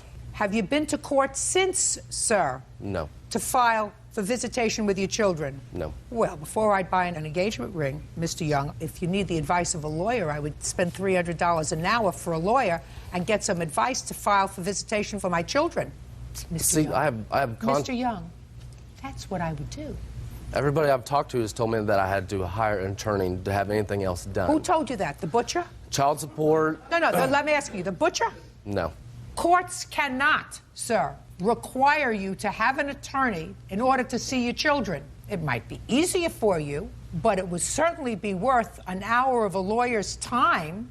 Oh, I totally agree with you. Good, so I would have saved the $300 on an engagement ring and gone to see a lawyer if I didn't see my children. So my sympathy for you was getting to be this much, where it was this much when I read your answer.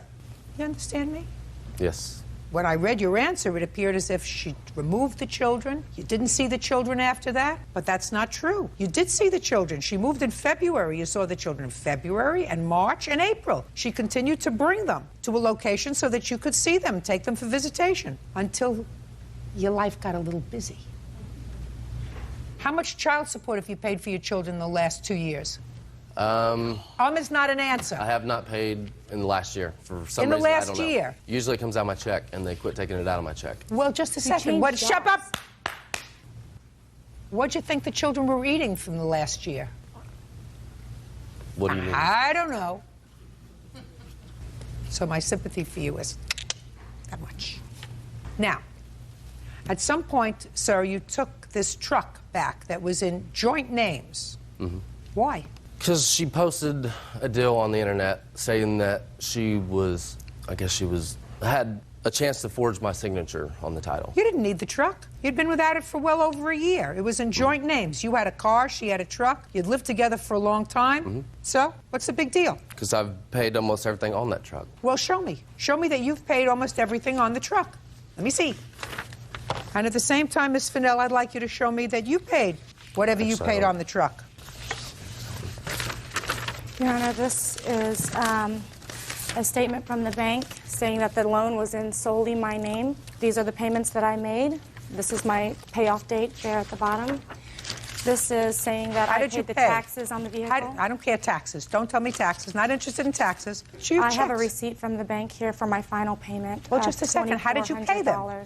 I went to the bank and asked them if I could get that proof, and they said because it had been so long that they could do that, but they would have to charge me $30 per hour for their manpower in it. And this is also the payment book, Your Honor, that I have to take to the bank and get initialed every payment that was made. Just a second. Take this back, because I have absolutely no interest in this piece of whatever it is, because it's not evidence. It's nonsense. You got anything? The only thing that I have is I ain't got no proof of how the truck got paid. You don't have any proof? No, all I got is... Look at me. You don't have any proof. I mean, besides my pay, how much I was making back then. I don't care what you were making back then. Because I asked the bank the same thing also, and that's what they told me. Okay. Mr. Young, now I have a document that indicates that these payments were made starting in January of '04 through February of '05. Now, I would like you to show me proof that you made payments, sir. Like I said, I couldn't get the documents from my bank because they couldn't go back that far. Because I tried getting a printout of like my whole checking account back then, and they don't have that on. This looks as if after she took the truck, she made the payments. Right. That was. Listen to me. After she took the truck, she made the payments. Put your hand down, Miss Fiancée. You have nothing to say. I'm his wife, Your Honor. Put your hand down, Miss Wife. You have nothing to say. I also have evidence that Mr. Young signed his name off of the title of my truck and a notarized gift affidavit from Mr. Young that he did at the bank, Your Honor. Let me see the notarized. I just want to see the notarized document from him. Your Honor, that's... This was made while... That is a false document. So you're accusing the notary here of a felony. Is that right, Mr. Young? Yes, I am. Just listen to me. Yes, I am. Just a minute. I just want to make sure, because I want to tell you something. By saying that, Mr. Young, if what you're saying is not true, and you are accusing in front of 10 million people, put down your papers! And you are accusing the notary public who put her commission seal on this document of committing a felony, I want to tell you that you are exposing yourself to substantial liability. Do you understand? Yes, I do. And understanding that is what you're telling me, that the person who subscribed their seal to this document, which purportedly took your signature on a gift affidavit, committed perjury. Is that what you're saying? Yes, ma'am.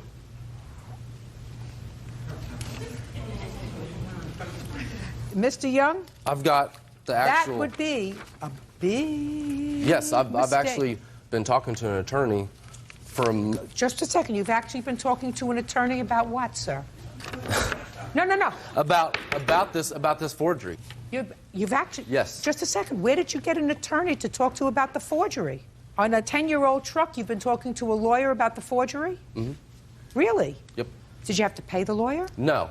No. When you happen to have been there talking to the lawyer about your truck and the forgery, did you happen to ask the lawyer about visitation with your children? Yes, I sure did. Really? I Yes, finally I did. got there. Now, the reason you went to see the lawyer, and by the way, when did you go to see the lawyer? It was about 3 weeks ago. 3 weeks ago. And when was the last time you saw your children? About 2 years ago. 2 years ago. So let's see what happened. You bought your wife an engagement ring, and she looks like she's well cared for. And you didn't get to see a lawyer until 3 weeks ago, Mr. Young. No, I've actually spoke to many lawyers when she did leave. You did? Yes, I did. Well, that's a revelation, sir. You didn't tell me that before. Tell me when you spoke to a lawyer the first time about visitation. The first time that she told me that she didn't want the kids in my life no more. And when was that? It was right after April in 2005. And That's so interesting, Mr. Young. You told me that people told you that you needed a lawyer to go to court. Why didn't you go to court? Because nobody told me any different. They always said that, or they all told me that I needed to go hire an attorney because there had been a paternity action done. Okay, I got the drift of who everybody is. I got it. All comes together. Now, what items do you allege were in the truck when he took the truck? Because he went and took the truck and you ultimately got it He's back. actually returned all of my items with the exception of one child's Game Boy. One child's Game Boy? So what do you want? What do you want? Actually, those were put in the paperwork before I maintained possession of the truck and my property again. So that's... Okay, so you're withdrawing your claim? Yes, ma'am. You're For the withdrawing your possessions. claim? Yes, ma'am. Perfect. So now all we have is a counterclaim. Right. All we have is a counterclaim. What do you want, sir? I want her to sign her name off the title. That's not going to happen because she paid for it. So she's not signing her name off the title. So you and your wife are just going to have to get along with your car. Did she pay $16,000 for that truck? I want to tell you something. You came here for judgment, and my judgment is that the affidavit of gift that she has signed and notarized is an affidavit that I'm prepared to accept, and that you made a gift to her of this truck, and that subsequent to your separation, she made the payments on it, and she brought the children to visit you with the children in your truck, and but for the fact that maybe you're being prodded by Miss Wife over here, we wouldn't be here today on your counterclaim. You get me? Do you get me? Yes, ma'am. Your counterclaim is dismissed. I would suggest that if you want to see your children, you pursue that with an attorney as viciously as you pursued getting back this 10-year-old truck. Anybody can be a father, sir, because it's very easy to make a baby. Put your hand down. What do you want him to do, sign that? I would like him to sign the title. Absolutely. Bird, he's going to sign that document. Tell him where to put his X. And, ma'am, I also have charges. Sorry. Once you sign that, Mr. Young, I will be finished with you. Your signature of seller, right there.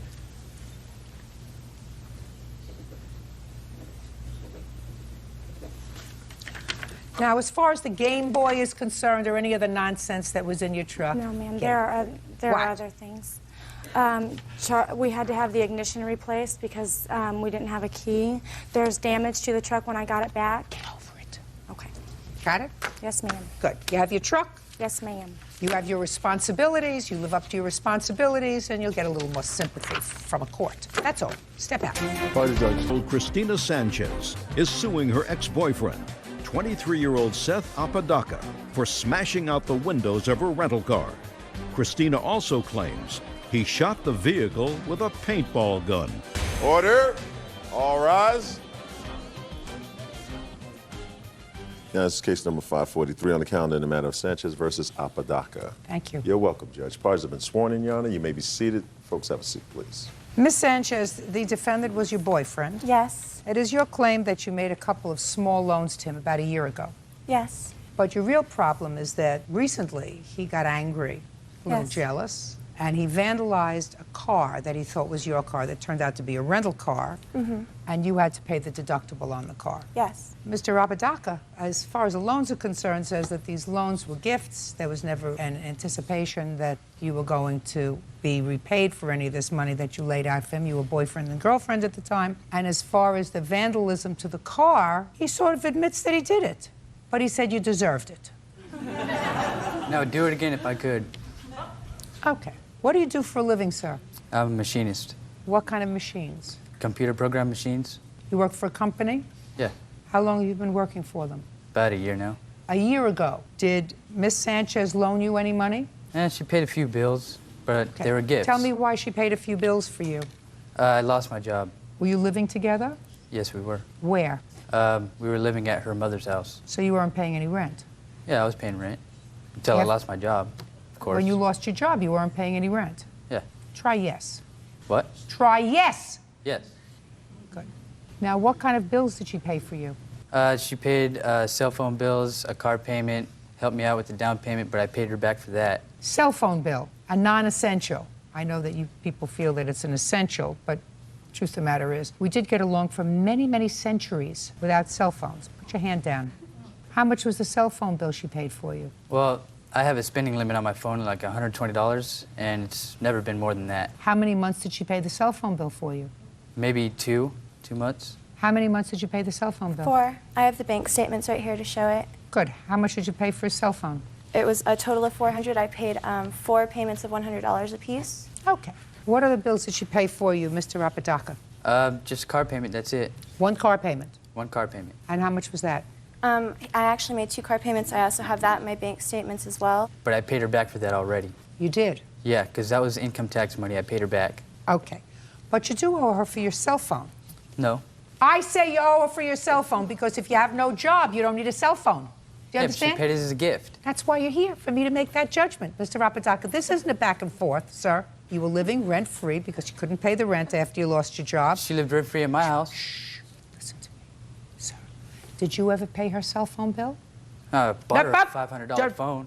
Did you ever pay her cell phone bill? No. Did you ever pay her insurance bill? Nope. Did you ever make a car payment for her? No, I wouldn't do that. Just a second. The answer is either yes or no. Listen, try not to be smart with me. You may think you're smart with other people, Mr. Apodaca. I assure you that she found you attractive. I do not. So with me, you're going to play it straight down the middle. I'm going to be respectful to you. You're going to be respectful to me. Do we understand each other, sir? Yes. Yeah. On what date did you vandalize her car? It was February 11th, Your Honor. Don't interrupt him. I was letting him think. Sorry. February 2007. How did you vandalize her car? I put 3 bricks through her windows and paintballed her car. Shh. Excuse me? I put 3 bricks through her windshield, her rear window, and her driver's side window, and I paintballed her car.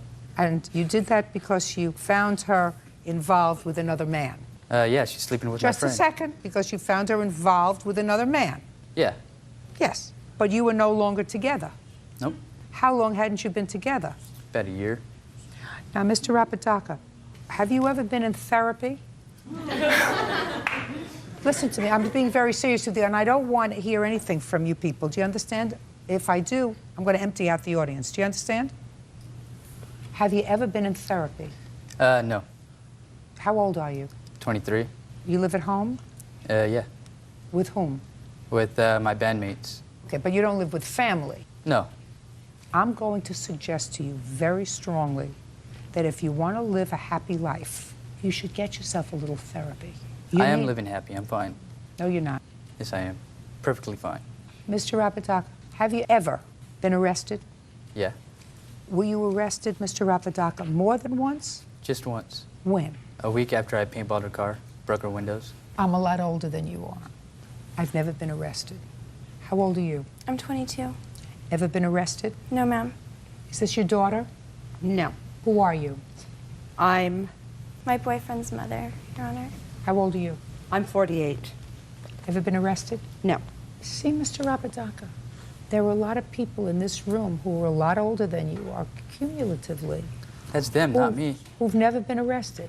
Now, you say you're happy and you're living a wonderful, full life. Yep. And I'm suggesting to you, sir, just a friendly suggestion, that anyone who, after a year of not being with someone, has as much anger as you had a year later and vandalized her car in such an aggressive manner has issues that they really should be resolving with a professional.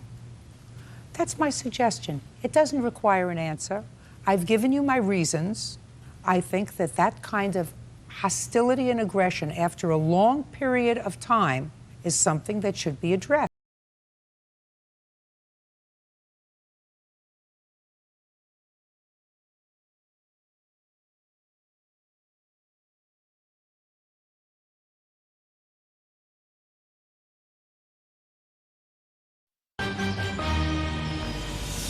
Real cases, real people.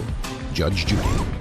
Christina Sanchez claims ex-boyfriend Seth Apodaca vandalized her car with bricks and a paintball gun. Now, you had to pay a $500 deductible, is that right? Yes, ma'am. And he also owes you for your cell phone bill. And the car payments, Your Honor, he never paid me back like he said he did. Well, I'm not sure. I have an email right here from him that actually has me asking him why he doesn't think he has to pay me back the money, and this is dated back to September I want to 2006. see what he says. It's a bit vulgar, Your Honor. I'd like to see just what his answer is. If you say it acknowledges the debt, I'll be glad to read it. It starts at the bottom and works its way up. Madam, he does not acknowledge the 2 car payments. He owes you $900. $500 for the vandalism that he did on the car and $400 for the cell phone. I'm not getting involved in the stereo that you say you sold to him for $200. That's nonsense. That's all. Judgment for the plaintiff in the amount of $900. That's all. Parties are excused. You may step out. She's psycho. She's always causing problems with me, always wanting to fight. I thought he was a good guy, and the fact that, I thought we were going to be together. She has my friend. She's living my old life. But he wasn't. It was the first time that I had, seen them together. Can't help what happens. Like, you can't help who you love. I got angry, knocked on the door, wanted to call him out so I could fight him. He was there for me when Seth left, when I was pregnant. He didn't come out, so I got angry and smashed her car windows. I think it's just like the judge said, he needs a lot of therapy. When someone breaks up with you, move on with your life. Don't stick around the friends. And now the next case. All parties in the matter of Gossett versus Roten. Step forward, please. 20-year-old Andrew Gossett is suing his ex-roommate, Brandon Roten, for breaking their apartment lease. Brandon says he moved out due to a legal dispute with Andrew. Where do you gentlemen come from? Wichita, Kansas. Wichita, Kansas as well. Who lost their luggage? You had no clothes? No clothes, ma'am. Let me see the outfit that you got yourself put together with. Not bad. Okay, Mr. Gossett, this is what your case is about. You, the defendant, and I think one other young man decided to room together. You signed a lease, and the defendant moved out 4 months prior to the lease terminating. Mm-hmm. And you have been taking care of his share of the rent for that 4-month period. The defendant says that your actions forced him out of the apartment, and therefore he's not responsible for the rent. When did you sign this lease? August 29th, 2006. The third roommate was who?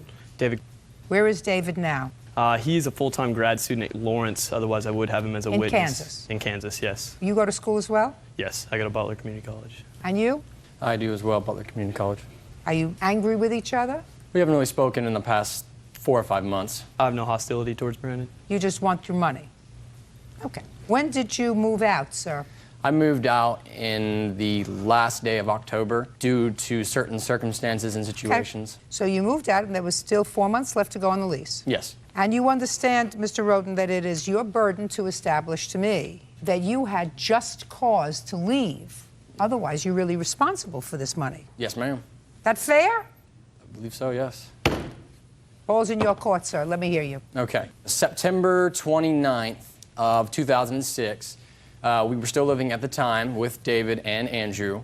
We were proceeding up to Lawrence to actually check out KU and the nightlife as well. KU. Kansas University, I'm sorry. We stopped at a gas station to fill up and get some refreshments. Andrew Gossett actually had placed an alcoholic beverage on the dashboard of the vehicle. There was a park ranger. You mean a beer? A beer, yes. I've heard of that. They did have beer in the Stone Age when I was... The park ranger proceeded over to investigate the matter, check if we were all 21. Investigate the beer? Investigate the beer. He discovered that Were you driving, sir? No. No. They had to search the vehicle because none of us were 21, and they proceeded to find drugs and things like that in the car. What kind of drugs did they find? Marijuana. Anything else? No, just a bong with it. What would that be? Just what you would smoke it out of, I guess. I really don't know the An actual implementation for using the marijuana. Yes, ma'am. For those of us who may not be educated. So they found marijuana. Where did they find it? In the glove compartment of the vehicle. Whose car was it? The driver that... Whose car was it? Not one of ours. It was another friend's. So what happened? Well, after that, the cop investigated each one of us, asking questions. Andrew Gossett said that all 4 of us were responsibility for the marijuana, and the other 3 of us said no, that was not correct. It was Andrew Gossett's marijuana. That was the dispute between me and him. Was it your marijuana? No, ma'am. Whose was it? It was collectively kind of an apartment deal. I actually did not bring it into the vehicle. That was proven when this case took place. So the case was tried? Yes. Yes. And I pled not guilty. And what happened with it? I was charged with obstructive possession, which means I was in a vehicle. Not obstructive, constructive. Constructive. All right. Yeah, obstruction means that you were against something. Constructive means that even though it wasn't in your hand, you are charged with possession of it. Do you understand? Okay. Yes. Okay. You're right. Constructive. And, constructive possession. And that being said, there were 4 people involved. Could you get to the bottom line? Yes, when we all got out of the vehicle. Were you convicted? Yes, I was convicted. Were you convicted? No. How many people in the vehicle were convicted? 1. Did you go to trial? Yes, I did. I testified against him. You testified against Mr. Gossett. Yes, ma'am. That might make it tacky to live together after that. My 2 other witnesses actually testified for me, and under oath, when they made their testament to the police officer, they might have said it was mine, but all 4 of us were smoking it. Well, you weren't all smoking it in the car, were you? You were? Yeah. So he didn't just find an open beer can in the car. The officer must have smelled this marijuana if you were all smoking in the car. Mr. Gossett, of all the people, you were the only one convicted, and I gather you were convicted on the testimony of Mr. Roten. Yes. You would agree that that might make it sort of tacky to share a room with him, right? Yes. But he did move out before we even went to trial. Trial didn't happen until a matter of a month ago, so. Well, but he moved out because there was going to be a trial, and he was being... he moved out because he got his girlfriend pregnant. Oh. Well, somebody was actually responsible. Just a second. When did you first, Mr. Roten, speak to the district attorney about testifying at the trial? I believe it was December 31st, and then I actually went and testified February 12th. But you moved out, sir, in October. Yes. So you didn't move out because of this. You moved out because of your girlfriend. No, I moved out because there was a lot of tension between me and Andrew because he was actually making threats that he was the only one that got arrested and he's taking everybody down. That's incorrect. It was not hostile at all towards Brandon. I understood the matter at the time. Well, tell me, he even Mr. helped bail Gossett, me out, so I did Mr. appreciate Gossett, that.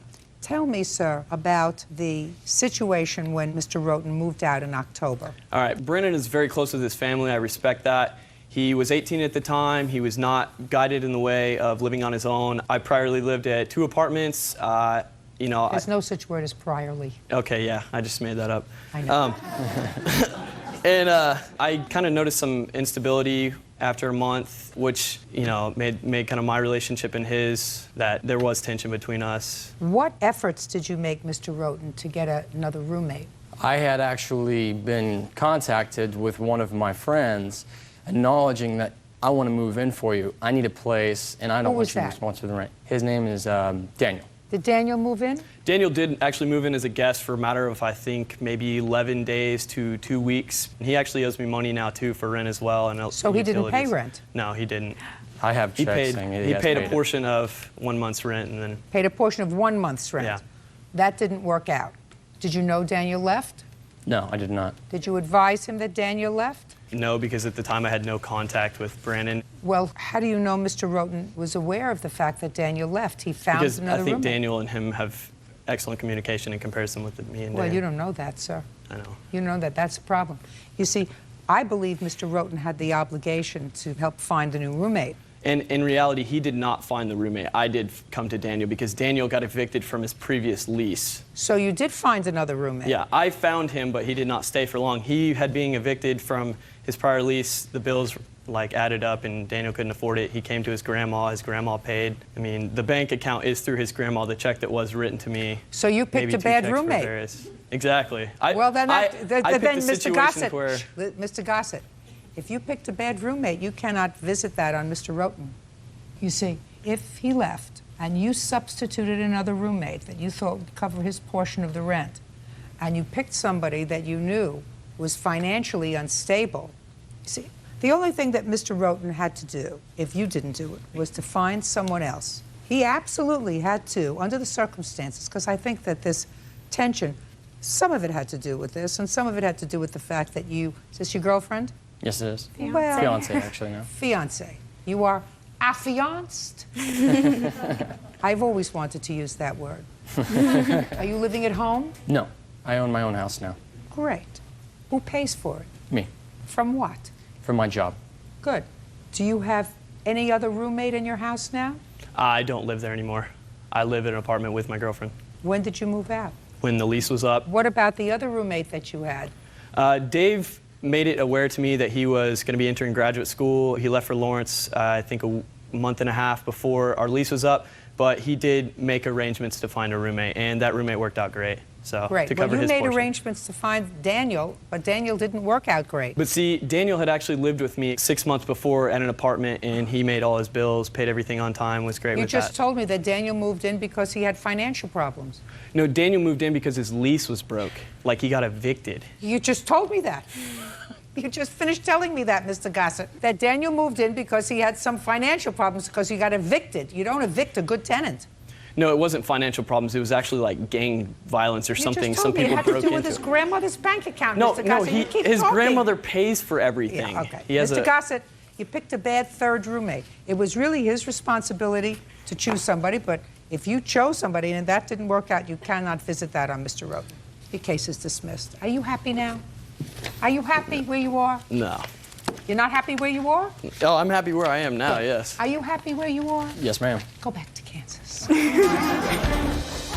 Parties are excused. You may step out. Me being a college student, a hard worker, I pay all my bills on my own. I don't feel I should have to meet someone else's needs. I think that, she obviously saw that rent was actually being paid and that Clayton Poust is suing his ex-wife, Melissa Cabradilla, and her fiancé, Greg Sarbacher, for the return of a World War II trunk. The defendants say Clayton abandoned the property. All rise.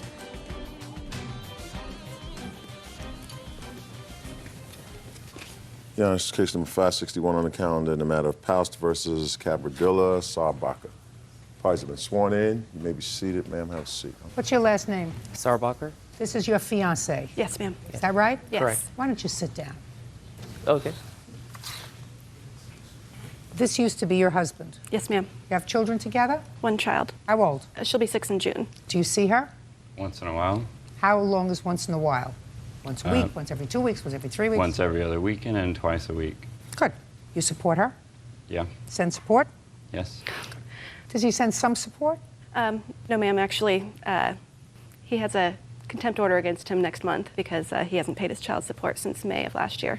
Which I have paid with our tax return, you ma'am. Well, you're not supposed to let it go. You're supposed to pay every week. That's when a child eats. Daily. Yes. There's been a recent hardship in our family. Like what? A new child. That's not a hardship. And moving. That's not a hardship. Okay. A new child is not a hardship. You take on the responsibility of a new child, understanding that you have a prior responsibility to other children that you made. Sir. Yes. So that's not a hardship. Hardship is when somebody has a terminal illness and you have to spend money on that. That's a hardship. New child in a move is not a hardship. Should have paid your child support. There's no excuse for not paying your child support. This is my problem with your case, which I'll explain to Bird because I know he's fascinated. You two have been divorced for how long? 3 years. When Mr. Poust left, he left an old trunk. The trunk belonged to his grandfather, World War II trunk. He didn't take it with him. He left it on the porch. So she kept the trunk. They're divorced. Nobody's asking for the trunk. Nothing. All of a sudden, they have a new baby, and they think it's really nice thing if they redid this trunk for the new baby. So he says to her, I want the trunk back. Where's the trunk? She says, I gave it to my fiancé. That's why I told him to sit down, because he's irrelevant to this whole process. You live with him? I do now. So the trunk is in your house? At this time, yes. Right. When I gave it to him, he wasn't living. I don't care. Okay. So the question is, does he have any claim over this trunk that he abandoned 3 years ago? Are you going to explain to me, sir, why you believe you have a claim to this trunk that clearly you left 3 years ago? Actually, I didn't abandon it. I took all my belongings over to my father's house, and I thought that was in there with it, and apparently it wasn't. Ms. Cabradilla stated that she had it. She would clean it out and return it to me. When? And this was about a month ago. Just a second. I'm not talking about a month ago. I'm talking about 3 years ago that you moved and you didn't have it with you. So evidently you didn't have any need for it for 3 years. Correct. And when you started looking for it, you said, where could it be? Yeah. Can I say something? What? It was actually almost 5 years ago. It was 2002. And yes, all of his stuff was on the porch. He took what he wanted and left the rest for me to So clean it up. was 2002, so it was 5 years ago. Correct, correct. And Listen, just recently, That was our grow up. separation. Grow up. and just recently, Grow up. it wasn't him If she asking. had thrown it in the garbage, I would have taken that as an answer. well, she didn't throw it in the garbage, and she's not happy with you because you had all these emergencies in your life when you weren't paying child support. She stated she'd clean it out and return it to me. That was my assumption. Well, that was a month ago. She changed her mind. And actually, that's. Shh. She changed her mind a month ago. Now, let me just tell you this. This trunk has no sentimental value for you. That's correct, ma'am. It has some sentimental value for him. And you do have a child together. Mm-hmm. So what I'm saying to you is, it would be a nice thing, and I don't care about the fiancé. I find him, in this whole case, totally irrelevant, which is why I told him to sit down.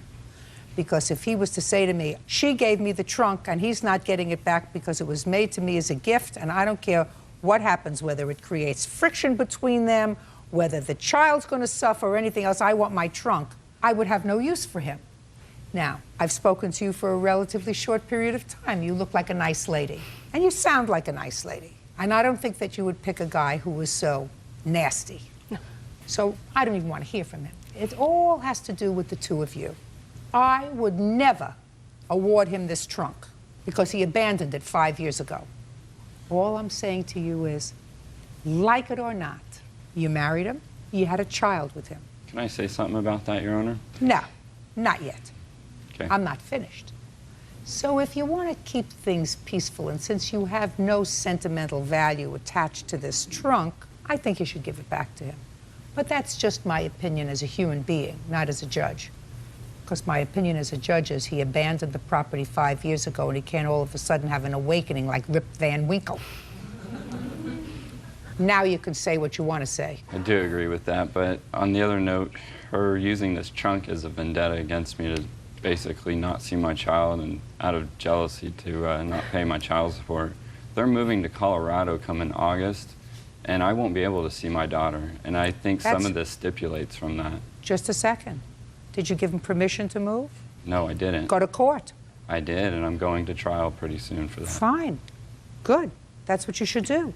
Because if you've been seeing your child regularly, there is no basis for a move unless somebody has a health reason or something. And the fact that fiancé may have a job someplace else is irrelevant. That's if I were a family court judge hearing your case. If, however, you have not seen that child regularly, when I say regularly, every time you're supposed to, unless you're sick or something, and if you have not paid your child support because you've moved on with another family, then I would say, go, be happy, and you want to see your daughter? Take a plane and go. Judge Judy continues in a moment. Would you have said either of the two stupid things that he just said? Probably not. Because they sounded silly. And you don't want to be with a silly man, do you? And later today. This is your mom? Yes. So glad that you brought them. You know why I'm glad that you brought them, Miss Jackson? Why is that? Because he actually thought that he was going to be able to fool me. Real cases, real people. Judge Judy. Clayton Powell says ex-wife Melissa Cabradilla owes for the return of a World War II trunk. Melissa says Clayton abandoned the property. Now, whether they're using the trunk as a vendetta or not has nothing to do with the fact, sir, that you abandoned it 5 years ago. Okay. Would I give it back to him? Probably. What do you want? I just wanted to state the trunk is not being used. We would have got rid of it. Just a second. Don't talk to me sitting down. I apologize. No, I said the reason it's been kept and not thrown away is because it is Susan's baby items that are kept in the trunk, and that's just the safe place to keep it. We don't want to take them out and get them damaged, and so that's why. Get a plastic container and put the stuff in plastic containers. That's the most ridiculous thing I ever heard. I'm talking about keeping a mother and a father of a child not at odds with each other over a piece of property that bears no sentimental value to you, giving it back to him, so you say, removing this irritant. And you're talking to me about storing baby clothes? Sit down. All right. Well, I did offer to sell it to him if he wanted it. He's not a genius. I wouldn't follow him across the country. It's actually my job. Listen to me. Is it your job? Right. I wouldn't take him with me. There's something not clever about him. He doesn't get. I know that you get what I just said to you. Would you have said either of the two stupid things that he just said? That you're using it for storage is one, and that you don't want the stuff destroyed so that you can't put it anyplace else. And two, that he offered to sell it. So he clearly wasn't listening to what I said. Would you have said either one of those stupid things? Well, it was to No. Would you have said to me in court? Probably not. And you wouldn't have said them in court because they sounded silly. Silly. Right. Sorry. Right. And you don't want to be with a silly man, do you? You already picked one guy who's not too swift. You want to pick a second one? I would think twice about it. In any event, I'm not awarding you the trunk, sir, because you're not entitled to it. You abandoned it. I will, however, say to your ex-wife that if I were her, I would say, you know what? I'm going to have to be attached to him for the next 12 years at least while my child is a minor. Give him back the trunk. Remove this piece of stuff that's in our lives, and we're going to move on. Where are you supposed to move to? Colorado Springs. You have any family there? Friends. That's all. Parties are excused. You may step out. The divorce decree stated it was mine. He abandoned it 5 years ago. That's my grandfather's. He had it from World War II, and basically that's why I wanted it back. Sentimental mostly. We would have liked it back because it is sentimental value. It's actually Greg's trunk. I gave it to him before we were even seriously dating. They want it that bad that they can come up with $100. I'll try and come up with it just to see what happens. And now the next case.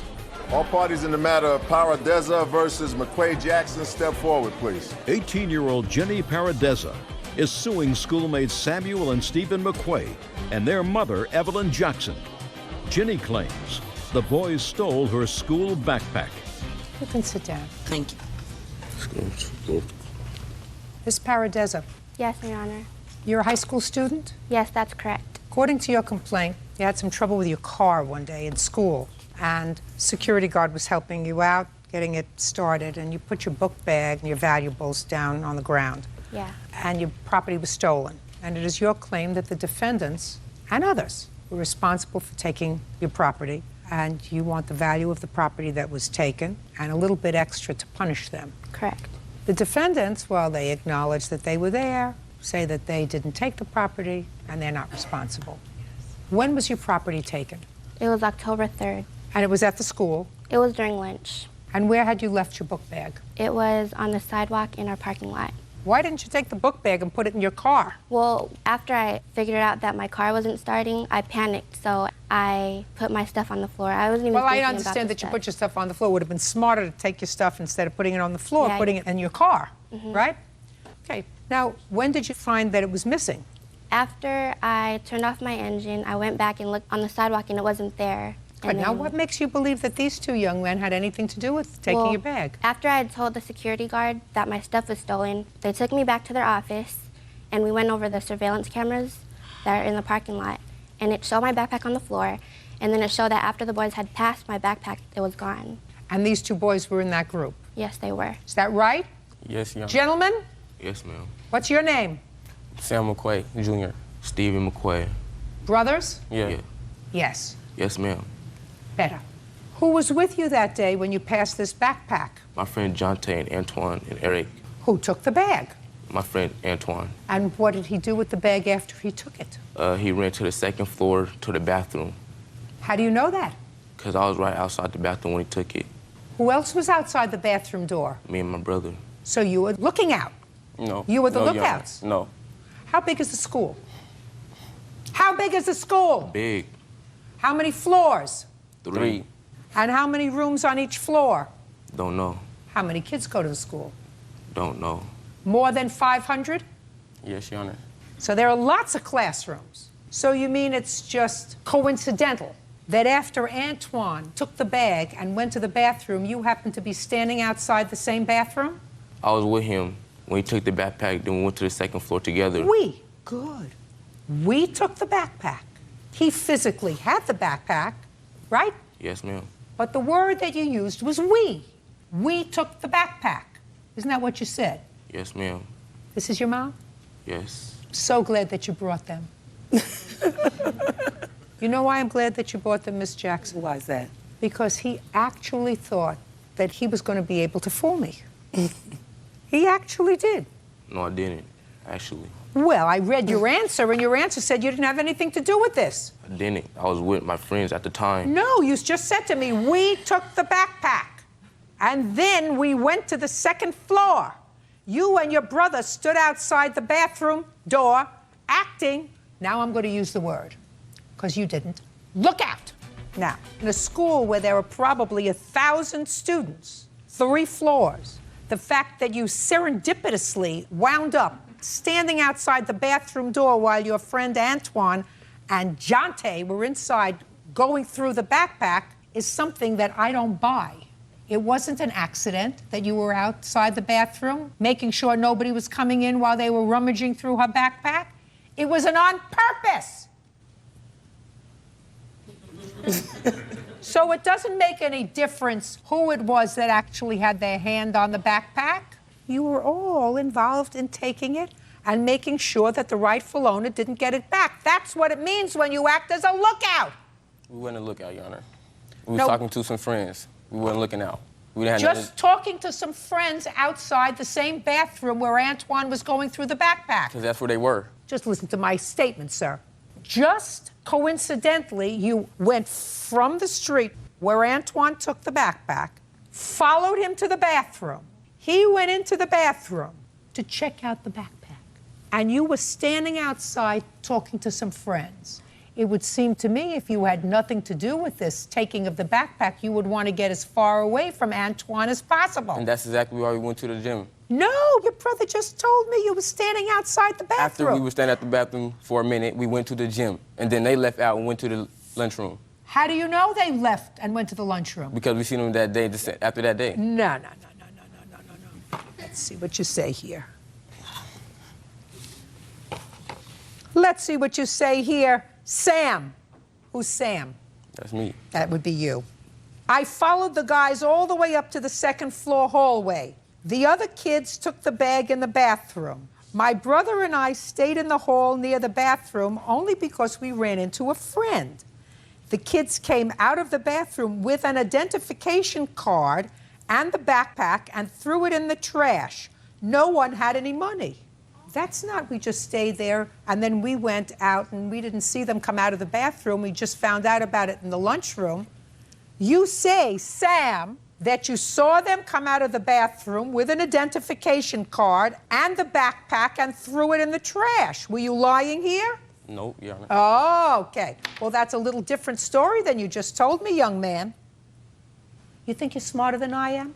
Never in your life.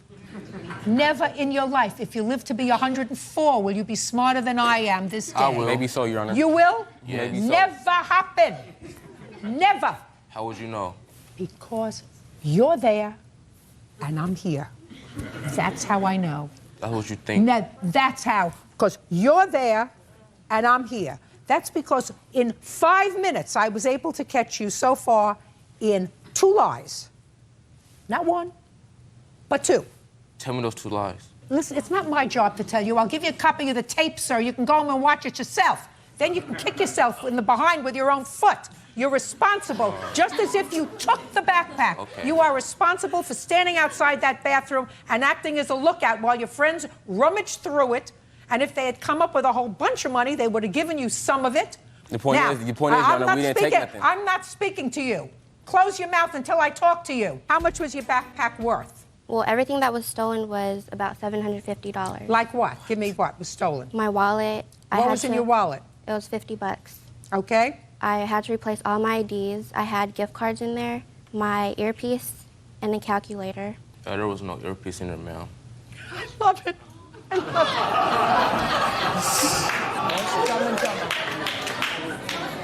it. Judge him for the plaintiff for the amount of $500. That's what I think it's worth, madam. Goodbye. Parties are excused. You may step out. There were some things that they said that I would have done the same thing that Judge Judy did.